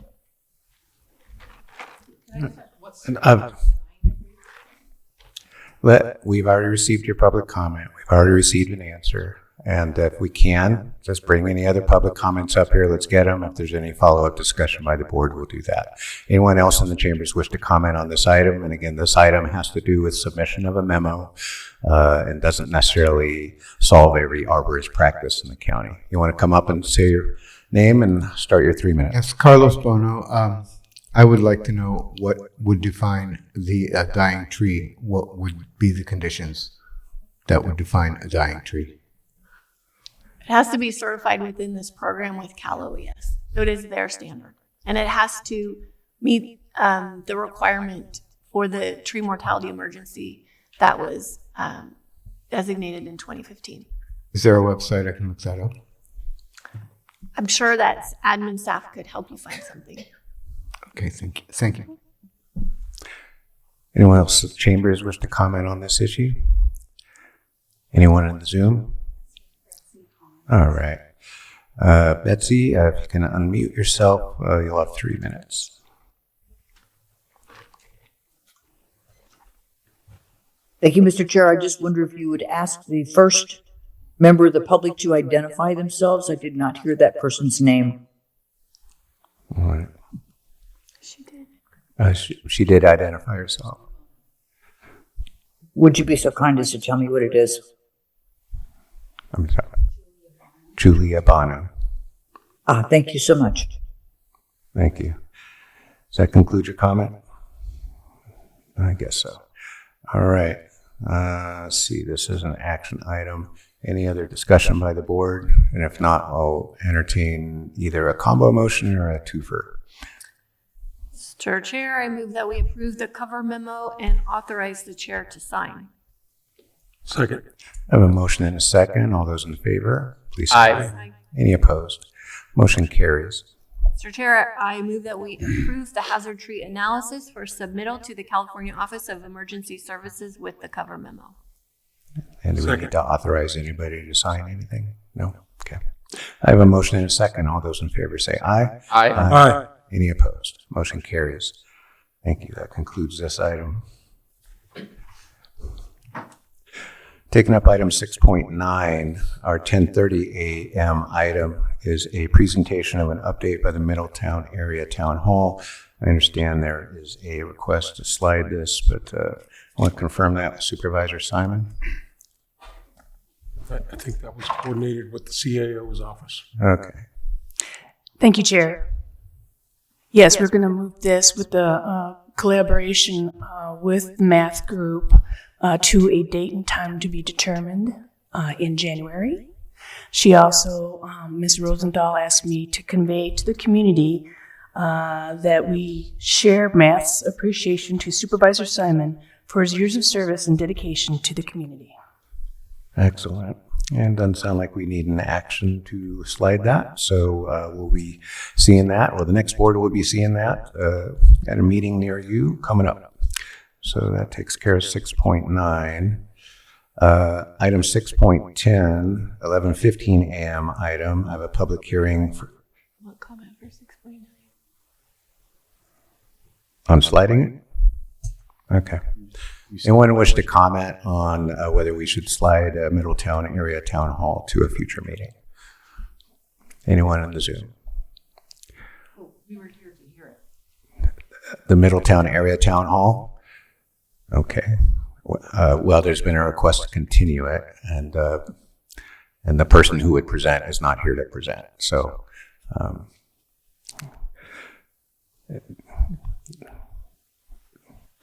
I'm going to move this on unless there's going to be a comment on that.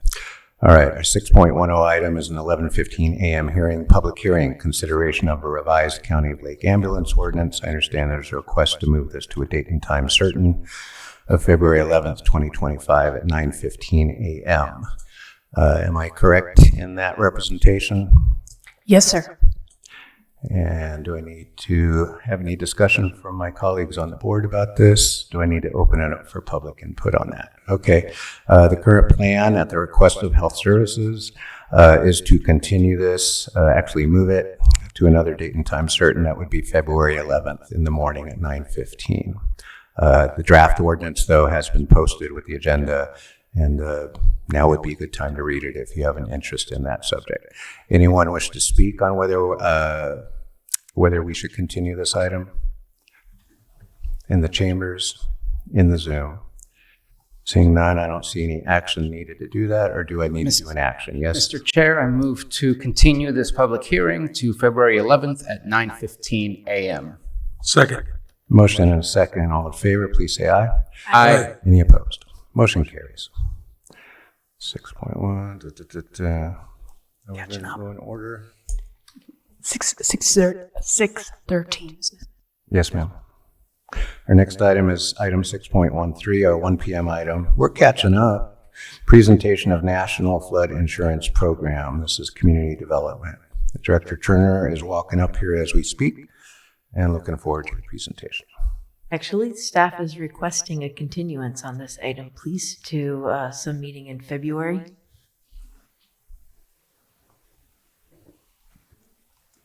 Date certain or just some future meeting? It's not a noticed public hearing, but February 11th would be awesome if there's space available. Is that a holiday? That's not February 4th. February 11th will work? All right. There's been a request to continue this item to February 11th. Do you need a time certain? No. Nope. Okay. Supervisor Sabatier? Never mind. No? No other pens? Take it back. All right. Anyone wish to comment on the request by Community Development to slide this presentation to a date in February? I know there was someone here. I don't know if she stepped out. Julia. I know she came for it last time. The citizen. I can let her know. Okay. Okay. And do we need a motion to do it? No? Okay. Then we're just going to, having no comment in the chambers, no comment in the Zoom, no objection by the board, we're just going to slide this to February, and Community Development will get it back on calendar when it's time.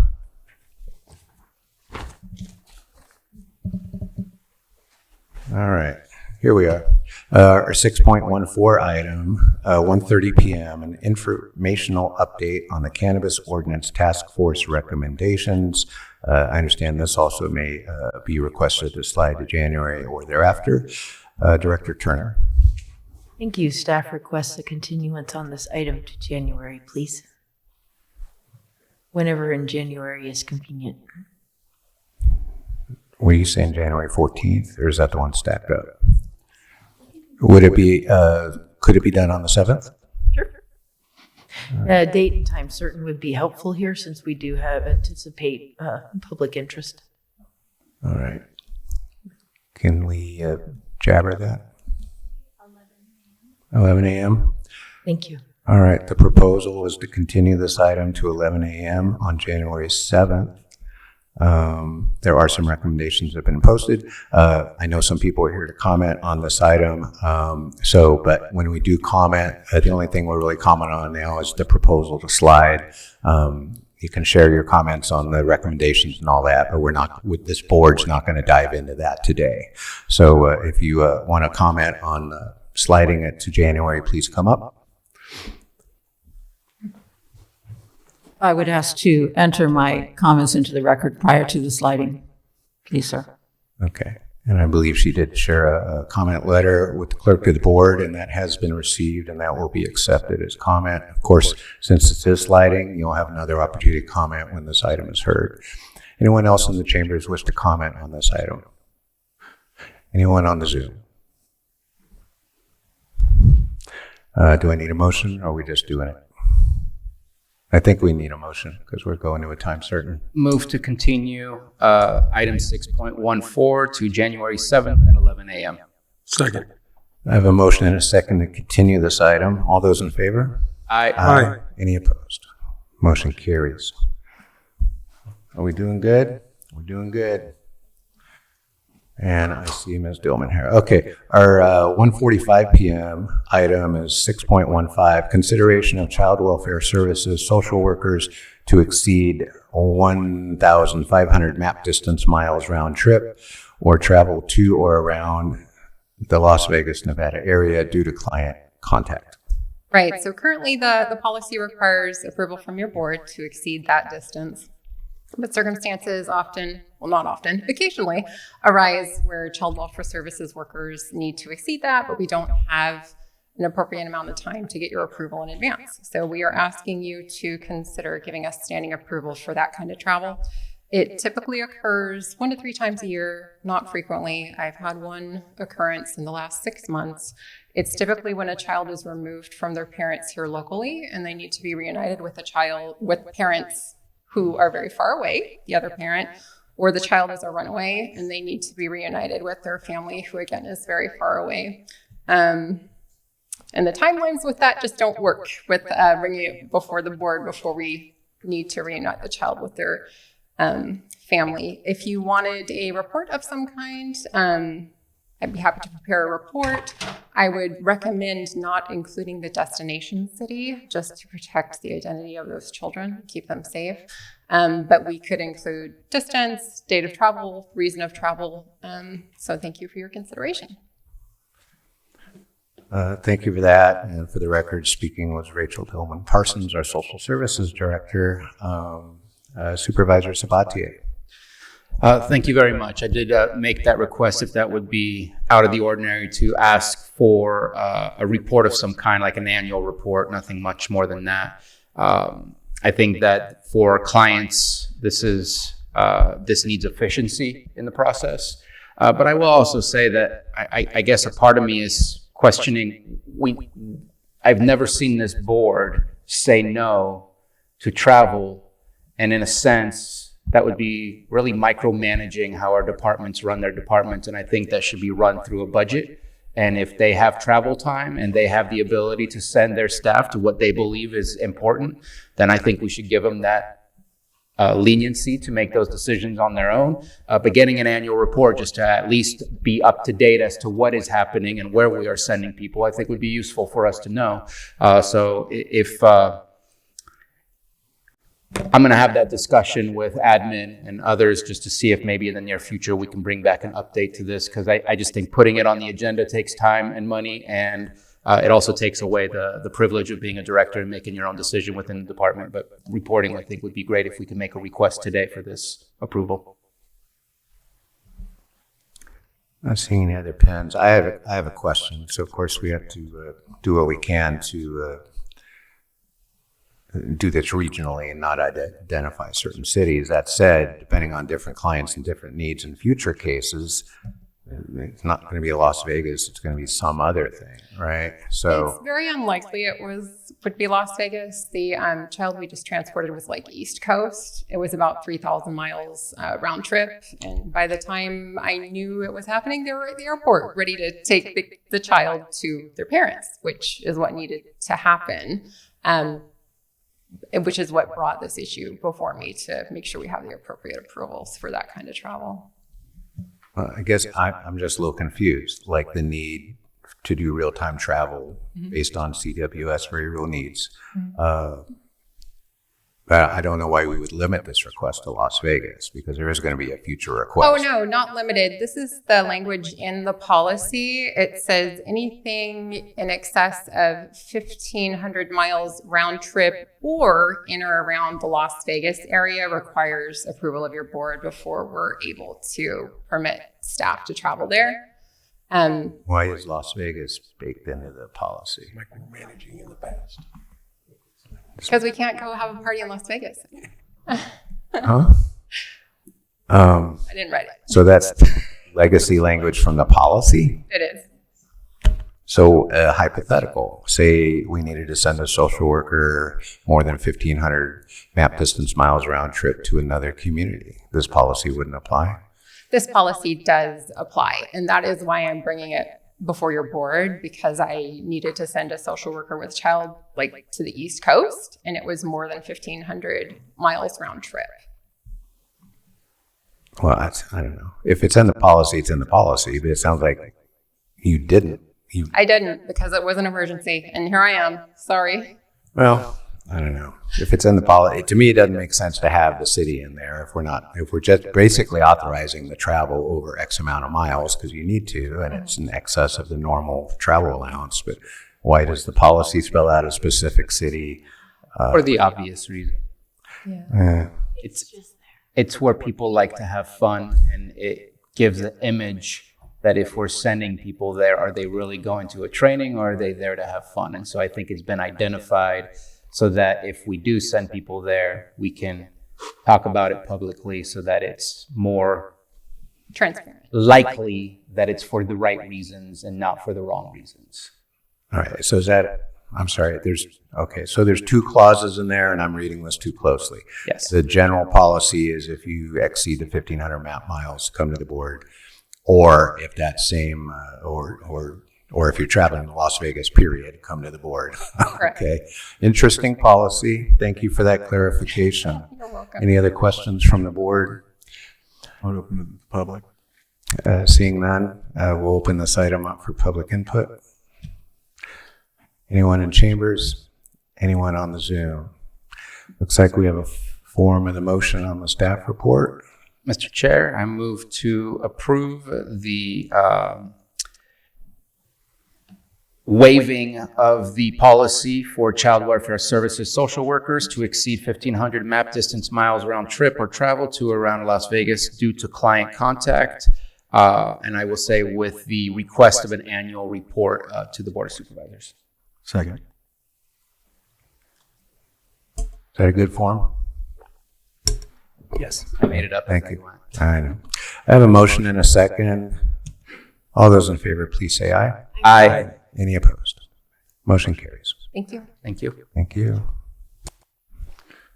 Sure, Chair. Yes. CAO Parker. Yes, thank you, Chair. Could we bring up 6.14 up again? We have someone who was in Zoom who was unable to speak. All right. Do we need a motion to reopen? Yes. So moved. Second. I have a motion and a second to reopen item 6.14, or 130 item, the informational update on the Cannabis Task Force. All those in favor say aye. Aye. Any opposed? Okay, we are now sitting again on item 6.14, our informational update on the Cannabis Ordinance Task Force recommendation. And you said there was a comment? Okay. Ms. Dalbaca, we're going to reopen this item. Previously, we did vote to slide this to January 7th at 11 a.m. Please state your comment. Yes, absolutely. I saw that. And I'm sorry that you and Supervisor Simon, two of the formers of the task force, won't be able to be part of that the final actions of that work. We were hoping to be done in 6 months, but we're still serving 2.5 years later. Just want to say the task force, for most of the 2.5 years has done really well and has built a really lovely camaraderie and has gotten most things done with pretty non-controversial votes. And that changed pretty recently due to a group of folks that formed a coalition. Most of them are active appellants on cannabis projects. But some of those changes that they're suggesting are pretty sweeping, that could either prohibit or significantly negatively impact large numbers of farms that are in the pipeline or even ones that are currently operating. And I just, I want to flag that for you all. We'll talk about it more in January. But if things start to move forward to the Board of Supervisors that are coming with both members that are the only two cannabis people on the task force voting against it, it's going to end up kind of undoing the entire mission of the task force, which was to help streamline this process and to help support an industry that was already moving. So I just wanted to let you know you will be hearing from folks about that in January, and to raise those concerns, because could have a huge financial fiscal impact for the county if some of these changes were to be adopted. So thank you for reopening this and taking my comment. I had my hand up before, but I think it got missed. So. All right. Thank you. And I'm available for questions from any members of the board who care to reach out. All right. Thank you for your comment. I don't see any other pens. Since we are open anyway, I will confess that I'm disappointed that I won't be able to sit on this, but I understand the task force has been meeting weekly and trying to make good forward progress. And I also note that it has occasionally been pushed in different directions, including the hoop house ordinance. So they've been doing a lot of good work. Since I won't be here in January, whether I agree with some of the concerns raised by the last speaker is kind of irrelevant, but I kind of do. We put a lot of time and effort into developing the regulations and the practices that support our state licensed cannabis industry. There do seem to be some newer recommendations that would chart a different direction and impose different requirements. And while there's always room for improvement, I believe the original charge of the task force was just develop recommendations for how to improve the ordinance and make sure it aligned with new state license types, not to revisit the whole wisdom of whether we should have a robust commercial cannabis program. But it is what it is. My attempt to join the task force as a supervisor was rebuffed by this board. I look forward to the continued hard work of the task force and all the public input they're receiving through that process. But I do agree that when it comes to this board for hearing, and again, it will just be an update at that point, but there are some good questions where this next board will have to unpack. And I'm sorry I won't be here to contribute to that. Anything else on this item? Anyone else wishing to comment? Director Turner. I have one last request, please. I will not have one of my presenting staff available on January 7th, so if I could get an alternate date, that would be great. And while Carolyn's working on that, I would also like to extend my appreciation to the members of the task force. They have been serving diligently, and we are all very clear on our mandate and stay focused on the board's request to find ways to update and streamline the cannabis policy. So we are remaining focused on that goal. 1:30 on January 14th. Awesome. Thank you. 1:30 on January 14th will be the new slide date. I think we did a motion last time. And I know we did have some commenters who have left the room. I don't know if we have. We'll send out an email. All right. Do we need to revisit the motion? Do we need to rescind the prior motion? So it would be the first part, your board may move to rescind the previous motion that set the date to January 7, 2025. So moved.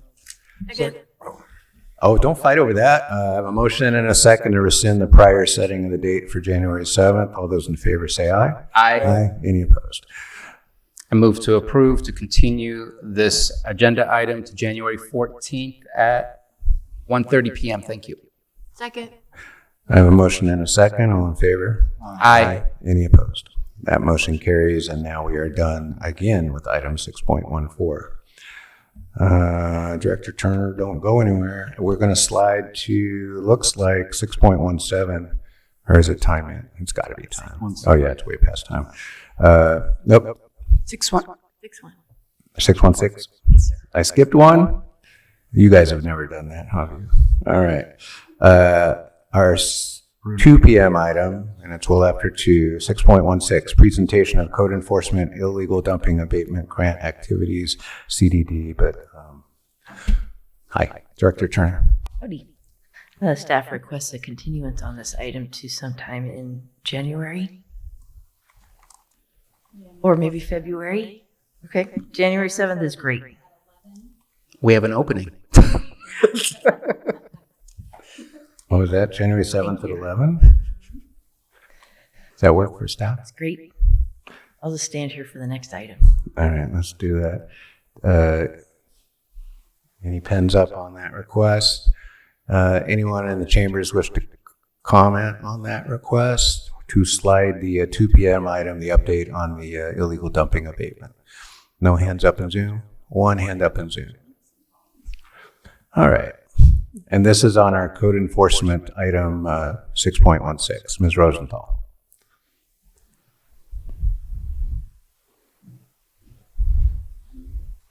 If you could unmute.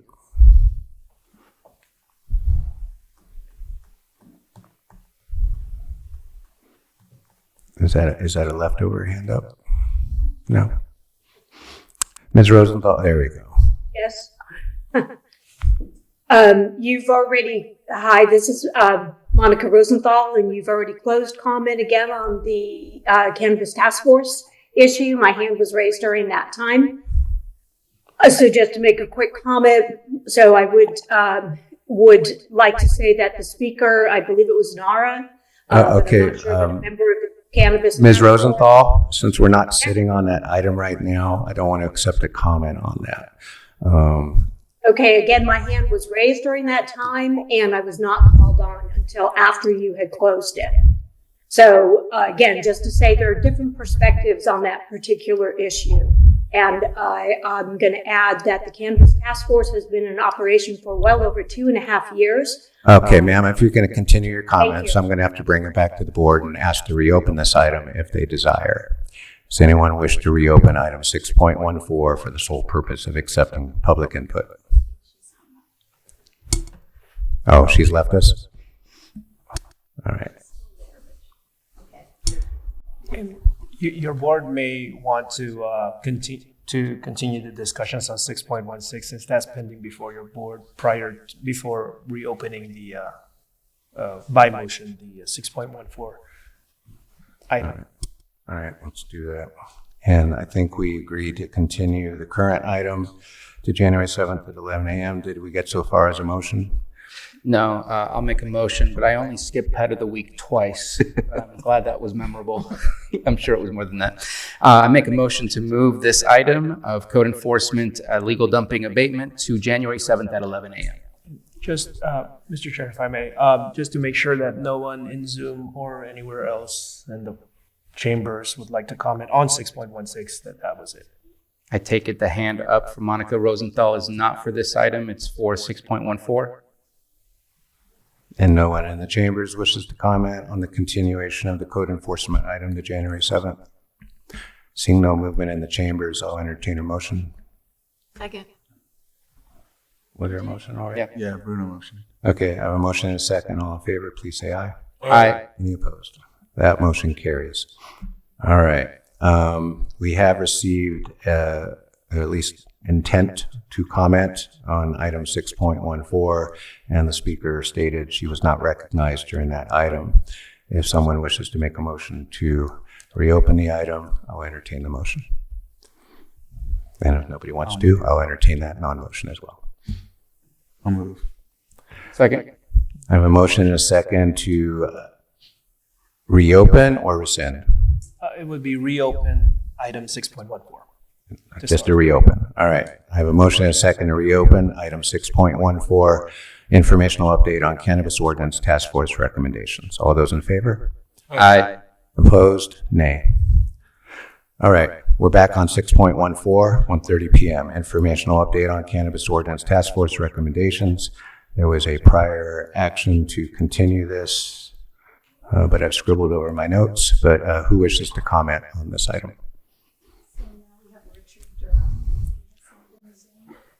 Okay.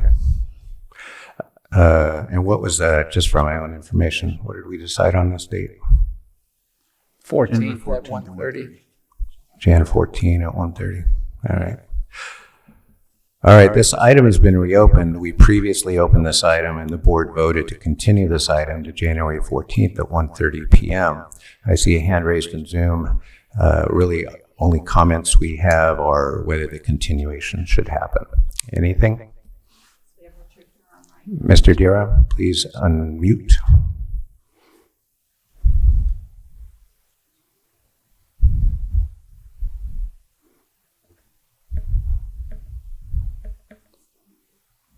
Mr. Durham, you're still muted. If you unmute, you can share your comment. Sorry, I don't talk. Thank you.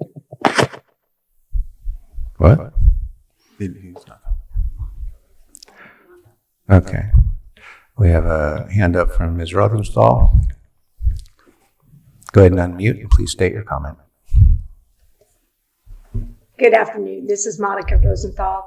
I basically stated my comment before, but it was basically just saying that there are different perspectives on the Cannabis Task Force, and I look forward to continuing that, I guess, in 2025. But did want to point out that the Cannabis Task Force has been in operation for an awfully long time from its original mandate, which I think many can agree that it was never intended to go on as long as it has. And so with that, let's continue to 2025 and see where it goes. Thank you.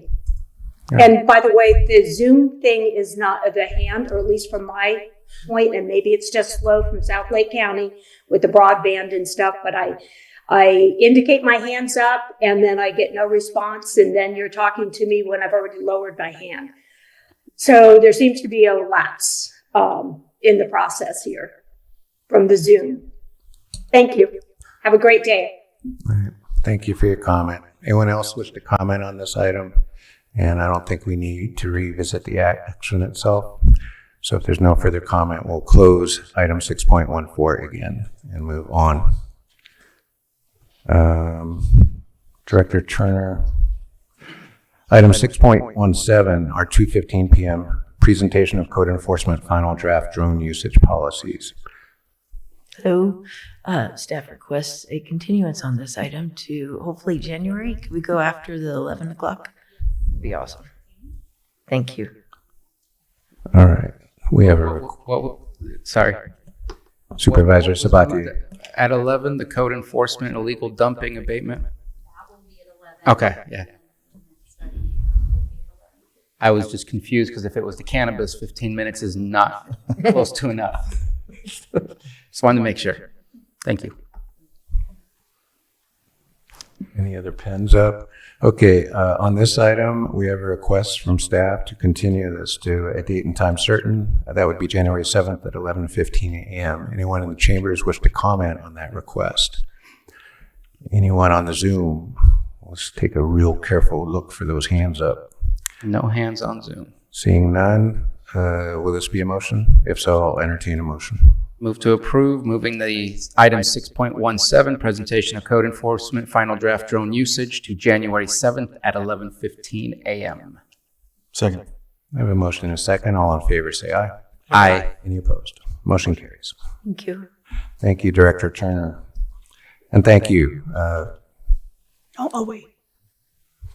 Just thank you. I really appreciate the department's flexibility in accommodating what has turned into a tough schedule today. CAO Parker, did you have something? Yes, I did. Thank you, Chair. If possible, could you consider 7.2 through 7.5? We have Terry Logston in the audience is ready to present, and thereafter we have Ms. Lisa Judd to present her item. Certainly. In order, any preference? 7.2, rocking and roll. All right, let's move to our non-timed items.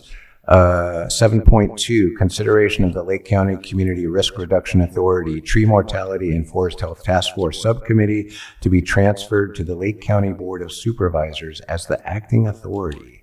I see Supervisor Pyska and admin. You want to carry this, or we're going to go right to Terry?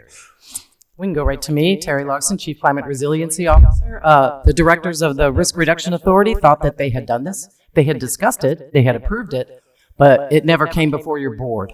And so because of the CDAA request, we've gotten feedback from other counties around the state to have a forum for different agencies to talk to one another about what they're doing to address tree mortality. And so since your board is submitting a CDAA, California Disaster Assistance Act request, it may make sense to move that task force to the Board of Supervisors instead of the Risk Reduction Authority. Supervisor Pyska. Yeah, and I really apologize. There was a lot happening. I don't really remember this not coming here. I thought we did it. It was under our previous CAO, and that was the recommendation, is to move this to agency work. So thank goodness it got caught, and apologize that it went on this long. We have had a monthly standing meeting with agencies. It just is a reporting meeting. So there's been no action from this meeting, simply reporting and hearing from Caltrans and BLM and U.S. Forest Service. Yeah, there's a list on the memo. So There's quite a long list of agencies. And they don't always show up. They don't always show up, and it's not the same people from those agencies who show up. So yeah. So apologies. Supervisor Spati. So I don't mind for this, just for the fact that for example, our drought emergency, there were regular meetings occurring to discuss what needed to happen, so on and so forth. My one worry is I don't know which agencies have not been showing up, and is it a matter of lack of interest or lack of capacity? And if we do bring it as the Board of Supervisors, are we mandating now for county departments to show who may not have been showing up due to lack of capacity, without understanding what the impacts of that would be? Because there's about 7 or 8 different departments listed here, and so that's quite a bit. And just kind of curious if that would be the expectation, that since it's under the county, that it's a mandate and that they have to show up, or if it continues as is as before, show when you can, just because we're looking for your engagement. Yeah, I think it's best to show when you can or when you have something to share. If there's nothing that's relevant, it's fine to miss. Okay, I appreciate that flexibility and leniency. I guess, well, I confess I'm playing catch up to this, but it's a fairly large task force. Granted, not all of them show up all the time, but for a task force that's going to be continuing for as long as we're dealing with pervasive tree mortality, it sounds like a standing body. And whether it's under the JPA, that is the RRA, or whether it's under this board, I guess my question is, where does a task force end and where does the public's business begin through a standing subcommittee that would be subject to Brown Act requirements? So I think I know the answer. This is largely intergovernmental consultations. But we're talking about how trees get down and stuff like that. We had prior comments on a prior item that the public has an interest in this. So I think on the one hand, this is just working people talking out interagency stuff. On the other hand, this is a really big subject. There's a lot of people at this table, and it sounds like they're going to be at this table for the next several years. So can anybody speak to how this has functioned as a subcommittee that is not a Brown Act thing under the RRA, and what the actual transfer to the Board of Supes as the acting authority accomplishes? Can I don't want to respond directly to that question, but I'd like to respond that under, and I'm going to ask for county council to see if he can chime in, under declared emergencies, certain things are allowed, and for us to organize around a specific declared emergency, I think is crucial, or else why have it be an emergency? And I think that out of these conversations is what's already before us of requesting for funding and things like that to help reduce the issues of the emergency. So I don't think we need to make it more complicated than it needs to be. No decision making is happening. As you saw, things are coming to us after the fact, but it seems to mimic what I've seen for many of the emergencies we've had to experience, where staff gets together, talks about what they're working on, where they're at with dealing with the emergency, and then we move from there. But no money is being spent without the board's approval. No decisions are being made without the board's approval. And I just think this is a normal standardized tool that we have in our toolkit when it comes to declared emergencies. We did the same thing as well with COVID-19. Granted, we also brought our PHO to provide information on a weekly basis, then monthly basis, but there was also a team that was meeting regularly internally just to check in and see what's going on. So I think this is just a standard thing. Typically, we don't see these kinds of requests, but because it's being moved from the RRA over to here is why we're seeing that request. Sorry, I felt the need to express. And County Council, please let me know if I'm incorrect, the fact that this tool is in our toolkit when it comes to declared emergencies. It could be in certain circumstances. So on the one hand, it is a subcommittee within the RRA. And the question of whether or not that is a subcommittee that's subject to the Brown Act, by virtue of what's being proposed here being transferred over to all 5 members of the board, depending on it would largely depend on what's being discussed by this subcommittee. And what governing provisions there would be that are in place, presumably in bylaws, that would determine whether or not Brown Act provisions for the meetings in this subcommittee nowadays being transferred to your board as proposed would be subject to the Brown Act. So staff could look into it further. Not sure what the deadlines are at this point, but certainly your board has that option to make the to approve the recommended action, and then staff could also look into those issues further. As it was raised by the chair. Can I just add, like, for instance, if Caltrans is doing a project, they're going to talk about what they're planning to do in the next few years, but they're going through their own AB 52, CEQA, NEPA, whatever permitting and public input for the projects, and it's the same with clerk. What happens at these meetings sometimes is RCD or clerk, the Clear Lake Environmental Research Center, the Resource Conservation District, the Tribal Eco Restoration Alliance, will hear about issues in different parts that they weren't aware of and are able to include it in grant applications to do work on hazardous, vegetation and trees. Well, I don't know.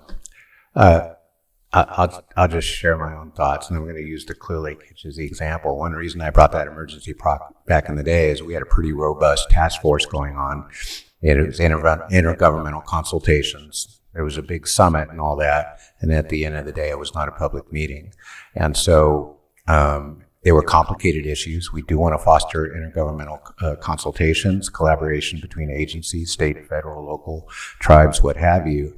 But when they're doing these big lifts on these big issues, it can't, yes, they will drip out projects. Yes, they will come for various approvals and all that. But how do we, as a board, how does the public kind of follow this ongoing? So it's a balancing act between just drill down agency to agency chatter. But this is like a big ongoing thing. We just had another item on tree mortality. So I guess my personal comfort level with just firing up these big old subcommittees and letting them run for a couple year or two, I don't have a comfort level with that unless there's some boundaries. And that you mentioned bylaws. I kind of doubt there's any bylaws that are governing the subcommittee.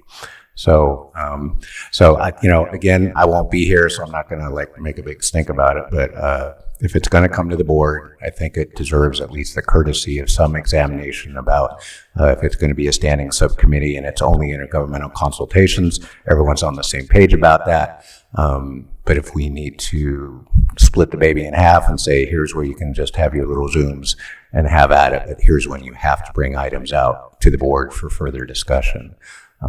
So that would be my comfort level, but to just let it run as is and just transfer it over to the board because it makes sense, it doesn't make sense to me. So The thinking behind it was that many counties who have gone through the process of California Disaster Assistance Act, who have declared a local emergency, have an agency-to-agency task force that talks about what they're doing to address trees. As far as I know, I don't know if Supervisor Pyska knows, it's just an agency-to-agency meeting. It's not Brown Act compliant, it's so that they can speak freely to the agencies. Supervisor Tues. I believe county council might supersede my comment. Yeah, so the one potential caveat to that is that if you have 5 members of the board, if you have a majority of the board having a meeting or a discussion over a topic, there is potential there that Brown Act provisions would apply.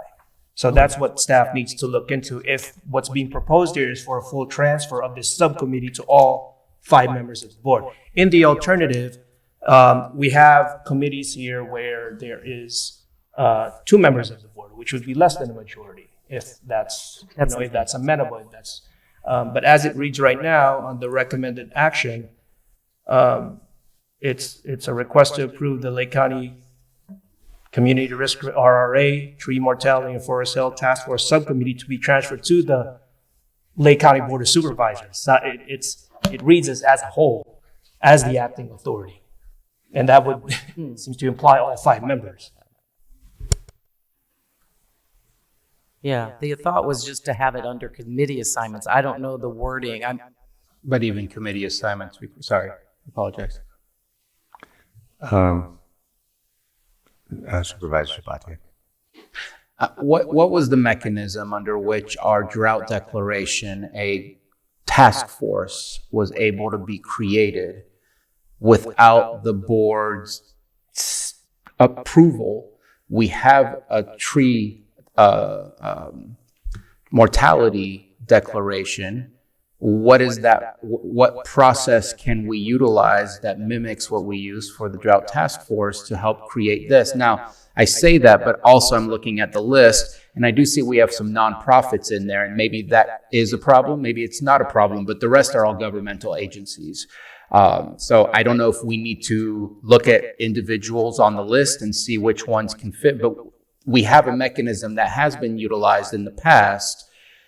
I don't see why we can't figure out how to utilize that same mechanism for this different declaration, but still yet a declaration of emergency. So with regards to those mechanisms, I mean, the next follow-up question to that would be if those mechanisms involve how many members of the board are participating in those in that mechanism.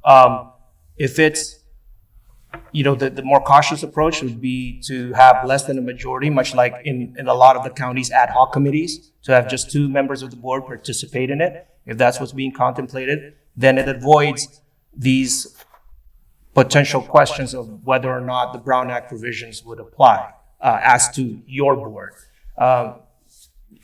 And we've seen those in certain subcommittees, ad hoc committees that would otherwise have been subject to the Brown Act, but they either do not fit under the definition of 54952 of the government code, and or they only involve 2 board members, so it wouldn't count as a meeting.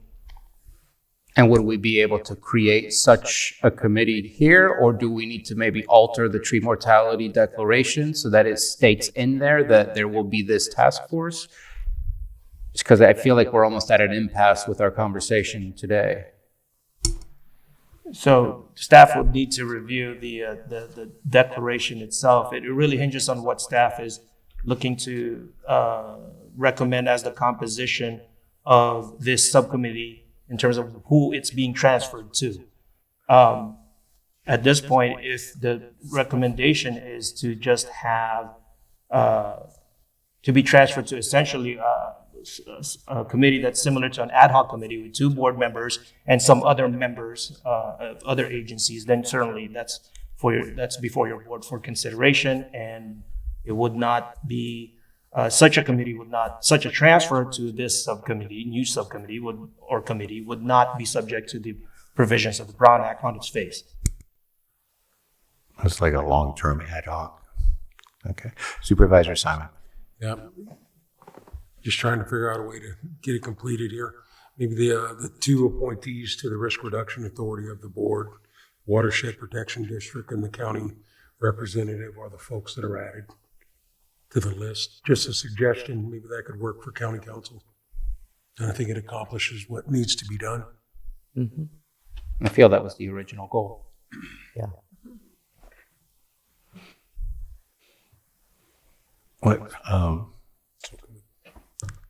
So I'm sorry, I've lost myself. So the original impetus to take it away from our RA was that that agency couldn't support the role of oversight over the subcommittee. No, that's not quite it. It's just that much like the Clear Lake Hitch emergency, there is a Clear Lake Hitch task force. So there is this, tree mortality emergency, and it has a task force of agencies just like the Hitch to talk about what's going on. What are you doing? How can we address this? Who's going to apply for this funding? It's very... And that task force is headed by CDFW, right? Yes. So has this task force relied on some staff support, like from yourself? Myself, just me. Okay. And any of who attends to report out. Well, I'm open to your ideas. We can move it. We can ask questions. We can probably do both. But for now, let's just take a pause and see if anyone wishes to comment on this item. We'll open up public input. Does anybody in the chambers wish to comment on this item? If not, do we have any hands in Zoom? Okay, we'll get back to the soups. Anyone else? Betsy. Please unmute. Thank you, Mr. Chair. Betsy Kahn for the Essential Public Information Center. I want to mention to you that there are 2 different issues regarding the bylaws. The original bylaws were created to identify directors who were voting members of the authority, the JPA, which was created by the Board of Supervisors. I mean, you had to approve that. So the Joint Powers Authority has bylaws. The requirements for the formation of the voting member representing water distributors requires that that individual who is a director be appointed by a body consisting of water service purveyors.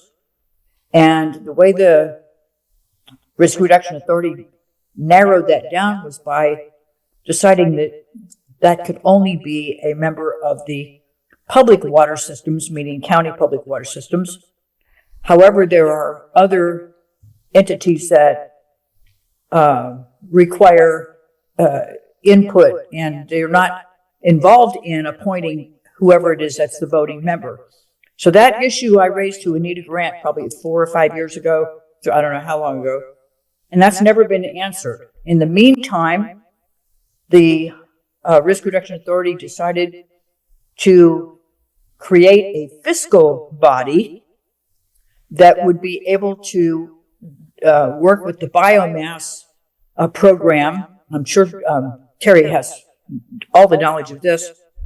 And in order to do that, their bylaws had to be revised to give them that authority.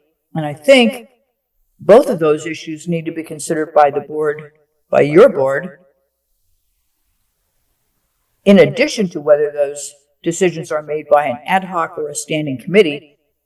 The way an ad hoc committee works is you have to have a single purpose and you have to have a deadline for meeting the purpose of that subcommittee, and they can give reports. There are no agendas or minutes required. But if that committee continues to meet over and over again and addresses more than one issue, That's a standing committee. And you have to follow the Brown Act. So separating it from whether it's owned or operated by the Board of Supervisors, you supervisors have to look into that whole formation to make sure all of those parts are legal. I would certainly recommend that you refer that to County Council to identify those issues for you. Thank you very much. Thank you for your comment. Do we have any other hands raised in the Zoom? Nobody else in the chambers. So we'll close public comment, bring it back. Supervisor Sabatier. Just a thought, since Ms. Logsden is heavily invested in this conversation, instead of saying that we're transferring it to the Lake County Board of Supervisors, I'm looking at CAO Parker, is it appropriate to say we're transferring it to admin, who then at that point, I'm just trying to figure out how to make this happen so that, again, I've seen it happen multiple times. Love to see what County Council has to offer for that, making it possible. But internal conversations happen every single day. When decisions are made, there's specific criteria that has to bring it to the public for decision making, whether it's cost or resolution or whatever the case might be. So this isn't that complicated in my mind, but somehow we're on a treadmill. And while they're pondering that, can I, Ms. Logsden, so on the agencies invited, so here we have a subcommittee, we have member agencies, but it doesn't sound like we have individual members that show up for every meeting.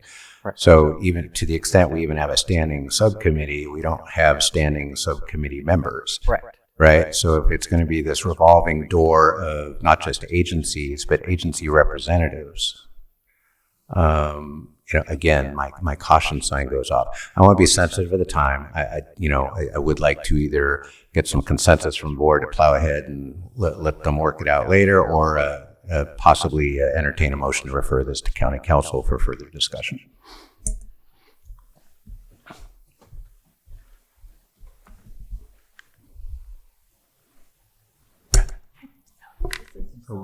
County Council? Well, one possible, and this would be depending on if staff is amenable to this, mainly Terry and admin. On the recommended action, instead of approving the transfer, and that would depend on if it fits with what administration is after here.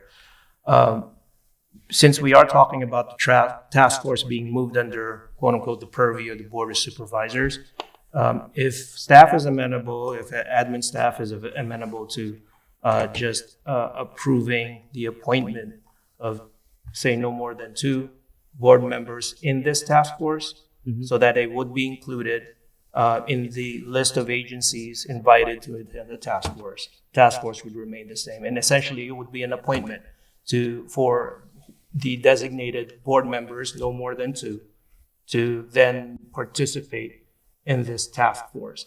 It doesn't really address the control.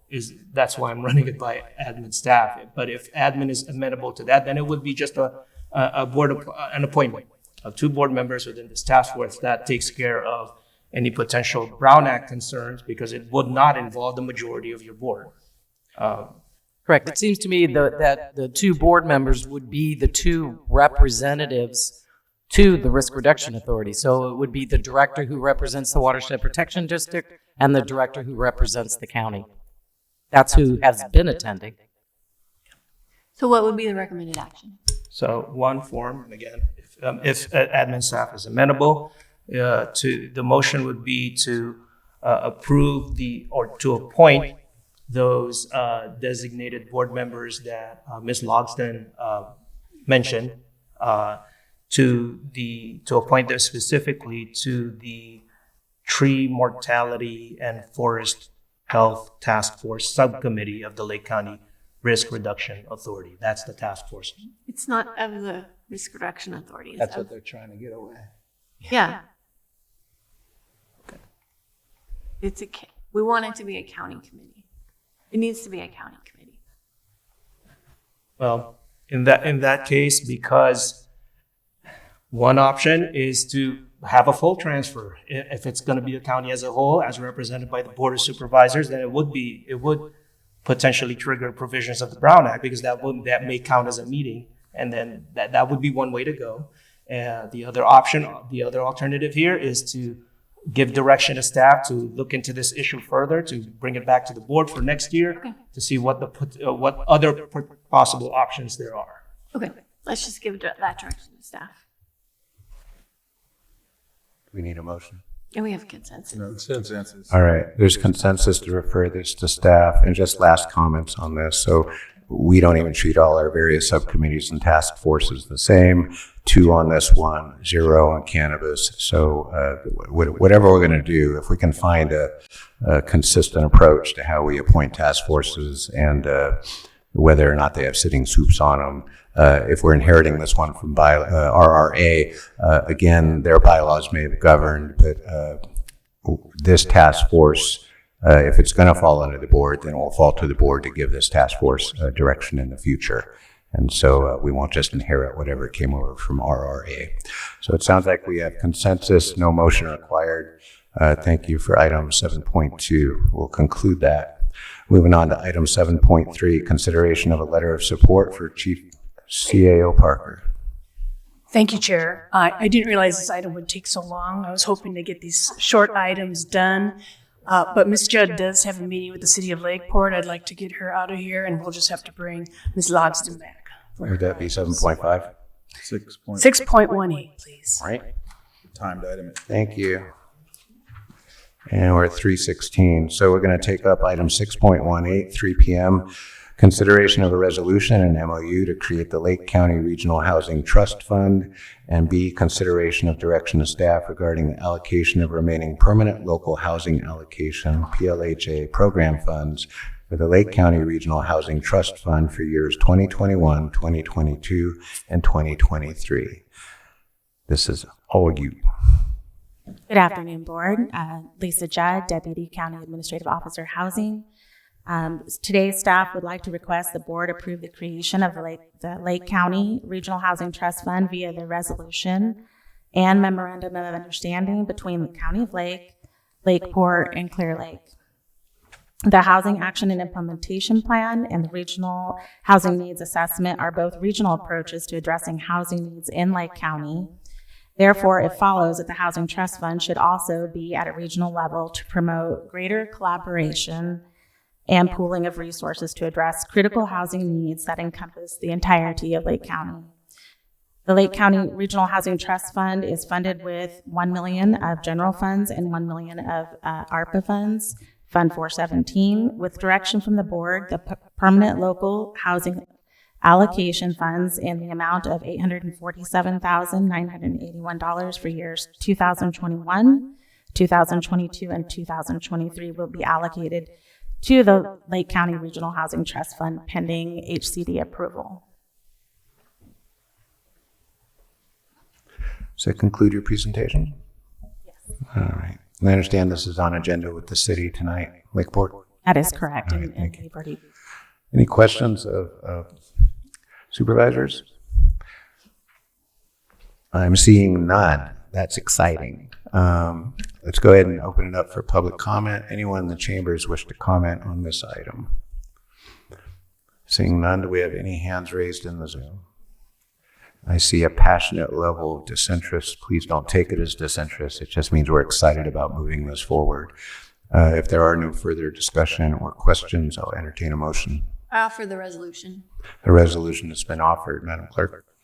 Supervisor Simon? Yes. Supervisor Spatier? Aye. Supervisor Crandall? Aye. Supervisor Pyska? Yes. Supervisor Green? Aye. Is there a second action? Not it. I think so. That's it. Oh. Just the direction to staff for the PLHA funds. Do we need a motion to give that? I agree. Or is that a simple consensus? Yes. Yes. I'm hearing 2 yeses. Do I have 3 yeses? Yes. All right. I'm hearing a whole lot of direction to staff. Sounds like we have consensus, and with that, we don't need a motion. Okay, then we have given you that direction. Thank you for that presentation. Thank you so much. All right. Good luck tonight. Thank you, Lisa. Good start. Now, 7.3, please. all right. Ms. Logsdon, you're on the hot seat again. Our 7.3 item, consideration of a letter of support for Chief Climate Resiliency Officer serving as co-investigator for second phase of climate health adaptation and resilience mobilizing CHARM Lake County project. That's a mouthful. Ms. Logsdon. Thank you. To Terry Logsdon, Chief Climate Resiliency Officer, I had to spell out the acronym in the title so that I would remember what CHARM stands for. But it has been going on for over a year, and so they are applying for funds for phase 2. They've asked me to be a co-investigator, which would only take 24 hours per year of my time. And it's a good project. For 4 years? Looks like. Yes. All right. Yes. All right. And I see the draft letters in there. Any questions from supervisors? Oh, I would mention that I did make one change. I had to change the chair name Oh my gosh. because it was submitted before. Sorry. Yeah. We'll live. Yeah. We'll live with that. I'm going to channel some Michael Green here. The last sentence says, we am confident. So we are confident? Mm-hmm. We are. We are? We are confident. We're not. Are we? All No, right. but we're changing it on the letter. So All right. We will, I'm sure we will dial up any. I think in 8 years, that's the only thing I've ever done like that. All right. Okay, so again, that general excitement continues. If we have no further questions from supervisors, let's open this up for public comment. Anyone in the chambers wish to comment on this item? And again, we're on item 7.3, the CHARM letter. Seeing no one moving in the chambers, do we have any hands up in the Zoom? Okay, that's exciting. Then I will entertain a motion. Move that we approve the letter of support for Chief Climate Resiliency Officer serving as co-investigator for second phase of climate health adaptation and resilience mobilizing CHARM Lake County project and authorize the chair to sign as amended. Second. A motion and a second. All in favor, say aye. Aye. Aye. Any opposed? Motion carries. Woo, we're going through now. Moving on to item 7.4, consideration of a letter of support for the Lake County Fire Safe Council's application to Coalitions and Collaboratives Action Implementation and Mitigation Program Grant. Ms. Logsdon. Thank you. Terry Logsdon, Chief Climate Resiliency Officer. The Lake County Resource Conservation District has already received one COCO-AIM grant. That's the shortened version of the title of the collaborations, Coalitions and Collaborative. They're developing an application and they hope to get funding for phase 2, which will support staff. It's in the amount of $75,000, and it will provide capacity for the Lake County Fire Safe Council to further develop programming and continue to provide services and resources to the public and bolster community resilience to wildfire events. So we're bringing this before you. I would need a signature.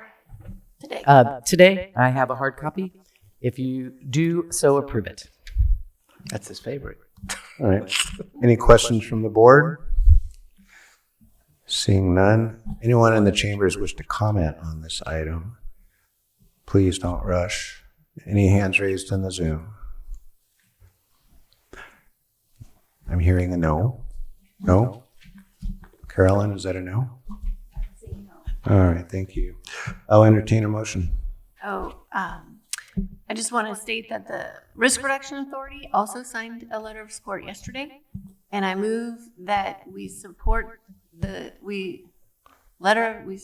recommended action. Move that we support the letter for the Lake County Fire Safe Council's application, letter of support for the Lake County Fire Safe Council's application to Coalition and Collaboratives Action Implementation and Mitigation Program and authorize the chair to sign. Second. There were no amendments, right? Okay. I have a motion and a second. All in favor, say aye. Aye. Aye. Any opposed? That motion carries. Woohoo. Still going 7.5 okay for everyone? Yeah? All right, we're on a roll. Our item 7.5, consideration of North Coast Opportunities Build Program Amendment Number 1 between the County of Lake and North Coast Opportunities, Inc. for the purpose of increasing the contract by $265,000 to fund an additional cohort and authorize the chair to sign. Ms. Moreno. Casey Moreno, Deputy County Administrative Officer for Finance and Budget. Is that on? Cannot hear you. Do you have a green light? No. Push the thing. It is green. You just got to talk in. Okay. Oh, there we are. Okay. The wizard behind. Casey Moreno, Deputy County Administrative Officer for Finance and Budget. So I have before your board today the First Amendment to the North Coast Opportunities Build contract, which originally started at $800,000. We are now recommending the increase to $1,265,000. The initial $800,000 has already been fully transferred to North Coast Opportunities to fund multiple cohorts. The additional $265,000 will fund one more cohort. We are using ARPA funds for this. During final recommended budget, your board approved the $200,000 allocation. Now it's come in that the full cohort will be $265,000. So we are recommending approval today. Yeah. Well, as sitting on the NCO board, we are looking for more funding to keep this program going. It's really important. We're creating generational change. So I'm really excited to dedicate these ARPA funds to building our community. Supervisor Spati? So I don't really necessarily want to make a change today, but I'd like to get consensus to see if maybe we can ask for admin to try to make this contract go further. If we're putting in some money to help rehabilitate houses, one of our struggles that we have is we don't have enough landlords that are approving vouchers for Section 8 housing. And can we have a conversation between NCO and admin or even social services to implement that within the contract? Because there's already kind of a rental agreement that comes along with these rehabilitated homes where they have to keep it at a certain level of cost or rent. Can we also ask them to become voucher approved rentals so we can expand? Because we have more vouchers than we have rentals available, which is not a good situation to be in. So since we're putting in money to help fix some of these homes, kind of curious if that's something that the board is interested in checking in and seeing if that can lead to better vacancies for our voucher system. I think it's worth a conversation. I won't be here, but I think it's a good conversation for this board to have.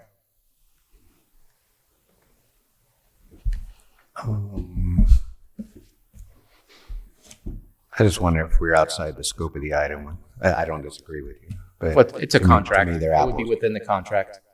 Well, we're basically here to approve the last ARPA round. We already have a standing contract. And I believe we're approving amendment number 1 to the Build North Coast Opportunities contract. yeah, it almost sounds like, though, you kind of want to not just fund it, but then negotiate some new language in there. I think we approve the contract as written and then have the conversation. Yeah. I don't want to stop or force something today because I don't want to mess up the program. We But have to encumber these funds today. Okay. Sounds like we have consensus to do that. Any other comments from supervisors? We're going to open up for public comment. Anyone in the chambers wish to comment on this item, including the proposed direction? Seeing no one, any hands raised in the Zoom? I still feel the excitement. All right, I'll entertain a motion. I move that we approve North Coast Opportunities Build Program Amendment Number 1 between the County of Lake and North Coast Opportunities, Inc. for the purpose of increasing the contract by $265,000 to fund an additional cohort and authorize the chair to sign. Second. And do you need to include the direction of staff in the motion? That's consensus. All right, never mind. I have a motion and a second. All in favor? Aye. Any opposed? Motion carries. Thank you very much.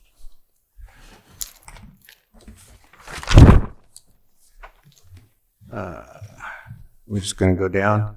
7.6, consideration.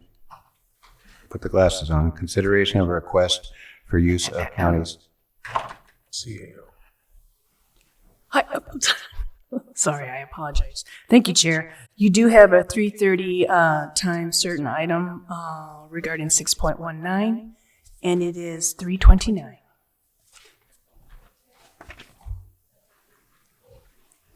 And we're ready to rock on it? We're ready to rock on it. All right. Sir. It's 3:29. We're not ready to rock. It's 3:30. 3:30 right this second. All right. We will, on the money, 6.19, 3:30 p.m. That means we're caught up? Yep. All right, we're caught up. 3:30 p.m., consideration of an engagement letter between the County of Lake and Nielsen, Mercksamer, Parinello, Gross, and Leone, LLP, at a monthly retainer rate of $4,500 for an initial term of 2 years with the option to annually extend for up to 3 additional years. Okay, let's go. Mr. Rusty. Good afternoon, Board. As members of your board will be aware, the County Administrative Office issued a request for proposals for state legislative and regulatory advocacy services. One response was received from the county's excellent existing provider, Nielsen Mercksamer, and we're very pleased that they responded to that solicitation. Over the course of 2024, Jeff Neal and Michelle Rubalcava have been strong and persistent advocates for the county, providing a consistent presence in Sacramento and fighting for your board's legislative priorities. Highlights from their work for Lake County so far include AB 2882 and SB 1057, which were community corrections and juvenile justice bills opposed by probation being held in committee. Each of those was held in committee. SB 964, which would have added burdensome requirements to tax sales, was likewise held. And additionally, you'll be aware that state law was clarified through SB 946 to ensure participants in the home hardening program would not be required to pay state income taxes on those awards. The engagement letter that was included with your board's agenda provides for a retainer of $4,500 per month for advocacy services, particularly in an environment of relative budget scarcity at the state level. Effective advocacy for Lake County's needs is essential, and staff finds the proposed level of cost is very reasonable. This agreement will carry through at least September 30, 2026, and may be renewed up to 3 times for 1 additional year. And staff recommends your board approve the engagement letter and authorize County Administrative Officer Parker to sign. Jeff Neal and Michelle Rubalcava of Nielsen Mercksamer are also available in Zoom to answer any questions from your board.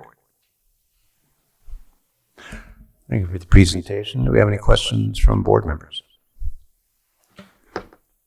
Supervisors Tues. Just a brief comment. I know I had a conversation with Mr. Carter regarding this. What I'm looking forward to is, number one, I've appreciated the interaction with the agency, Jeff specifically, especially I see him every time I go to CSAC, and we'll interact at that point when we see each other. But I haven't seen, and that's because we were in a quasi-agreement, not a full-blown agreement like this before us. But what I'm looking forward to is our quarterly updates that we would get at the board level. And at that point, I think we'll have a much better understanding of exactly what we're getting out of this relationship and this agreement. And I'm looking forward to that. So that's one of the things that I was pushing for, was a better understanding of our ROI, and it's right there. All right, thank you. So I guess that was a question I had. We had a quasi agreement before. I know they started work. Is this before us today? It would catch us up. I see it's dated to October 1st. So is this intended to cover the work that's already been performed, or is this moving ahead? This is moving. Sorry, Board. Stephen Carter, Assistant County Administrative Officer. This would be moving forward. We already had a 6-month with a monthly agreement prior, basically while we went out to RFP, and they were the firm that was selected during the RFP process. Okay. All right. I see no other questions from the board at this time. Does anyone, we'll open up public input. Does anyone want to comment on the engagement letter between the County of Lake and our lobbying firm? Seeing nobody in the chambers, anyone in the Zoom have their hands raised? All right, I'm going to bring it back for a motion. What I just gotta say, Jeff also goes to RCRC. He is everywhere. So thanks, Jeff. Oh, Oh, I'm sorry. I didn't mean to exclude anyone from the company wish to comment. You're on the Zoom. We'd love to hear from you. Jeff, you want to say something? Yeah, I just want to thank the board for this action, the opportunity to represent the county in Sacramento. We'll be happy to provide quarterly updates going forward, and of course continue to see everyone at the CSAC and RCRC events. Excellent. Thank you. Or when we testify, I see him there too. So. He's Or everywhere. when they set up meetings to meet with our legislatures. Okay, so my question, if he's showing up at all these things for free, we're going to contract with him? No, okay. I get it. The reviews are good. I want to thank you. We appreciate the work so far and looking forward to a good agreement.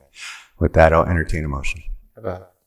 Question. Mr. Sabatier. Yeah, I apologize for not recognizing this. It's bolded, so I should have really thought about this. At this moment in time, you also represent Yolo County, and not to say that I plan on having issues with Yolo County in the future, but especially with the engagement with our Yolo County flood control and water being a bigger and bigger and more important issue that California is trying to deal with. What would be the process of representation if we ever get involved in some sort of conflict of interest between those two counties? If there's a direct conflict between Yolo County and Lake County on an issue where like that, where we'd be representing either of you on that issue where there's a conflict, we would out of the existing contract, or out of the contract as it hopefully will exist in a few moments, we would subcontract with another firm to provide the services for the junior client to avoid that conflict. Nielsen Werksamer is a law firm, and so we take conflicts, direct conflicts like that, very seriously. The attorneys on staff could face serious repercussions if we did not. Unlike most other lobby firms, we are a law firm. So if there did arise a conflict, which happens incredibly rarely, and of course we'd hope it wouldn't happen in this case, we would subcontract with another firm to provide the service on that issue. Okay, I appreciate it. I'm not looking forward to conflict either, but just thought I'd ask. Of course.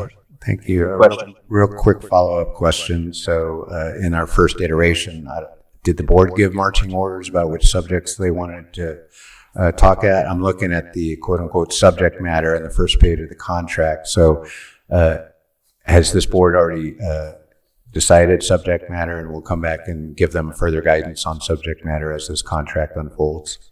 Yes, but I'll go with Matt. So, yes, and that consisted of your board's adopted legislative priorities, so which were adopted during the governance workshop, and we'll revisit those in January of 2025.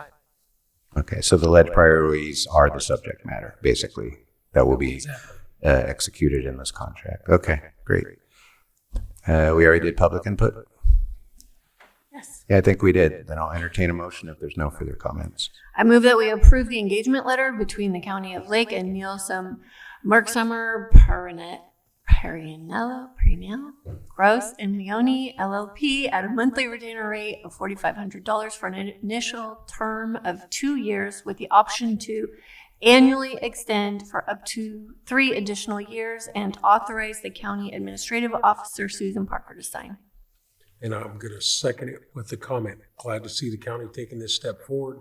Having a lobbyist walk in the halls at the state of California is so important. So good job, board. More to come. I have a motion and a second. All in favor, say aye. Aye. Any opposed? Motion carries. Thank you very much for the presentation. Thank you for joining us on the Zoom today. Thank you. Thank you. Supervisor Simon, just so you know, federal is coming soon as well.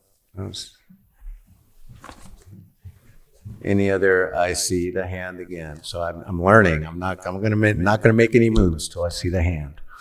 CAO Parker. If you're deciding on the next item, I would recommend 7.8, since Director Ewing is here and present. And I will let you know that Dr. Arden is on his way. for his item. Oh, cool. Thank you.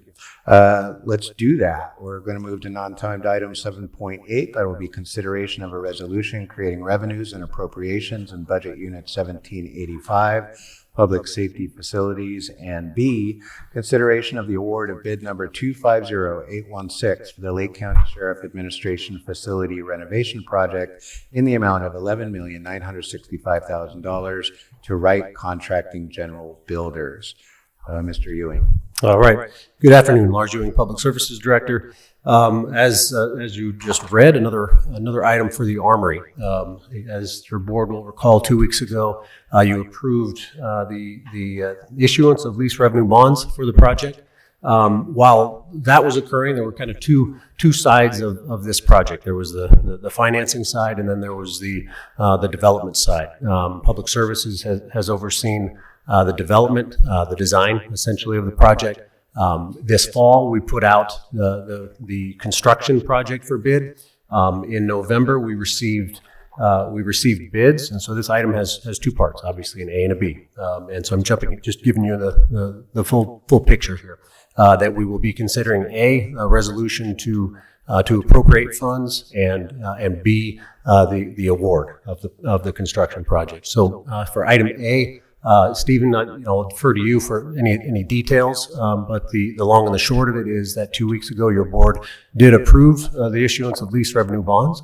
And when those bonds are sold, we will have the funding, but we also needed appropriations in this fiscal year in order to award the contract. So County Administrative Office, in coordination with the Auditor Controller and County Legal Counsel, prepared a resolution that would appropriate $20 million for the Armory project. So I'll pause there, and we can move on to item B at your discretion.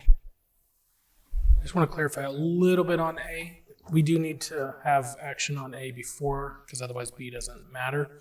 But within the resolution, the 20 million would be in revenue account 501.80-98. The important part is we're increasing the capital asset for the Armory, 20 million extra, which actually would make the new capital asset 25,789,192. So not just 20 million for the asset.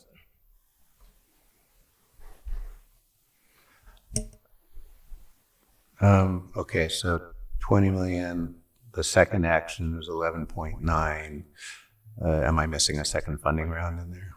No, to paint the full picture, the project itself is not just the construction contract that will be considered under item B. That is the bulk of it, but there are other portions of the project that will be used by the 20 million. The memo kind of touches on it at a high level, but there's solar panels that are not included in the construction project. There's soft costs, engineering, construction, administration. There's contingency. There's furnishings, fixtures, and equipment that factors into that. So the cost estimate for the full project is 20 million. The construction contract that is being proposed or being considered is the 11.9 million. All right. And this board previously considered and approved that 20 million and the breakdown you just talked about 2 weeks ago, and I'll defer to add. That was the debt financing conversation, the two resolutions, to where your board authorized through those resolutions, K&M and admin to go out for the 20 million bond, the lease revenue bond.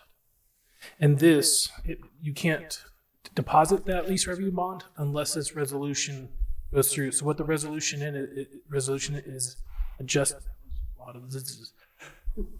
So this is amending the final adopted budget to increase the revenue to allow the new revenue to come in, and to increase the appropriation and the capital assets so that it allows us to spend the new funding. That's what the resolution does, and that is what covers the entire Armory project. Thank you. Good example of why we have staff. Thank you very much. Any questions, Mr. Supervisor Sabatier? It should be a simple question, but I think I just need to ask it. So 2 weeks ago, we approved of up to a maximum of $25 million. You're telling us there's $5 million already in this budget unit. We're adding another $20 million to allow for that movement of money. But we also have in our numbers a total source of $21,833,619 that we anticipate to borrow. Adding $20 million versus the 21,833 is still going to give us what we need to be able to do all those things. I just wanted to at least talk about the discrepancy for. Correct. There's a perceived discrepancy, but there isn't actually a discrepancy. When we go out for the bond, we are only going to receive 20 million. The rest, 21,863, is the estimate of the costs associated with issuing said bond. So it's paying for the contractors, the lawyers, everything that goes into that bond. We would be receiving 20 million. And yes, that still covers the entire armory.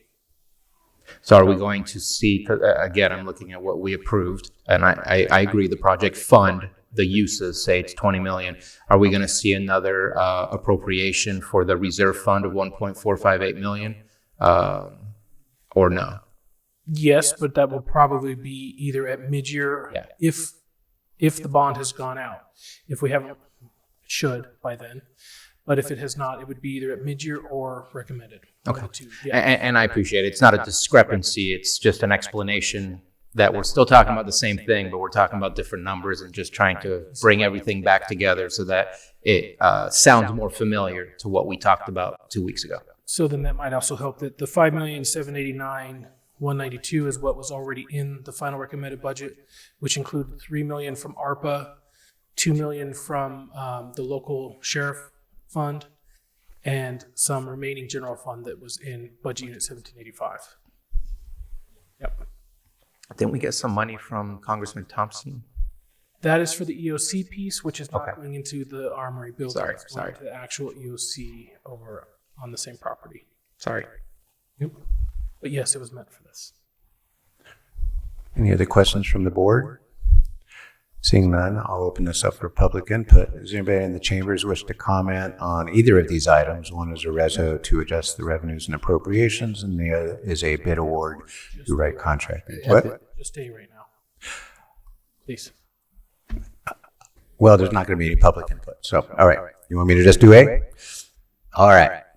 I will open it up. Yeah. I will open it up. All right. Been a long day. Anyone wish to comment on the first phase of this item, the resolution that would adjust the revenues and appropriations? I see nobody moving in the chambers. I see no hands raised in Zoom. Bring it back. I offer the resolution. The resolution's been offered. Madam Clerk. Supervisor Simon? Yes. Supervisor Sabatier? Aye. Supervisor Crandall? Aye. Supervisor Pesca? Yes. And Supervisor. Aye. All right. Well, I appreciate that, and I know it is a little, I typically do A and B all at once, but in this case, it's helpful to know the approval for A before we consider B. And consideration of B is the construction contract for this project. In the fall, Public Services put it out to bid. We did receive 10 bids.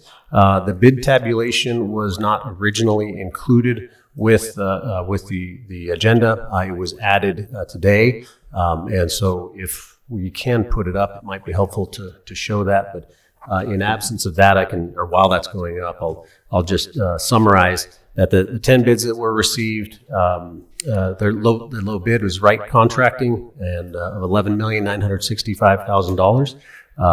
And there's also included in the proposed agreement with Wright Contracting is a clause that the notice of proceed, should your board approve the agreement, the county would not issue or may not issue a notice to proceed until the lease revenue bonds are sold. So it's an added clarifier for the board's purpose to ensure that the agreement would be issued. We have an agreement in place, which one of the drivers for this is ARPA funding. The ARPA required the funds for ARPA to be committed before the end of this calendar year. So that was a big driver. So the agreement being signed checks that box. But without the lease revenue bonds, we needed to ensure that, well, without the bonds being sold, we needed to ensure that we had a clause in there to hold off until the sale of those bonds. So for your board's consideration is the agreement with Wright Contracting. I am happy to pause at this point and maybe answer any questions that your board may have. But I think it can may be helpful if I talk a little bit about the local workforce policy. I think that there was some questions that came up about that. The bid tabulation does, if it's up there, great. The bid tabulation shows from top to bottom, low bidder to high bidder. I'll focus your attention on percent local and bid discount. That is the county, as your board may be aware, has a local workforce participation policy, and the intent is to encourage local workforce and in some cases really give a bid discount just for the purposes of determining a low bidder for contractors who include a higher percentage of a local workforce, up to a certain percentage. So that percent local shows the bidders who claimed up to a 30% use of local workforce, and the policy has in increments of 5% from 10% up to 30%. So 10, 15, 20, 25, and 30 are the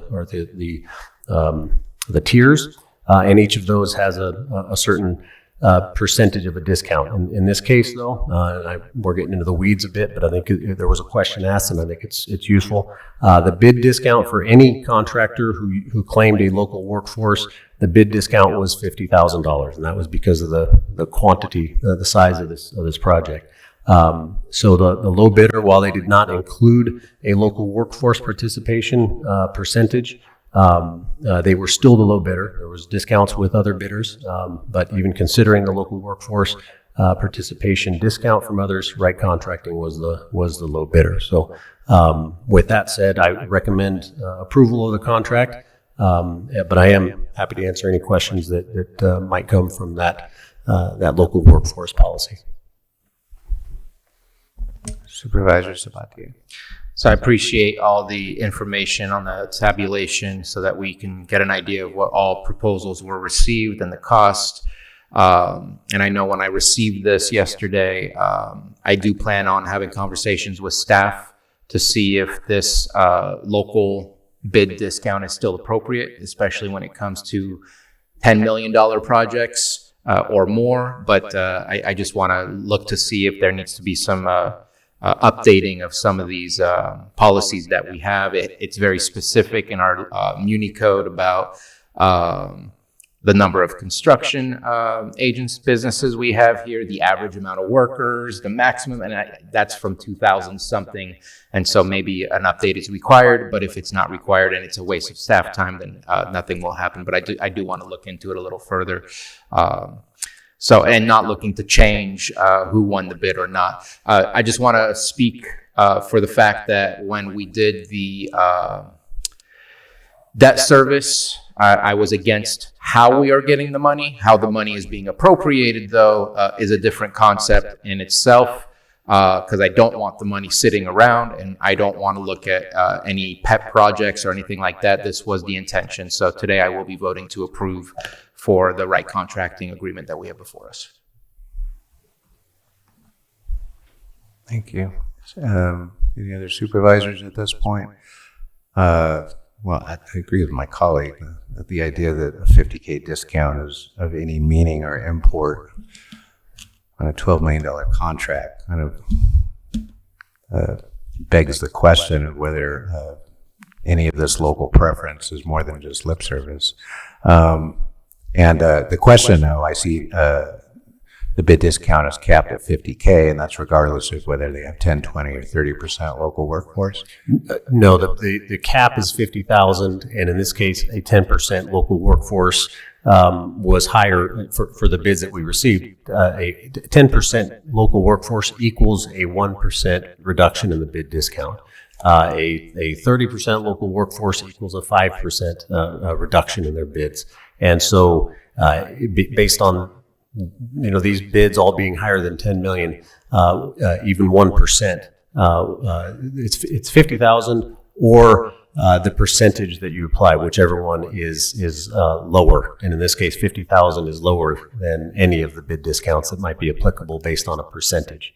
So the point of if the bid discount should be the policy should be reconsidered. I think a couple of points that we can, I think at the administrative level we can discuss that. But for the purposes of this contract, any local workforce amounted to essentially a $50,000 reduction in their bids, but it did not affect the determination of the low bidder. Well, 50K, how could it? We talk a lot about local preference. At the city, I did for 2 years, and we never got anywhere. And now here we are with the biggest contract we've led. Who knows? And although we have an ordinance that allows us to consider a local preference, discount the bid to some extent, it's capped at 50K. And so that ordinance is utterly impotent when it comes to this contract review. If I could comment for what it's worth, even if the $50,000 bid discount or the $50,000 ceiling was eliminated, we went strictly by the percentage, Wright Contracting would still be the low bidder in this case. Yeah, but we're basically robbed of any real ability to consider like a 30% local. That speaks to me more than the 50K cap. And it's unfortunate, but I think that probably is a side issue, and I hope the next board will find some ability to take a look at that. Any other questions from board members? If not, we're going to open up public comment. This is for the second item, the bid award that is proposed to be sent to Wright Contracting General Builders. Anyone in the chambers wish to comment on the bid award? Anyone raising a hand in Zoom? If not, I'll entertain a motion. Mr. Chair, I approve the award of bid number 250816 to Wright Contracting General Builders in the amount of $11,965,000 and authorize the chair to sign the agreement and the notice of award. Second. I have a motion and a second. All in favor? Aye. Any opposed? Nay. Thank you.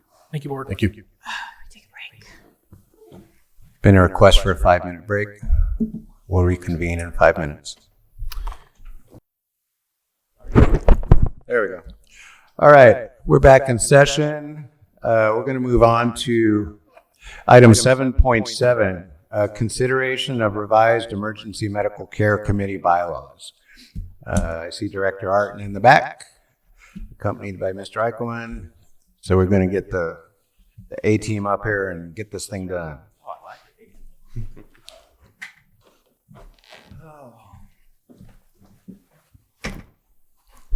Good afternoon, board, citizens of the lake.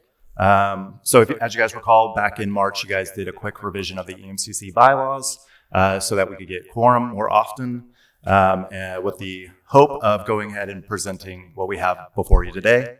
The primary change to the amended bylaws that are before you emphasizes the expectation of in-person attendance for voting members and their alternates, stating that it is required whenever practical. Remote attendance is only allowed for good cause, such as illness, injury, or work-related travel, and is limited to twice per year for any member. Additionally, the committee now requires in-person attendance from North Coast EMS, even though they are not a formal committee member. The goal is to boost transparency and public engagement through teleconferencing. The bylaws also set guidelines for advanced public notice, provisions for handling technical issues during meetings, and the subcommittee structure with the addition of specific subcommittees like the IFT subcommittee. And we went ahead and passed an IFT subcommittee rules at the last meeting as well, that I believe Supervisor Green and Sabatier were a part of. Other changes include clarified procedures for membership selection, more detailed officer responsibilities, and the emphasis on transparency with publicly posted agendas and minutes. Thank you for that. I want to thank you, Director Artin and Dean, for your help on. There was a bylaws subcommittee that met twice, and Chief Cepeda participated in that. Captain Dowdy, Najee, I think from Sutter, I forget. It's a list of all-star cast. But one reason we did that was to make Mr. Brownack here happy and take this long-standing committee, EMCC, which does have some important things in its portfolio, and make sure that the main committee was public-facing, did its statutory duty to come back to this board at least once annually and give us a check-in on all things EMS, including not just the things bread and butter that gets talked about a lot, the IFTs and the fire chiefs and what have you, but also just where are we at in provision of first aid training here in the county. So it's Emergency Medical Care Committee in Lake County anyway is about 40 years old now, definitely has a good track record of cooperation between agencies. And we just wanted to fine tune it a little bit, give it some teleconferencing love so that people could tune in on the main EMCC committee meetings. On the IFT side, I also appreciate all the help. That's a very specific task-oriented subcommittee that brings together healthcare professionals and responding agencies on very I won't call technical, but priority one responses involve a lot of agencies wearing a lot of different responsibilities.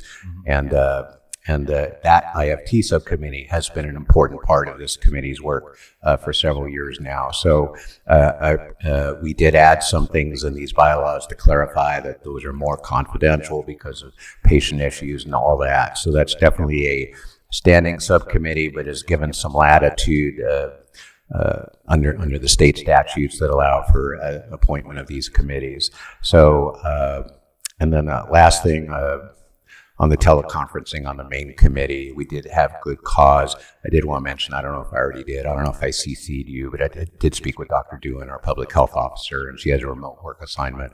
So that can be considered good cause too under these bylaws as they are amended. That said, the emphasis on in-person communication has been communicated very strongly by Chief Cepeda and other members of EMCC. So we'll just let people work through that as best they can.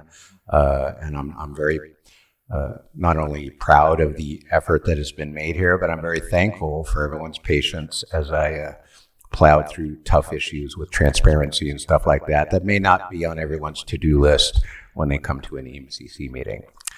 So with that, I'll open it up for any questions. Supervisor Spatia. I'm not going to offer a change because I really want this to pass. This has been, in some ways, years in the making. But what I'm not seeing, and I know that behavioral health has been a part of the EMCC discussions, the IFT discussions, it'd be nice to memorialize them within the document. For example, I see under Article 3, Objectives and Duties of the County of Lake EMCC, maybe where it says county EMS infrastructure process, procedural review to identify system shortfalls and maintain an industry growth mindset through collaboration with local EMS agencies, local county public health, local county or Lake County behavioral health, local base hospitals. It'd be nice to add them in there because I think that their experience can be slightly different and just as important to the conversation at the EMCC. So again, I'm not looking to make the change because I don't want to create change where it might just throw a wrench in the wheel, but just as a suggestion for future reference in looking how to make that be a persistent part of the EMCC. I appreciate that we have Director Jones, who is involved at behavioral health, but let's say Director Jones is no longer there. Maybe we might lose engagement. Right now, she is personally engaged. Having it in a document forces whoever is in that position to be engaged. So just something that I know we've discussed, especially IFTs, the issue of transporting a behavioral health patient to a known facility with an open bed is so much more difficult than transferring a patient with medical needs to another facility. So just putting it out there that I hope that we see that happen in the future, but really appreciate the work that's gone into it and want to hand it to Supervisor Green for your leniency as well, because I know you didn't get exactly what you wanted on specific things, but I appreciate it. I think the IFT needs to remain very confidential. And I know it mentions that in the IFT process under the Section 5 here, Article 3, Section 5. However, I swear I read somewhere in there about the public in the IFT. And I apologize for only jumping to that. Or members of the general public, it says so Article 3, Section 5AI, the very last sentence, and other medical service consumers or members of the general public as the chair deems appropriate. It seems wholly inappropriate to have the general public be involved in IFT committee meetings who are basically talking about, in this case, we had this patient and we start not identifying by name, but identifying certain things that are very closely skimming the surface of a HIPAA compliance issue, hence why the confidentiality claim is made at the beginning of those meetings. So again, not looking to make change, just things I want to bring up so that if maybe it comes up at a later discussion, we can always amend anytime we need to. May I ask a clarifying question? For that issue that you just raised for the IFT with the general public, did that say at the discretion of the board chair? As the chair deems appropriate, but it just seems wholly inappropriate ever Well, to have yeah, a general that is a public. pretty confidential meeting since we're talking about patient transport issues. So, and we do read a disclosure at the beginning of those meetings. So, but point well taken with behavioral health. I agree that they probably should be written in there in the future. I know that she is participating and then also can participate also in the IFT because behavioral health is getting more and more involved with the crisis response team, which is getting integrated to the 911 system, which is a project that I've been trying to help Director Jones on and getting her in with some of the fire chiefs to expand that. So I do think that there's definitely going to be a path forward for her to be able to be involved, and maybe can she serve as an alternate if she applies officially for the EMCC? I think she can, or she could be maybe my alternate at some point too. She's just been showing up, and I think let's continue to welcome her when she shows up, Absolutely. or her staff. So I think there are some current paths forward, and then we can probably write her in sometime maybe next year. That should be a pretty easy, subtle change. Well, just as a reminder, in March, we amended these bylaws just so we could start getting quorum, and that's when we started shrinking the committee seats in number while maintaining the openness of the committee. So we previously had the sheriff, we previously had CHP. You can provide input to EMCC, not all the committee members. Anyway, you can provide input to EMCC. You can talk about very important issues at EMCC. Not everyone has to be a committee member to have meaningful input. Again, it's been working really well for decades now, and we don't want to upset the apple cart. On the IFT part, members of the general public, I do think the chair will have the discretion needed to address. I'm just thinking we want to give them all flexibility. If there's major multi-casualty incidents, if there's something that really the public is going to have a huge amount of interest, or if members of the general public are involved in that response, right? You want that flexibility to be to go in there and actually ask questions of consumers and other people involved in those incidents. But it's been working well, and so I have every faith that they will continue to work well and show discretion. Any other questions or comments from the board? Seeing none, let's open it up for public comment. We're on item 7.7. This is proposed bylaw amendments for the Emergency Medical Care Committee. Anyone in the chambers wish to comment on this? And do we have any hands up in Zoom? I'm seeing a no and no on that. So I will entertain a motion. Move to approve the revised Emergency Medical Care Committee bylaws. Second. I have a motion and a second. All in favor? Aye. Aye. Any opposed?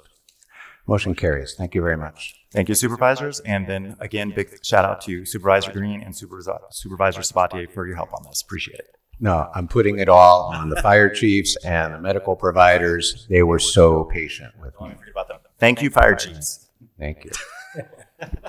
Moving on, looks like we're going to go 7.9 next.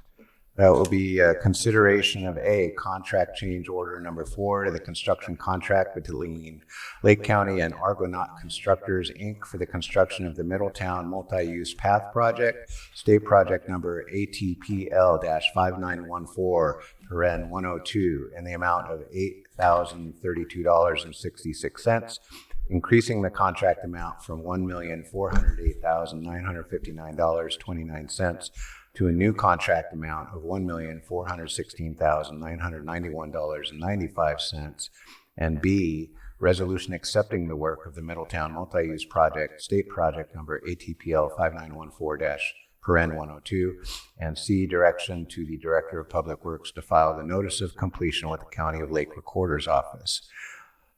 Mr. March. Good afternoon, Chair Green and fellow supervisors, excuse me. Today we are completing 3 construction projects. These projects are due to the credit of a lot of people. Scott DeLeon, our former Public Works Director, John Everett, Joe Cooper, our team, Estrella, Pablo, and David Bingham. So they deserve a lot of accolades for completing these 3 projects. The first project was approved on the consent calendar, the Socrates Road Mine Project. So I'm going to present item 7.9 regarding the contract change order for the Middletown Multi-Use Path and the acceptance of the work.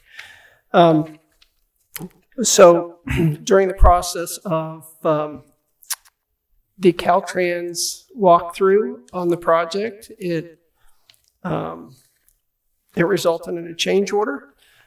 So Caltrans will be maintaining the multi-use path, which is a great thing. The county's commitment is wrapping up. So I think that's a great thing. And thanks to Caltrans for maintaining the project. So the first part of the change order was to, they call it a final and balancing change order. It was to reflect the actual items installed as opposed to what was shown on the bid item form.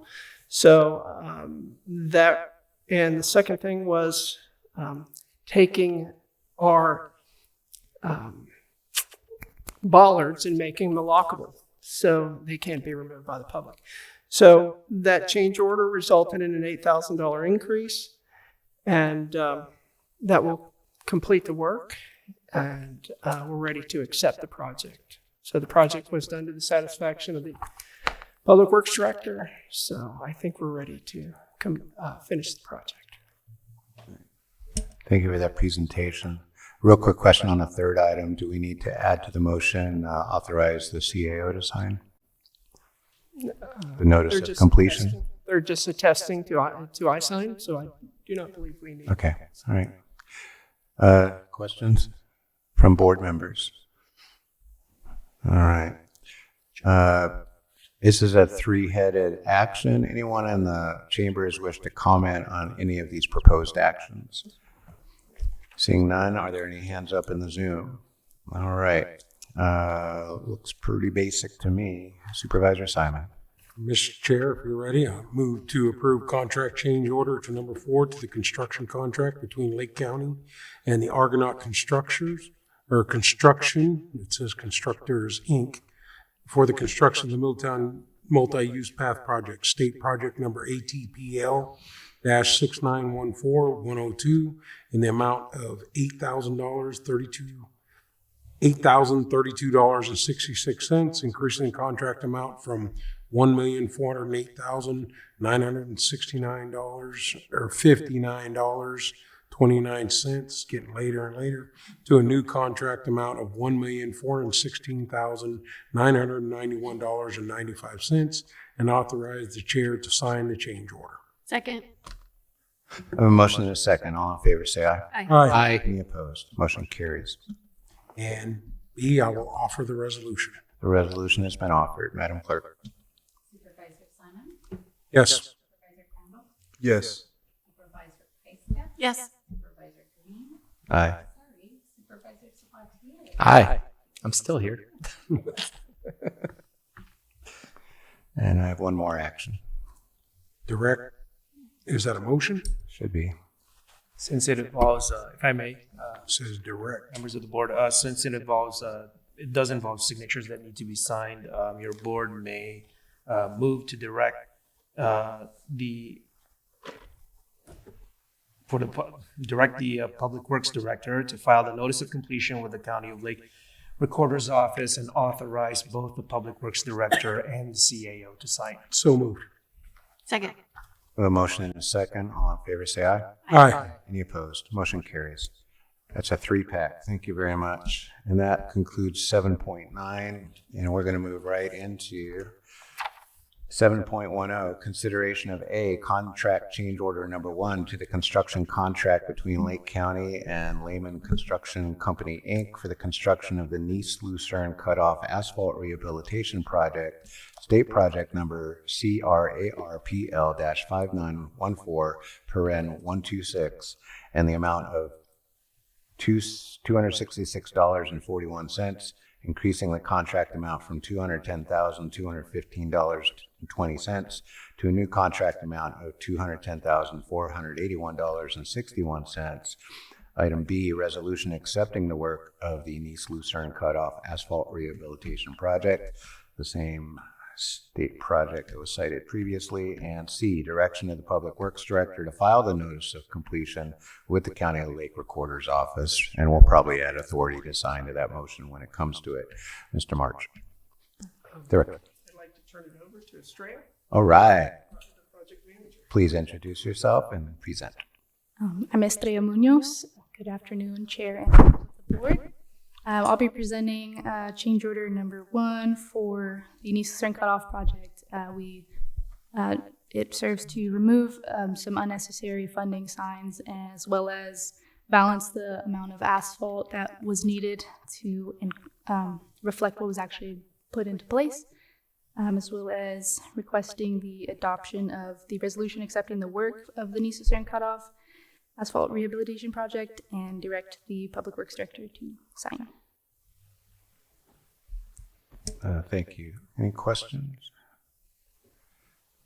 I'm looking at the change order and maybe I'm missing it, but near the bottom on page 1 of 3 I think you forgot your of the change order memorandum, it says the result of the change is an increase of $8,032. Was that in there? That was the previous item, I think. Then I'm looking at the wrong item. It is getting late. My bad. All right. I have no questions at this point because I don't even know where I am. Any questions? Question 4. Good job, Mike. Hush. All right. I'm looking at it and the change order seems appropriate and correct. Thank you for that. Anyone in the chambers wish to comment on the first item here? That would be the change order to the contract. Seeing nobody in chambers, anyone in the Zoom raising a hand? Okay. And do we want to discuss any of the other 2 parts of this, or we're going one at a time? If we're ready to move on the first item, I'll entertain a motion. Mr. Chair, I'll move to approve contract change order number 1 to the construction contract between Lake County and Lamon Construction Company Incorporated for the construction of the Nice Lucerne Cutoff Asphalt Rehabilitation Project, state project number CRARPL-5914-126 in the amount of $266.41, increasing the contract amount from $210,215.20 to contract amount of $210,481.61, and authorize the chair to sign the change order. Second. A motion and a second. All in favor? Aye. Any opposed? Motion carries. And then I offer the resolution. Okay, the resolution's been offered. Quick question, because now I'm looking at the reso itself, which directs the Director of Public Works to file the notice of completion. But then I see the third item that we would give direction. So are we being redundant? County Council.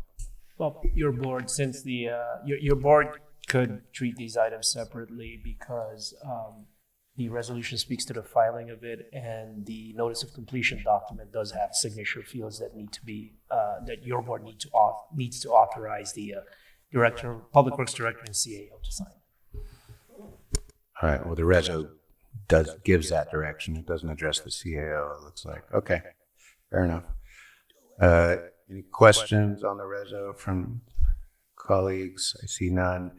Anyone in the chambers wish to comment on the resolution? Good. Seeing no movement, no hands in Zoom. Did somebody already offer the resolution? I offered it, yes. All right, resolution been offered. Supervisor Simon? Yes. Supervisor Sabatier? Aye. Supervisor Crandall? Yes. Supervisor Pyska? Yes. Aye. All right, I got the third item then, which does seem redundant, but any questions on the third item? Okay, nobody from the board. Anyone in the public wish to comment on this, whether in the chambers or raising a hand on Zoom? Seeing no movement and no Zoom, I'll entertain the motion. And did you want to clarify it? Because it had some authorizations in there. So your board may move to direct the Public Works Director to file the notice of completion with the County of Lake Recorder's Office and authorize the Public Works Director and the CAO to sign said document. So moved. Second. I have a motion and a second. All in favor, please say aye. Aye. Aye. Any opposed? Motion carries. Thank you very much. Good job, Estrella. And you too, Glenn.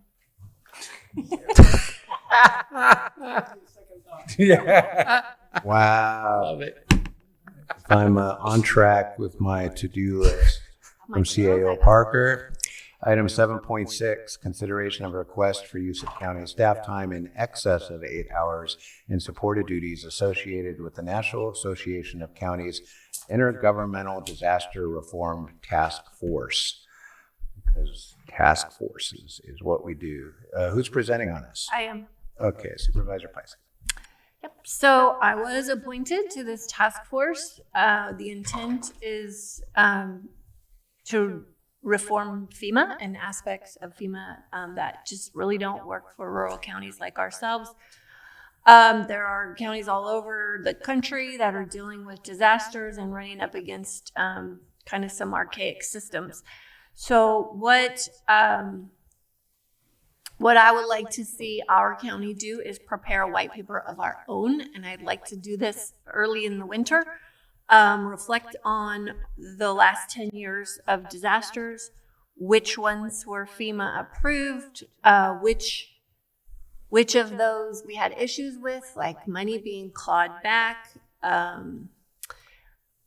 disasters where we did not meet the threshold, and how that affects communities, or like the city of Clear Lake. When you lose 30 homes, that has a great impact, but it doesn't meet the threshold. So I would just like us to be able to meet with the different departments that are listed here and have something to produce from Lake County to show where we need some improvements in the system.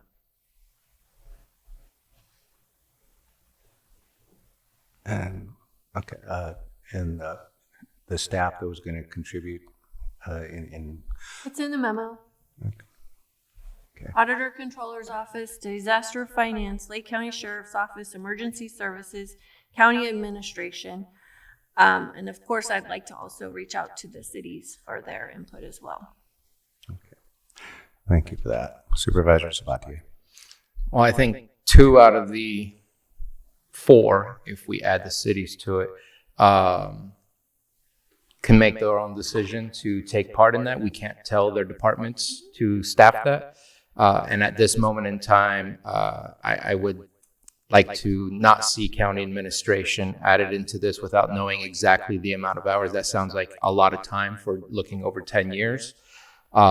Just for the fact that we have so many things right now in the oven, and I guess I'm not comfortable with just excess of 8 hours. It would be nice if it was, a maximum of 10 hours, a maximum of such and such, but just an excess of 8 hours at that point is kind of an unlimited number that I'm not aware of what that would be. Not sure what the length of further actions would be required after the fact of just the report, because I think that's just the beginning. I'm uncomfortable asking for our county administration to do more at this moment in time. And obviously the cities as well, you can make a request to see what's available for them. So I think you would get at least the majority of what you would be able to get. And I think that our OES is probably the most important and the auditor controller having the disaster funds in their systems, that they would be also very valuable. So The reason that I did ask for admin is because of our assistant CAO and his longevity in the department and working on the budget and in our finances. We've lost some institutional knowledge with new electeds, and so that's why I wanted to pull him in. He doesn't have to participate as much as the other departments, but I think that his knowledge is really critical to kind of pulling all this together.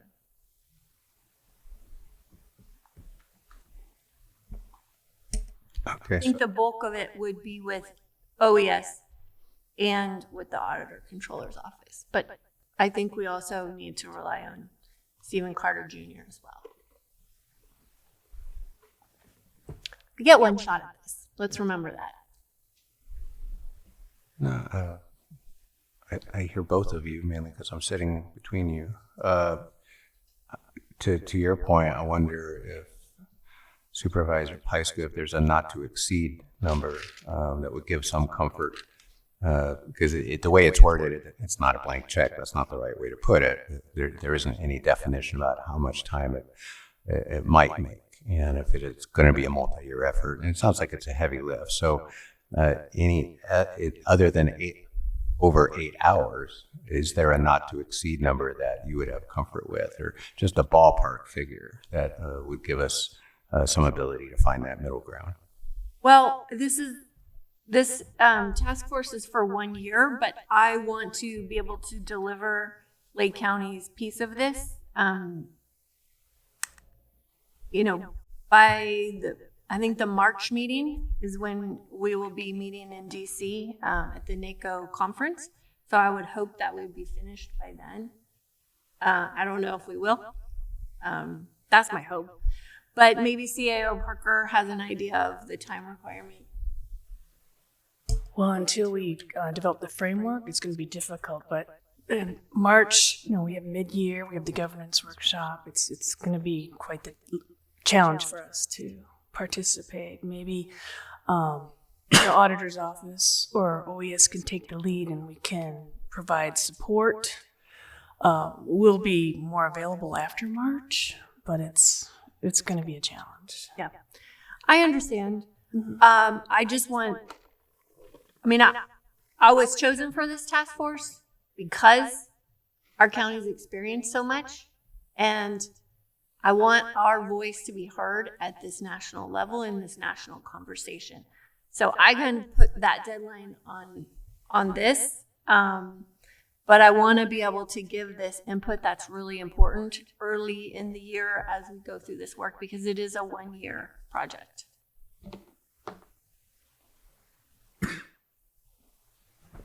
Super.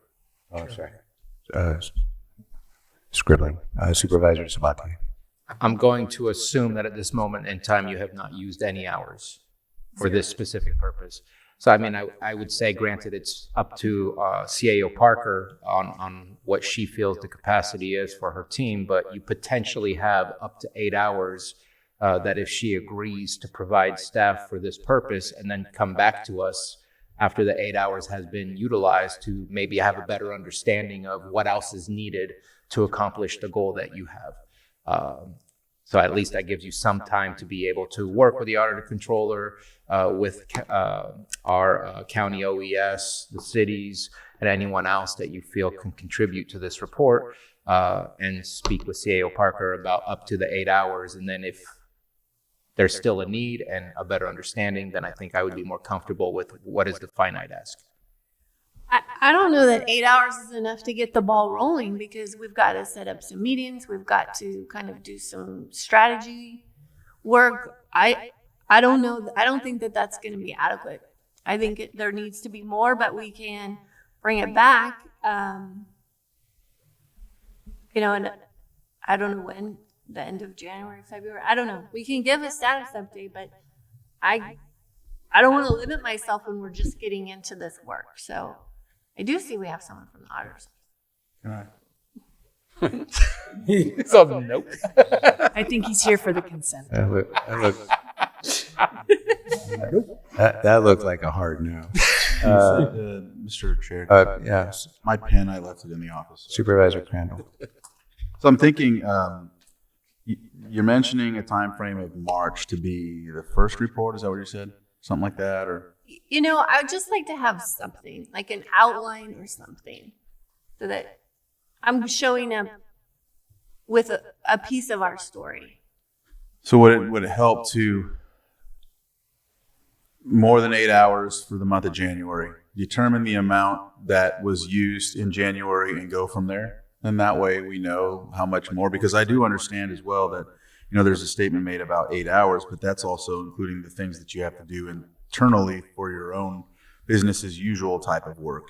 You're asking for more work on top of business as usual because of the committee that you're on. So I understand that. But would that be a happy medium to allow the more than 8 hours for January, maybe a little February, I don't know, but then determine the amount that's been used from there so that we can know, okay, well, it's going to be 8 plus 3, 8 plus 4, something like that. Then that way we can be comfortable. I'm just trying to problem solve, that's all. Do you have any suggestions? Or a not to exceed target. Well, again, it's difficult without really knowing the parameters of what the ask is. I don't know what records are available. I don't know if they are available. I don't know if we're going through paper documents, would be my guess, because they haven't started their scanning project, if I'm not mistaken, and I'm looking at Chris. How about we try this? Let us come back from the winter break. We'll convene a meeting with the direction of the board with those respective departments and get an idea of what we have, what we can get, what additional time we may need, and come back to the board before the governance meeting in January. Yeah. And again, I think Stephen is critical for understanding the time period that we're covering, but he's not going to be the one scanning and digging through papers. No. But I'm okay with that. If we want to have an initial meeting and bring it back, I'm fine. Again, we'll have a better feel for this, what the heavy lift is. I think it is going to be a heavy lift. I think there's documents in different departments and different types of forms. And I suspect, given the number of incidents, there are binders and there aren't binders, and we're going to be looking for a lot of stuff. So you're basically talking about doing somewhat of an assessment, having a meeting to do that and do you know how long that would probably take? Yeah, what you're talking about doing before we come back. Gosh, I hope not. I hope less than an hour. I try to do 20-minute meetings, but it's like, what you do is you give direction, not direction. Yeah. You ask for additional information. What do you have? What can you get? What are the burdens or the hurdles of getting it? And then derive a timeline as far as workload and who and what and where. Okay. But right now it's really difficult not knowing where everything is. All right, thanks. Yeah. And I didn't want to ask anybody to do anything until I came to the board. And I don't want to mislead the board as far as, we can turn this around in 30 days. Given everything else that's coming up, I think it'll be very challenging for everybody, since every department is involved in not only the mid-year, but also the governance presentation, which is all day. Well, if I were to suggest, because she wants to hit the ground running. I totally get that. And she has kind of a deadline in mind and all that. So I think there's still plenty of time to meet and confer and figure out where the various jigsaw pieces go. As far as the original request to use some level of staff time in excess of 8, I think it sounds like we're going to land there when that extra work happens. Doesn't sound like we've clarified that just yet. So again, if there was a not to exceed, say 24 hours and then come back in February for the checkup and we figure out where everything is at. But if you want to defer the authority to that time too, I don't know. But I'd like to give her some authority for staff time in excess of 8 hours just to hit that ground running without overly burdening. So if there were a not to exceed figure, my ballpark would be 24 hours, and then come back to the board. I don't think we need to do that. I think if I just can get the direction of the board to have an initial meeting. It might take more than one to just develop a strategy and then bring it back. I think, does that work? Okay. I'm in support of that because you got to have the meeting to see where we're going here. Yeah, and it's probably more than one meeting, and it is contacting different departments, and those hours add up very, very quickly. So basically, what you said, do the 8 hours and come back. Well, I can't guarantee it's going to be at 8 hours, is what I'm saying. Like, I'm willing to go start this work and then bring it back before we really start to engage. But if we were talking about other departments and admin, I don't know. So that's what I'm offering. If you don't want to approve it the way that it's written, we'll have some strategy sessions and bring it back. Is there consensus for that? Just for clarification, as far as I'm concerned, again, the auditor controller is not under our purview. The sheriff's department is not under our purview. We do control their budget, so I don't add that into the hours. I'm concerned about the departments that we do have control over. And so if it's going to be one or two from admin office in these assessment type of planning meetings, I don't believe that you will breach the 8 hours, in my opinion, before you come back with an idea of what needs to be done to accomplish your goal. So I'm not looking to approve any excess of 8 hours. I'm just saying, yes, let's go ahead and find out more so you can come back with something more concrete of what is needed. Super. What if we did both? We gave the current authority to approve use over the 8 hours, but clear direction to take those meetings and then come back with a more structured approach for any further requests. And you could time limit it to January. But I can see even the preliminary discussions going over 8 hours. We only have those first two meetings in January. So it's going to have to be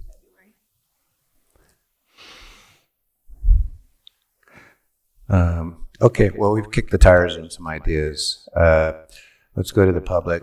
Anyone in the chambers or online wish to comment on the proposed action to use county staff time in excess of 8 hours on this item? We have a hand up in Zoom. Betsy, please unmute.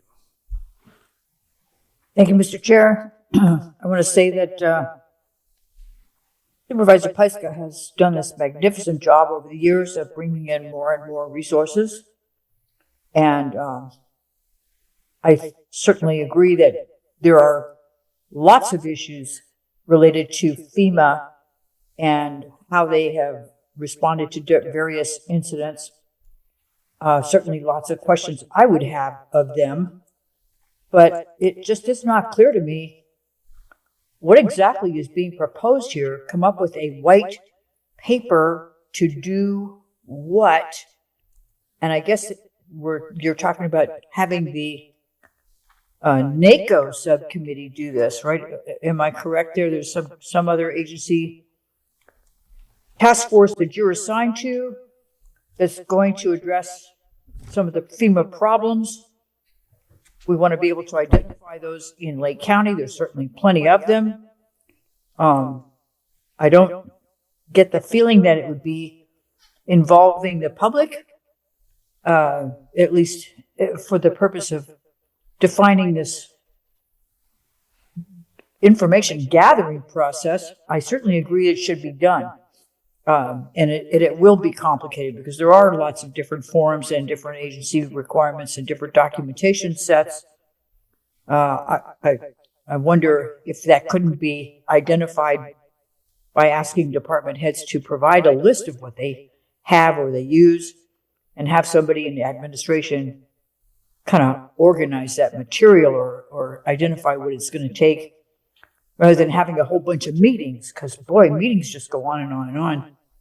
So these are just comments from a person in the public quite familiar with the disasters responses and the lack of information provided to the public in all of those, for all of those, starting in 2015. Thank you. Thank you. Anyone else in the Zoom? All right. That concludes public input on this item. I'll bring it back.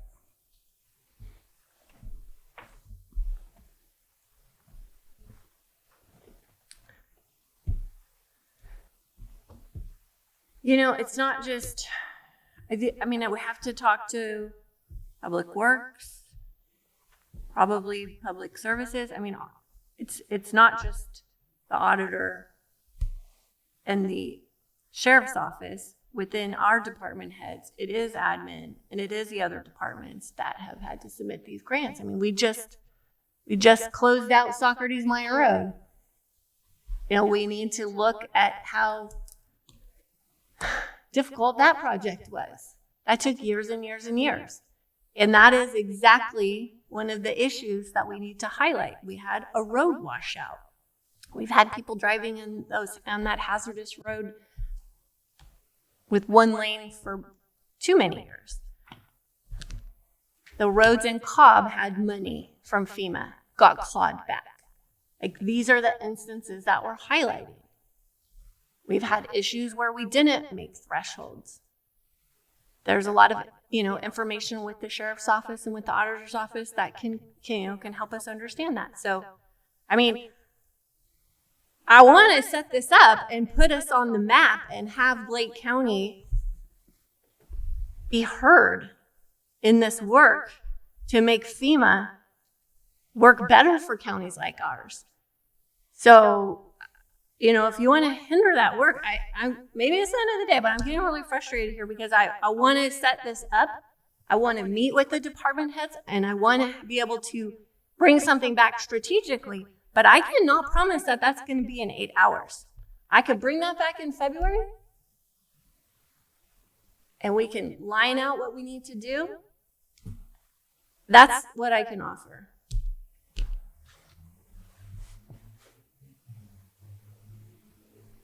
So I'll make the motion.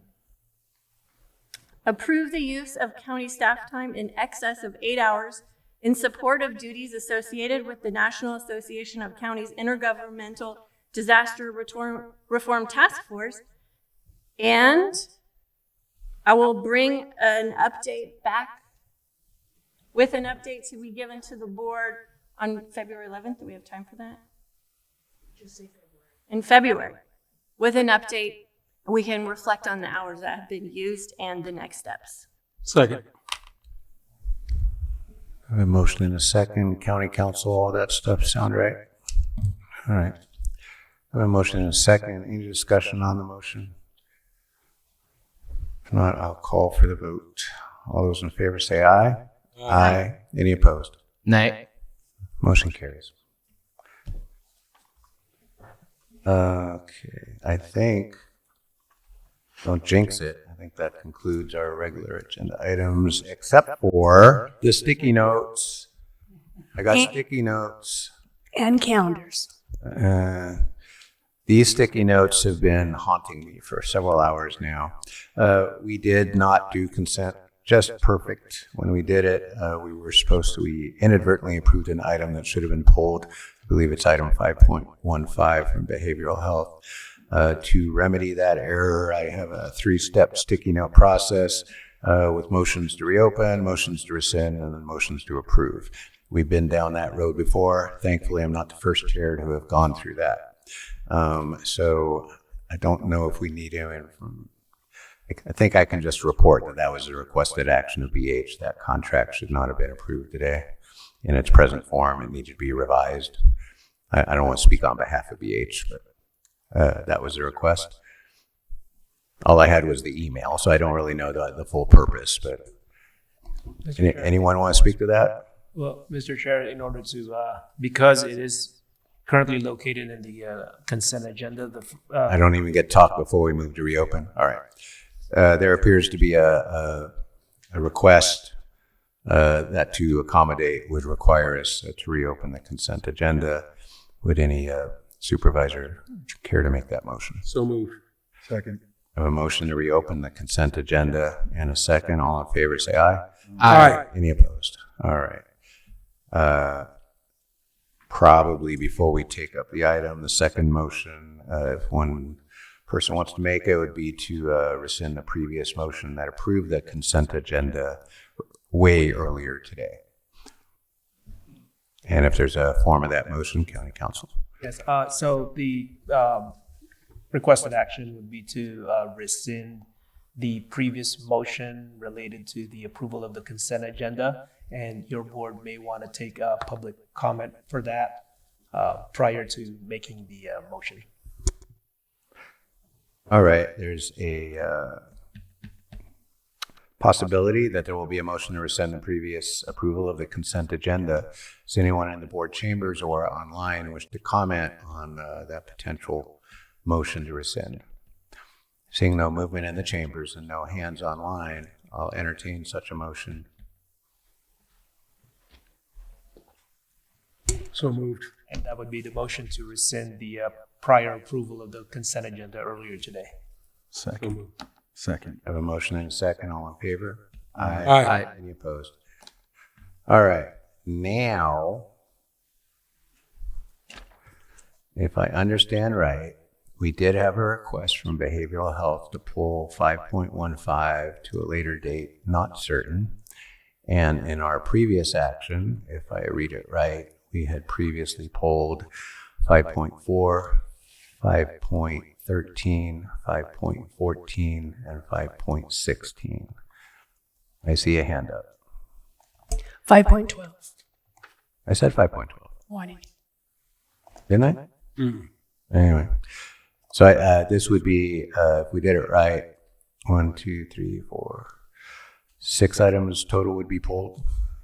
And the approval of the consent agenda would be for those items not numbered, 5.4, 5.12, 5.13, 5.14, 5.15, or 5.16. Does that accurately state where we're at? Yes, and it would be, your board may want to take in any public comment in relation to the requested action. Okay. Basically, for those following along at home, the only real impact is agenda item 5.15, which was inadvertently approved with our first action, would be continued to a later date. Anybody in the chambers or on Zoom wish to comment? Seeing none, I'll entertain a motion. Mr. Chair, I move to approve the consent agenda with the exception of 5.4 and 5.12 through 5.16. Second. I have a motion and a second. All in favor, aye? Aye. Any opposed? Motion carries. We are dangerously close to finishing this meeting, but it looks like it's time for calendars. Who's got a calendar? No? If we can take care of the items from the consent agenda that were pulled. Oh, we got to reapprove all those? No, just the pulled consent agenda items. We didn't pull them for next, well, some of them for following weeks. Hold for further discussion and/or action. What? Okay, wait a minute. Well, let's go down the laundry list. Mr. Chair, if I may? Yes, please. If we can take up items 513 and item 516 first, since we have staff in the chamber. Oh, we never got to them. You're right. My bad. Let's take up item 5.13. Adopt a resolution of the Board of Supervisors of the County of Lake, adopting an amended conflict of interest code for the County of Lake. And the second proposed action is to adopt a resolution of the Board of Supervisors of the County of Lake approving conflict of interest codes of certain local agencies located wholly within the county. Do we have somebody presenting this? Mr. Chair, I wanted to pull that item. Okay, pull it for discussion or Yeah, pull it if I may provide some content to why it was pulled. Supervisor Sabatier. So we're submitting this conflict of interest code amendments to the state of California. I was slightly puzzled, I guess is the right word to use, as to why certain departments in our agency had not responded, and I'm uncomfortable. I'm not uncomfortable sending it. I'm comfortable we have to meet our deadlines, but I feel we need to help our auditor controller to get a response, because not saying that we have saying no response to a conflict of interest code makes me feel like we have potential liability, and that I'd like to kind of close that loop. And so I'd like to identify the specific departments in here, request that they reach out to our auditor controller and her office, so that we can go ahead and, if there's no code change, it's a simple checkbox and a simple process. At least I'm making an assumption here that it's simple. Or if there is code change, then that's something that we should identify. But saying that there's no response on a conflict of interest makes me nervous. So the identified departments are Air Quality, Building and Safety Division, Health Services Administration, Human Resources, Information Technology, Museum, Parks and Recreation, Planning Division, Public Health, Treasurer Tax Collector.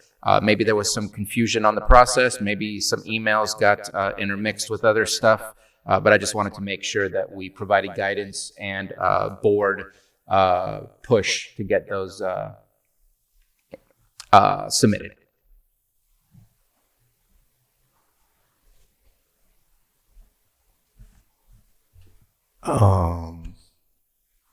And I have a follow-up question on the first page. So if they don't check the no code change checkbox, I assume that means there were changes, but we don't have those changes before us? We do.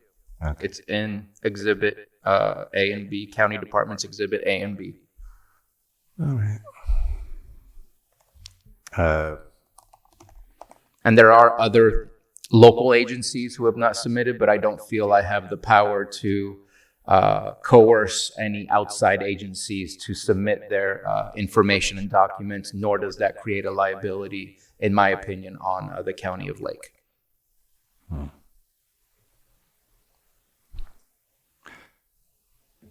And I have spoken with our auditor controller regarding this. All right. Anybody present here today to speak on that from the department? No? Yes? Possibly? Yep, Christopher. Good morning, Christopher Allen with the Auditor Controller, County Clerk's Office. So the procedure is now we send a physical letter, and we send also a follow-up letter a month or two later, just letting them know we didn't receive the response. Some departments don't realize that if there's no change, they need to respond. And also some of them, there's also multi-budget units. Some departments that have more than one budget unit receive 2 notices, or 3 or 4, depending on how many budget units they have. So they'll respond to one and not realize there's multiple requests for each budget unit. That seems to be one of the prevalent problems. We're working with ideas on how to remedy that, hopefully for the next biennial in 2 years. But that seems to be the major consensus. And we have a couple departments that have submitted just late. But it was after we finished our biennial, so they had to be submitted as did not respond in the official documents. Is there any sanction that comes with non-response? No, it's kind of like a ditto budget. We just kind of carry over their previous categories and positions that need to report. Thank you.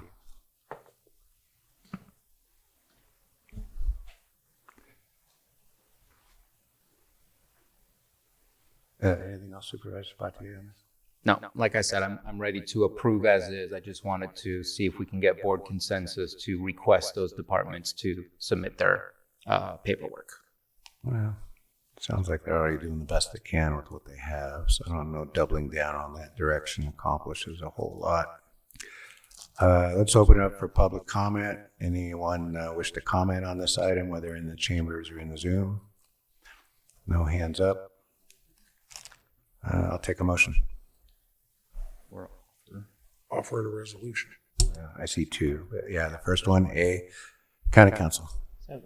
First, under the sub-item A would be offering the resolution of the Board of Supervisors for the County of Lake adopting an amended conflict of interest code for the County of Lake. So offered. The resolution has been offered. Madam Clerk. Yes. Aye. Aye. Yes. Aye. You ready? Yeah. What was the next one you had in line? adopt a resolution of the Board of Supervisors. I'd like to offer the letter of Board of Supervisors of the County of Lake approving conflict of interest codes of certain local agencies located wholly within the county. The resolution's been offered. Madam Clerk. Yes. Aye. Yes. Yes. Aye. That concludes 5.13. What was the next one, CAO Parker? 516. All right. We're going to move on to 5.16. This is on from Public Services to approve the award of bid number 250855 to Humboldt Fence in the amount of $255,950 and authorize chair to sign the agreement and the notice of award. All right, good evening. Lars Ewing, Public Services Director. I requested this to be pulled because there was a typo, a number of typos, and I appreciate the Sheriff's Office for pointing them out. The agenda title, the recommended action, and the notice of award all listed a number of $255,950 for the award amount, and the correct number is $225,950. So the item that actually is as critical as the obviously the board's action and the revised notice of award, which I have hard copy, but I can also provide electronically if that's how we're signing.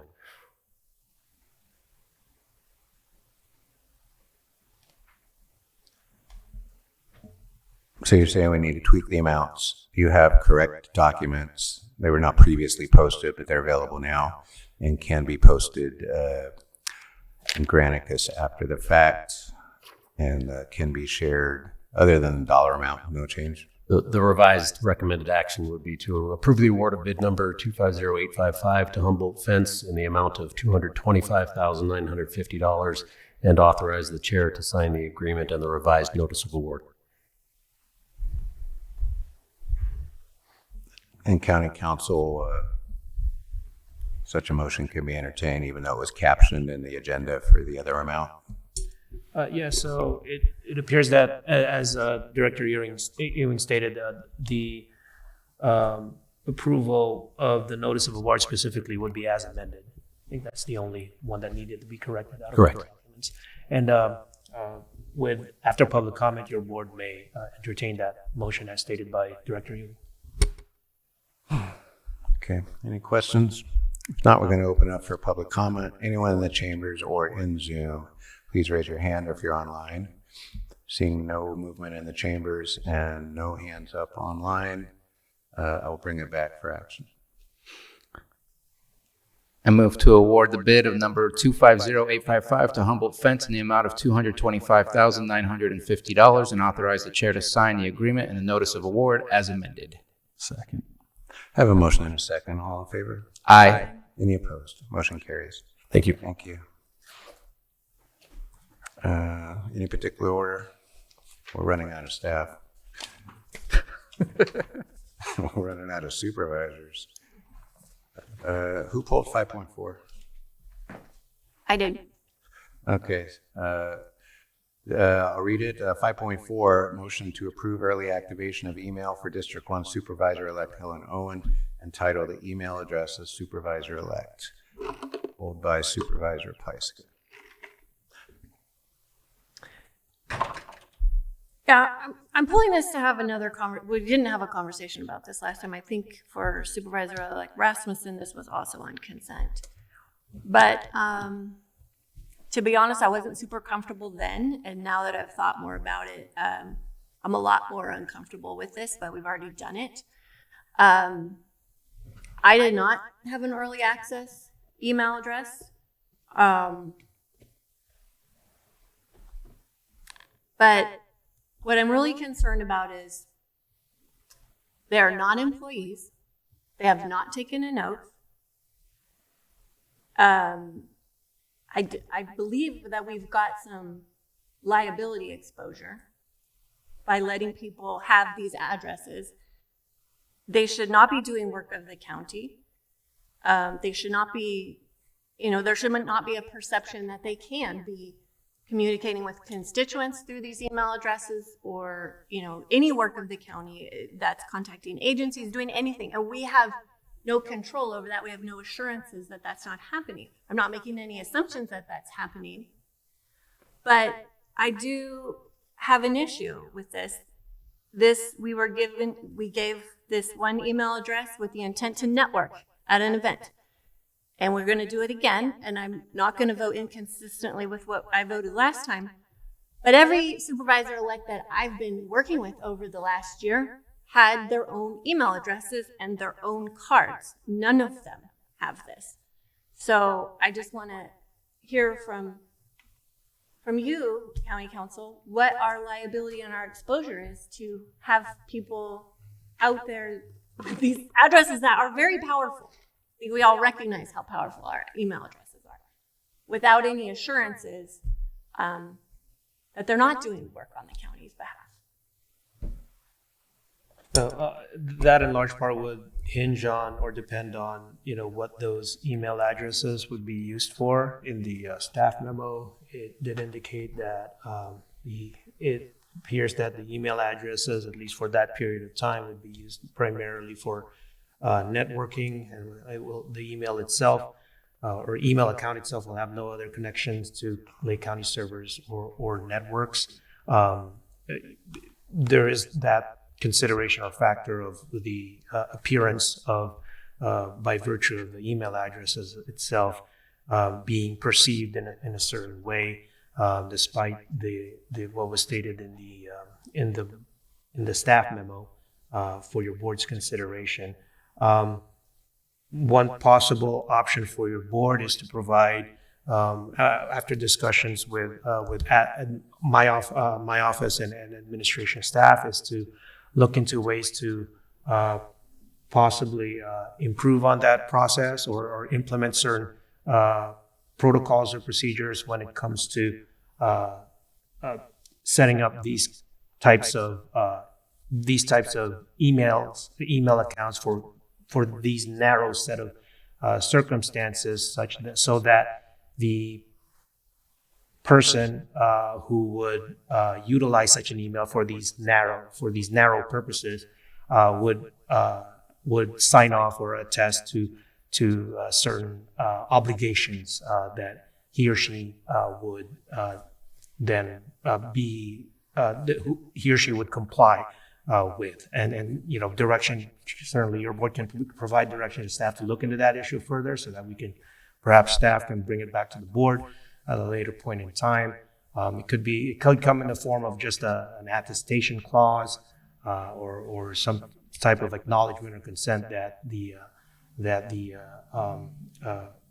official or official elect, supervisor elect, or some other employee to be a future employee would sign off on. Well, I think that this is just a practice that we shouldn't continue. It's happening right now. Like I said, I'm not going to vote one way. I'm not going to vote another way than I've already previously voted in approving Supervisor-elect Rasmussen. And there isn't anything that we can do to solve this immediate problem other than ask for them to voluntarily sign something like this, which we can't make them do. But I just want to be very clear that both of them are on notice,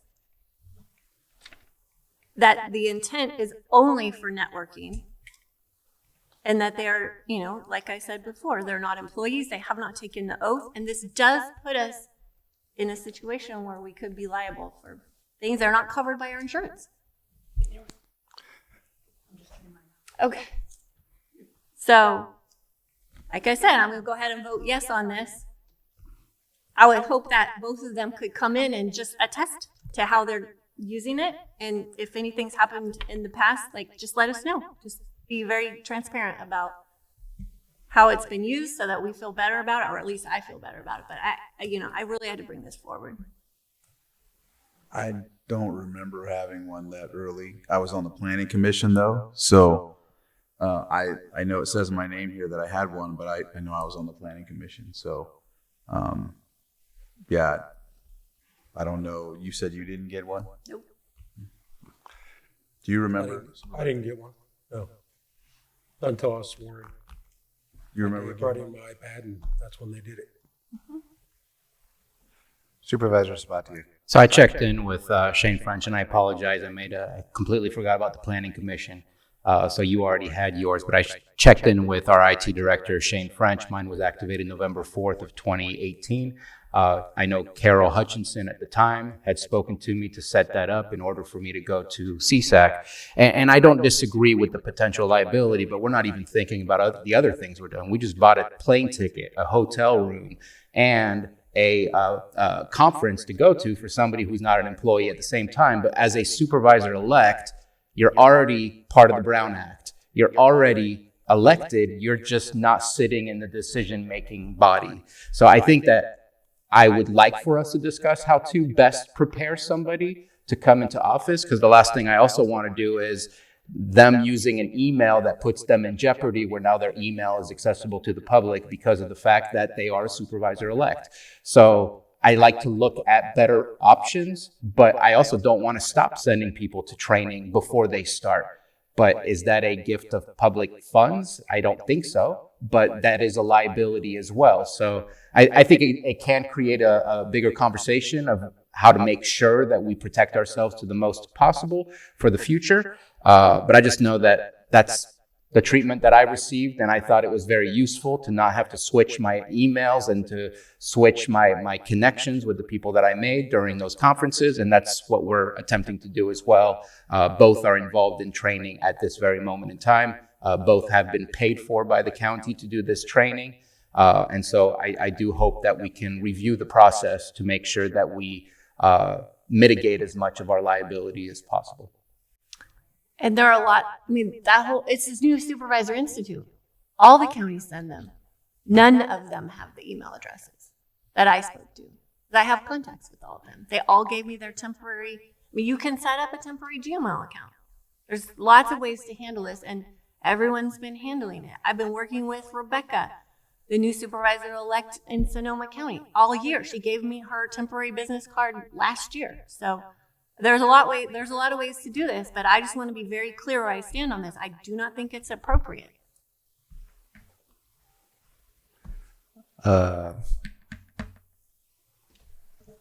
Thank you for pulling this item, Supervisor Pyska. Definitely food for thought. I do want to distinguish the new Supes Institute because there's a specific statute in the government code that allows for training using those public funds for a supervisor-elect. So I'm very comfortable with that. You raised some very interesting questions on the use of the email.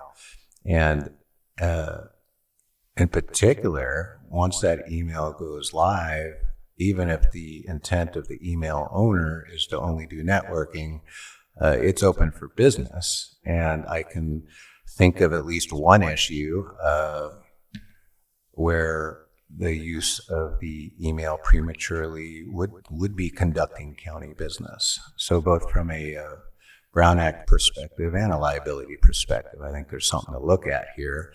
CAO Parker, I assume our current policies and procedures are silent on this? Silent? Zippity zip? Yes, sir. And I don't want to put any new supervisors on the spot, though we have at least one supervisor-elect who can speak to how it has been used or not at his discretion. I do think the policy needs to be reviewed. I didn't think it through. And even if Mr. Rasmussen expresses no business has been conducted, I think it has, if only because I've taken advantage of that email address very liberally in making introductions, in highlighting issues of interest, and just didn't even think anything of it. Oh, we're in a transition team. That's what transition teams do. But a transition involving staff is one thing. A transition between a sitting supervisor and the next supervisor to sit in the seat is different. To your point, yeah, I don't want to go apples and oranges and not approve this today, but I probably share not just the discomfort you raised in the abstract, but now suddenly some real discomfort just because of some of the stuff I've been shotgunning out there. And again, there's members of the public that are probably taking advantage of that and shotgunning some input on other things. But I can't speak directly to that because I don't have access. So that said, Any other supervisor comments right now? Let's open this up for public comment. This is item 5.4, the proposed approval of early activation of email for District 1 Supervisor-elect Helen Owen, and to title the email address as Supervisor-elect. Supervisor-elect Rasmussen, I see you approaching the podium. Would you like to speak on this? Sure, Brad Rasmussen, Supervisor-elect. First of all, I wouldn't have a problem signing a policy. I wasn't given a policy. I was, the way this came about was, I believe, Chair Sabatier contacted me and said he was going to make that request so that I'd have it when I went to the new Supervisors Institute. And as I recall, I had it maybe around that time I left. I don't recall exactly. But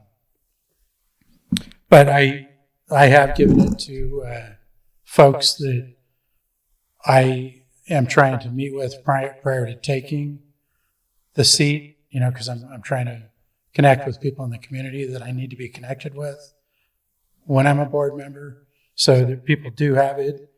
I was contacted by a county department on it today that requested I come to a meeting over at the Circle of Native Minds later I guess in January. So I've was communicated with the CAO's office about setting up my training, and also for arrangements for the next set of training that's coming up, and certainly with Supervisor Green, because I believe he provided it to the Scotts Valley Advisory Council, which I would be taking over from him as the supervisor that attends those meetings. So those are some examples of how I've currently used it. I don't know if you have any other specific questions, I'll answer them, but I don't have a problem signing a policy. I do agree that a policy is a good idea to be given out with that email. This is what you can do or can't do with it. I don't know that that's something that, whether that has to be approved by the board or the CA's office has that authority, or if it could even be done before we're sworn in. So, but again, I'm happy to follow whatever request at this point, but I wasn't given any specific guidelines on don't do this, don't do that. You know, I've used it.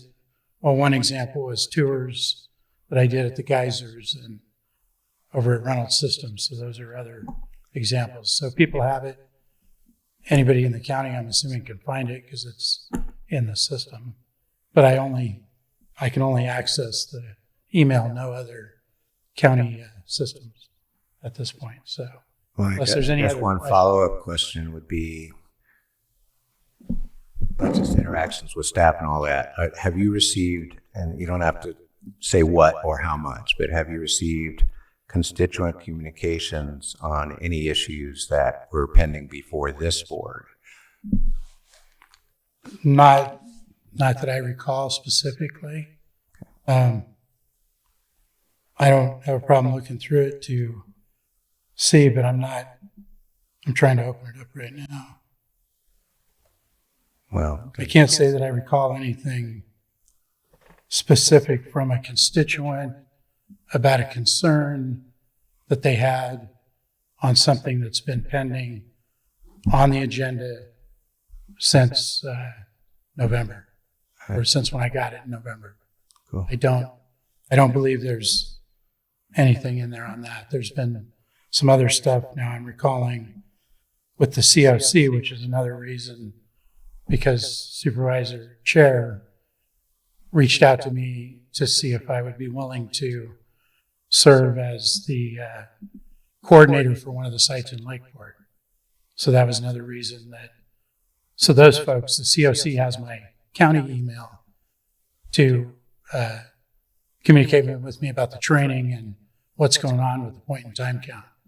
Because after I'm sworn in, I'm going to be I don't know what the right word is. Site leader. A site leader for the point in time count. Yeah, and so this is just where I'm getting uncomfortable, and I really appreciate you coming up and having this conversation because you didn't, and you were just given this email address, like you said, without any information or restrictions or guidelines. So I appreciate you coming up. But I think we're crossing over into county business here. I really do, especially working with the COC and saying like point in time counts. This was specifically for networking. Is there any other county business that you did with the email that we know about? Today, actually, I sent a couple emails. I checked in with the county office this morning to ask a question about how a board member goes about requesting a proclamation for somebody in the community that deserves it. I have a situation that just came up that I thought was more than deserving of that. And so I requested how would I go about that, and was advised kind of how that would work. So I did use it to request some information that I could gather about that proclamation that I want to submit to be able to have done in January. So that's something that happened this morning. And if I can ask one more follow-up question, because the email is one thing, but it's really the conduct of county business and the Brown Act concerns it raises at issue. So a follow-up question would be, using either a personal email or your campaign email previously, have any constituents or future constituents reached out through those side channels on matters that were pending before this board? At any point since I've campaigned? I think that's a separate.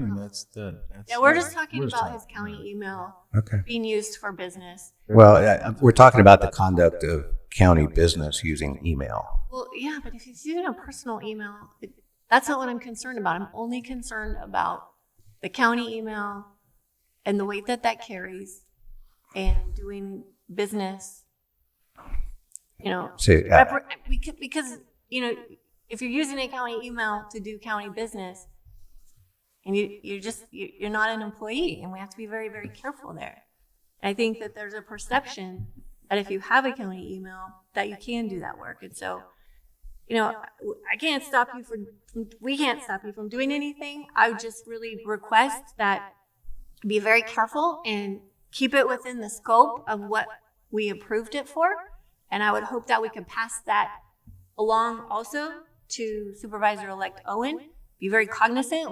We're approving this of the very limited scope, and it's not to be used for any work or contacting any agencies, or in any way giving the illusion that you're already seated. So, I really appreciate you coming up and we can have this conversation. And I think that we need to put it in our board protocols that we just don't do this again. That we just wait until people are seated. I don't know that it matters that much. It does say on the signature, the supervisor-elect. But then I would just request if the county is going to give me direction about how to use it, I would appreciate knowing that sooner than later.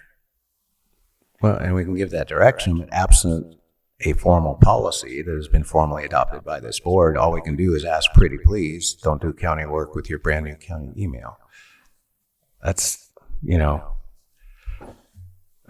so I don't even know. I would love to give that direction. I don't think we can give the instruction now. I think we can potentially approve the email and just hopefully share this video and some of the concerns stated here, and then make a referral, since we're pulling the board policies anyway, to address that. And I think it needs to be addressed sooner than later, but I don't know that we can attach it to this recommended action. Any more? Thank you, Supervisor-elect. Anything you'd like to add? I think we've covered it all. I think we've covered it. All right, so I'm going to, any other public comment on this? You're the only one left in the chambers, last man standing. Anybody in the Zoom? No, they're dropping like flies. I'll bring it back to the board. for possible action. Mr. Chair, I move to approve early activation of email for District 1 Supervisor-elect Helen Owen, and title the email address as Supervisor-elect. I have a motion. Second. I have a motion and a second. All in favor? Aye. Any opposed? Motion carries. That's 5.4.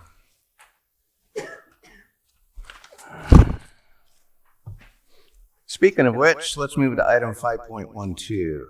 Adopt Board of Supervisors Rules of Procedure, General Protocol, and Committee's Policy Update. I forget whether I pulled this in the haste of the morning or whether you pulled this, Supervisor Sabatier, but I think you wanted to speak to this. I believe that this needs to be pulled for further review. I know I spoke with County Counsel, Lloyd Guintavano, and he would like more time to review some of the processes that were implemented and redlined.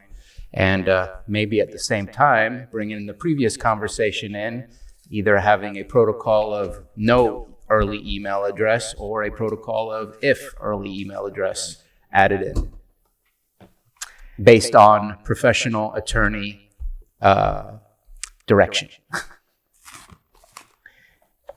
There's also some issues that I brought up too, but I've already relayed them to admin. Yeah. So needs a little bit more work. Supervisor Crown? Oh, no. No? Just Just ready looking at to open to the public and bring it All back so right. we can move forward. CAO Parker, County Counsel, want to weigh in? Not at this time. Was there a request to maybe take another peek at it? Yes, nothing to add to the request. Nothing to add, but maybe it needs some polish. All right. And if I may add, I think this will be great for both new supervisors to ensure that they are part of the conversation and discussion and review of this when it comes back. So, absolutely. If there's no other questions of the board, no further statements from staff, let's open this up for public comment. Anyone in the chambers or anyone online wish to comment on the pending adoption of the Board of Supervisors Rules of Procedure, there has been a proposal to table this and bring it back at some future date. Seeing no movement in the chambers and no hands online, do we need a motion? No? I think you have a direction. All right, let's take care of that. That's that. What's left? 5.14. Did we already address 5.14? Nope. All right, was that a poll? Is that a staff poll or did we pull that? Pull to a future date by behavioral health. All right, so I understand we had a request from behavioral health to pull this item to a future date, no date certain? No date certain. We'll confer with the department head when she returns. All right, any supervisor comments on the request to continue? Anyone in the public wish to comment on the request to continue item 5.14 in the chambers or online? Seeing no movement and no hands up online, we're going to continue this item at the request of behavioral health, and we'll see it at a future agenda. 5.15. And that's why we're here. So I believe 5.15 would be very similar. We did have a request from behavioral health to pull this. They need to work on that contract. And they are not requested. It was consent, so there's no date and time certain to continue. Any questions on this item for supervisors? Any public comment on this from people in the chambers or online? Seeing no hands raised, I think you have adequate direction to bring this item back, and we don't need a motion on that. And is that all the pulled items? Yes, sir. All right. And we've concluded the regular agenda items, and we've done all our consent stuff. So now can we do calendars? Calendars, please. Please do the calendars. Who wants to go first? Oh, I'm going to pick on you, Bruno, because you always pick on me. I'll make it easy. Supervisor Sabatier, what's on your calendar? I'll make it easy. Merry Christmas, Happy Holidays. Supervisor Crandall. Merry Christmas and a Happy New Year. Wow. Supervisor Simon. Calendars. All clear. Well, that leaves Supervisor Pyska. We'll be here for 10 minutes. Meetings? All right. Go on now. I'm going to work for the next couple of days. I'm gonna go to the build graduation tomorrow. I got my RRA biomass subcommittee. Thursday, I've got my biomass project team meeting, my quarterly check-in with OPR, my Cawberry Council meeting. Friday, I am gonna have Workforce Alliance. You're coming to that, right? No, You're not? I'm out of town. You're done. Right. All right. Coal Creek Advisory Committee, and then that's it for me. That's unusually short. It's Christmas next Tuesday. Oh, you know, I don't know if it's still happening, but I do see a potential Zoom. Oh, no, is that a COC shelter meeting? Yes. That's a COC shelter meeting. Okay. Yeah. So you're on that. I do see IFT coming up on Thursday. Mr. Rasmussen left. I don't typically attend those because I'm not a medical professional and I don't understand what they're saying many times.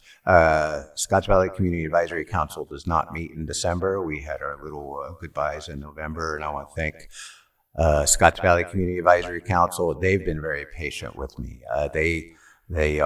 They love the Brown Act now, and or not. But anyway, Supervisor-elect Rasmussen has attended some meetings, and I'm very confident he's going to enjoy working with that group as much as I have. Other than that, my calendar is way, way, way open until the 7th of January, when there will be a handoff and an orderly transition of power, just as it should be in a great democracy like this.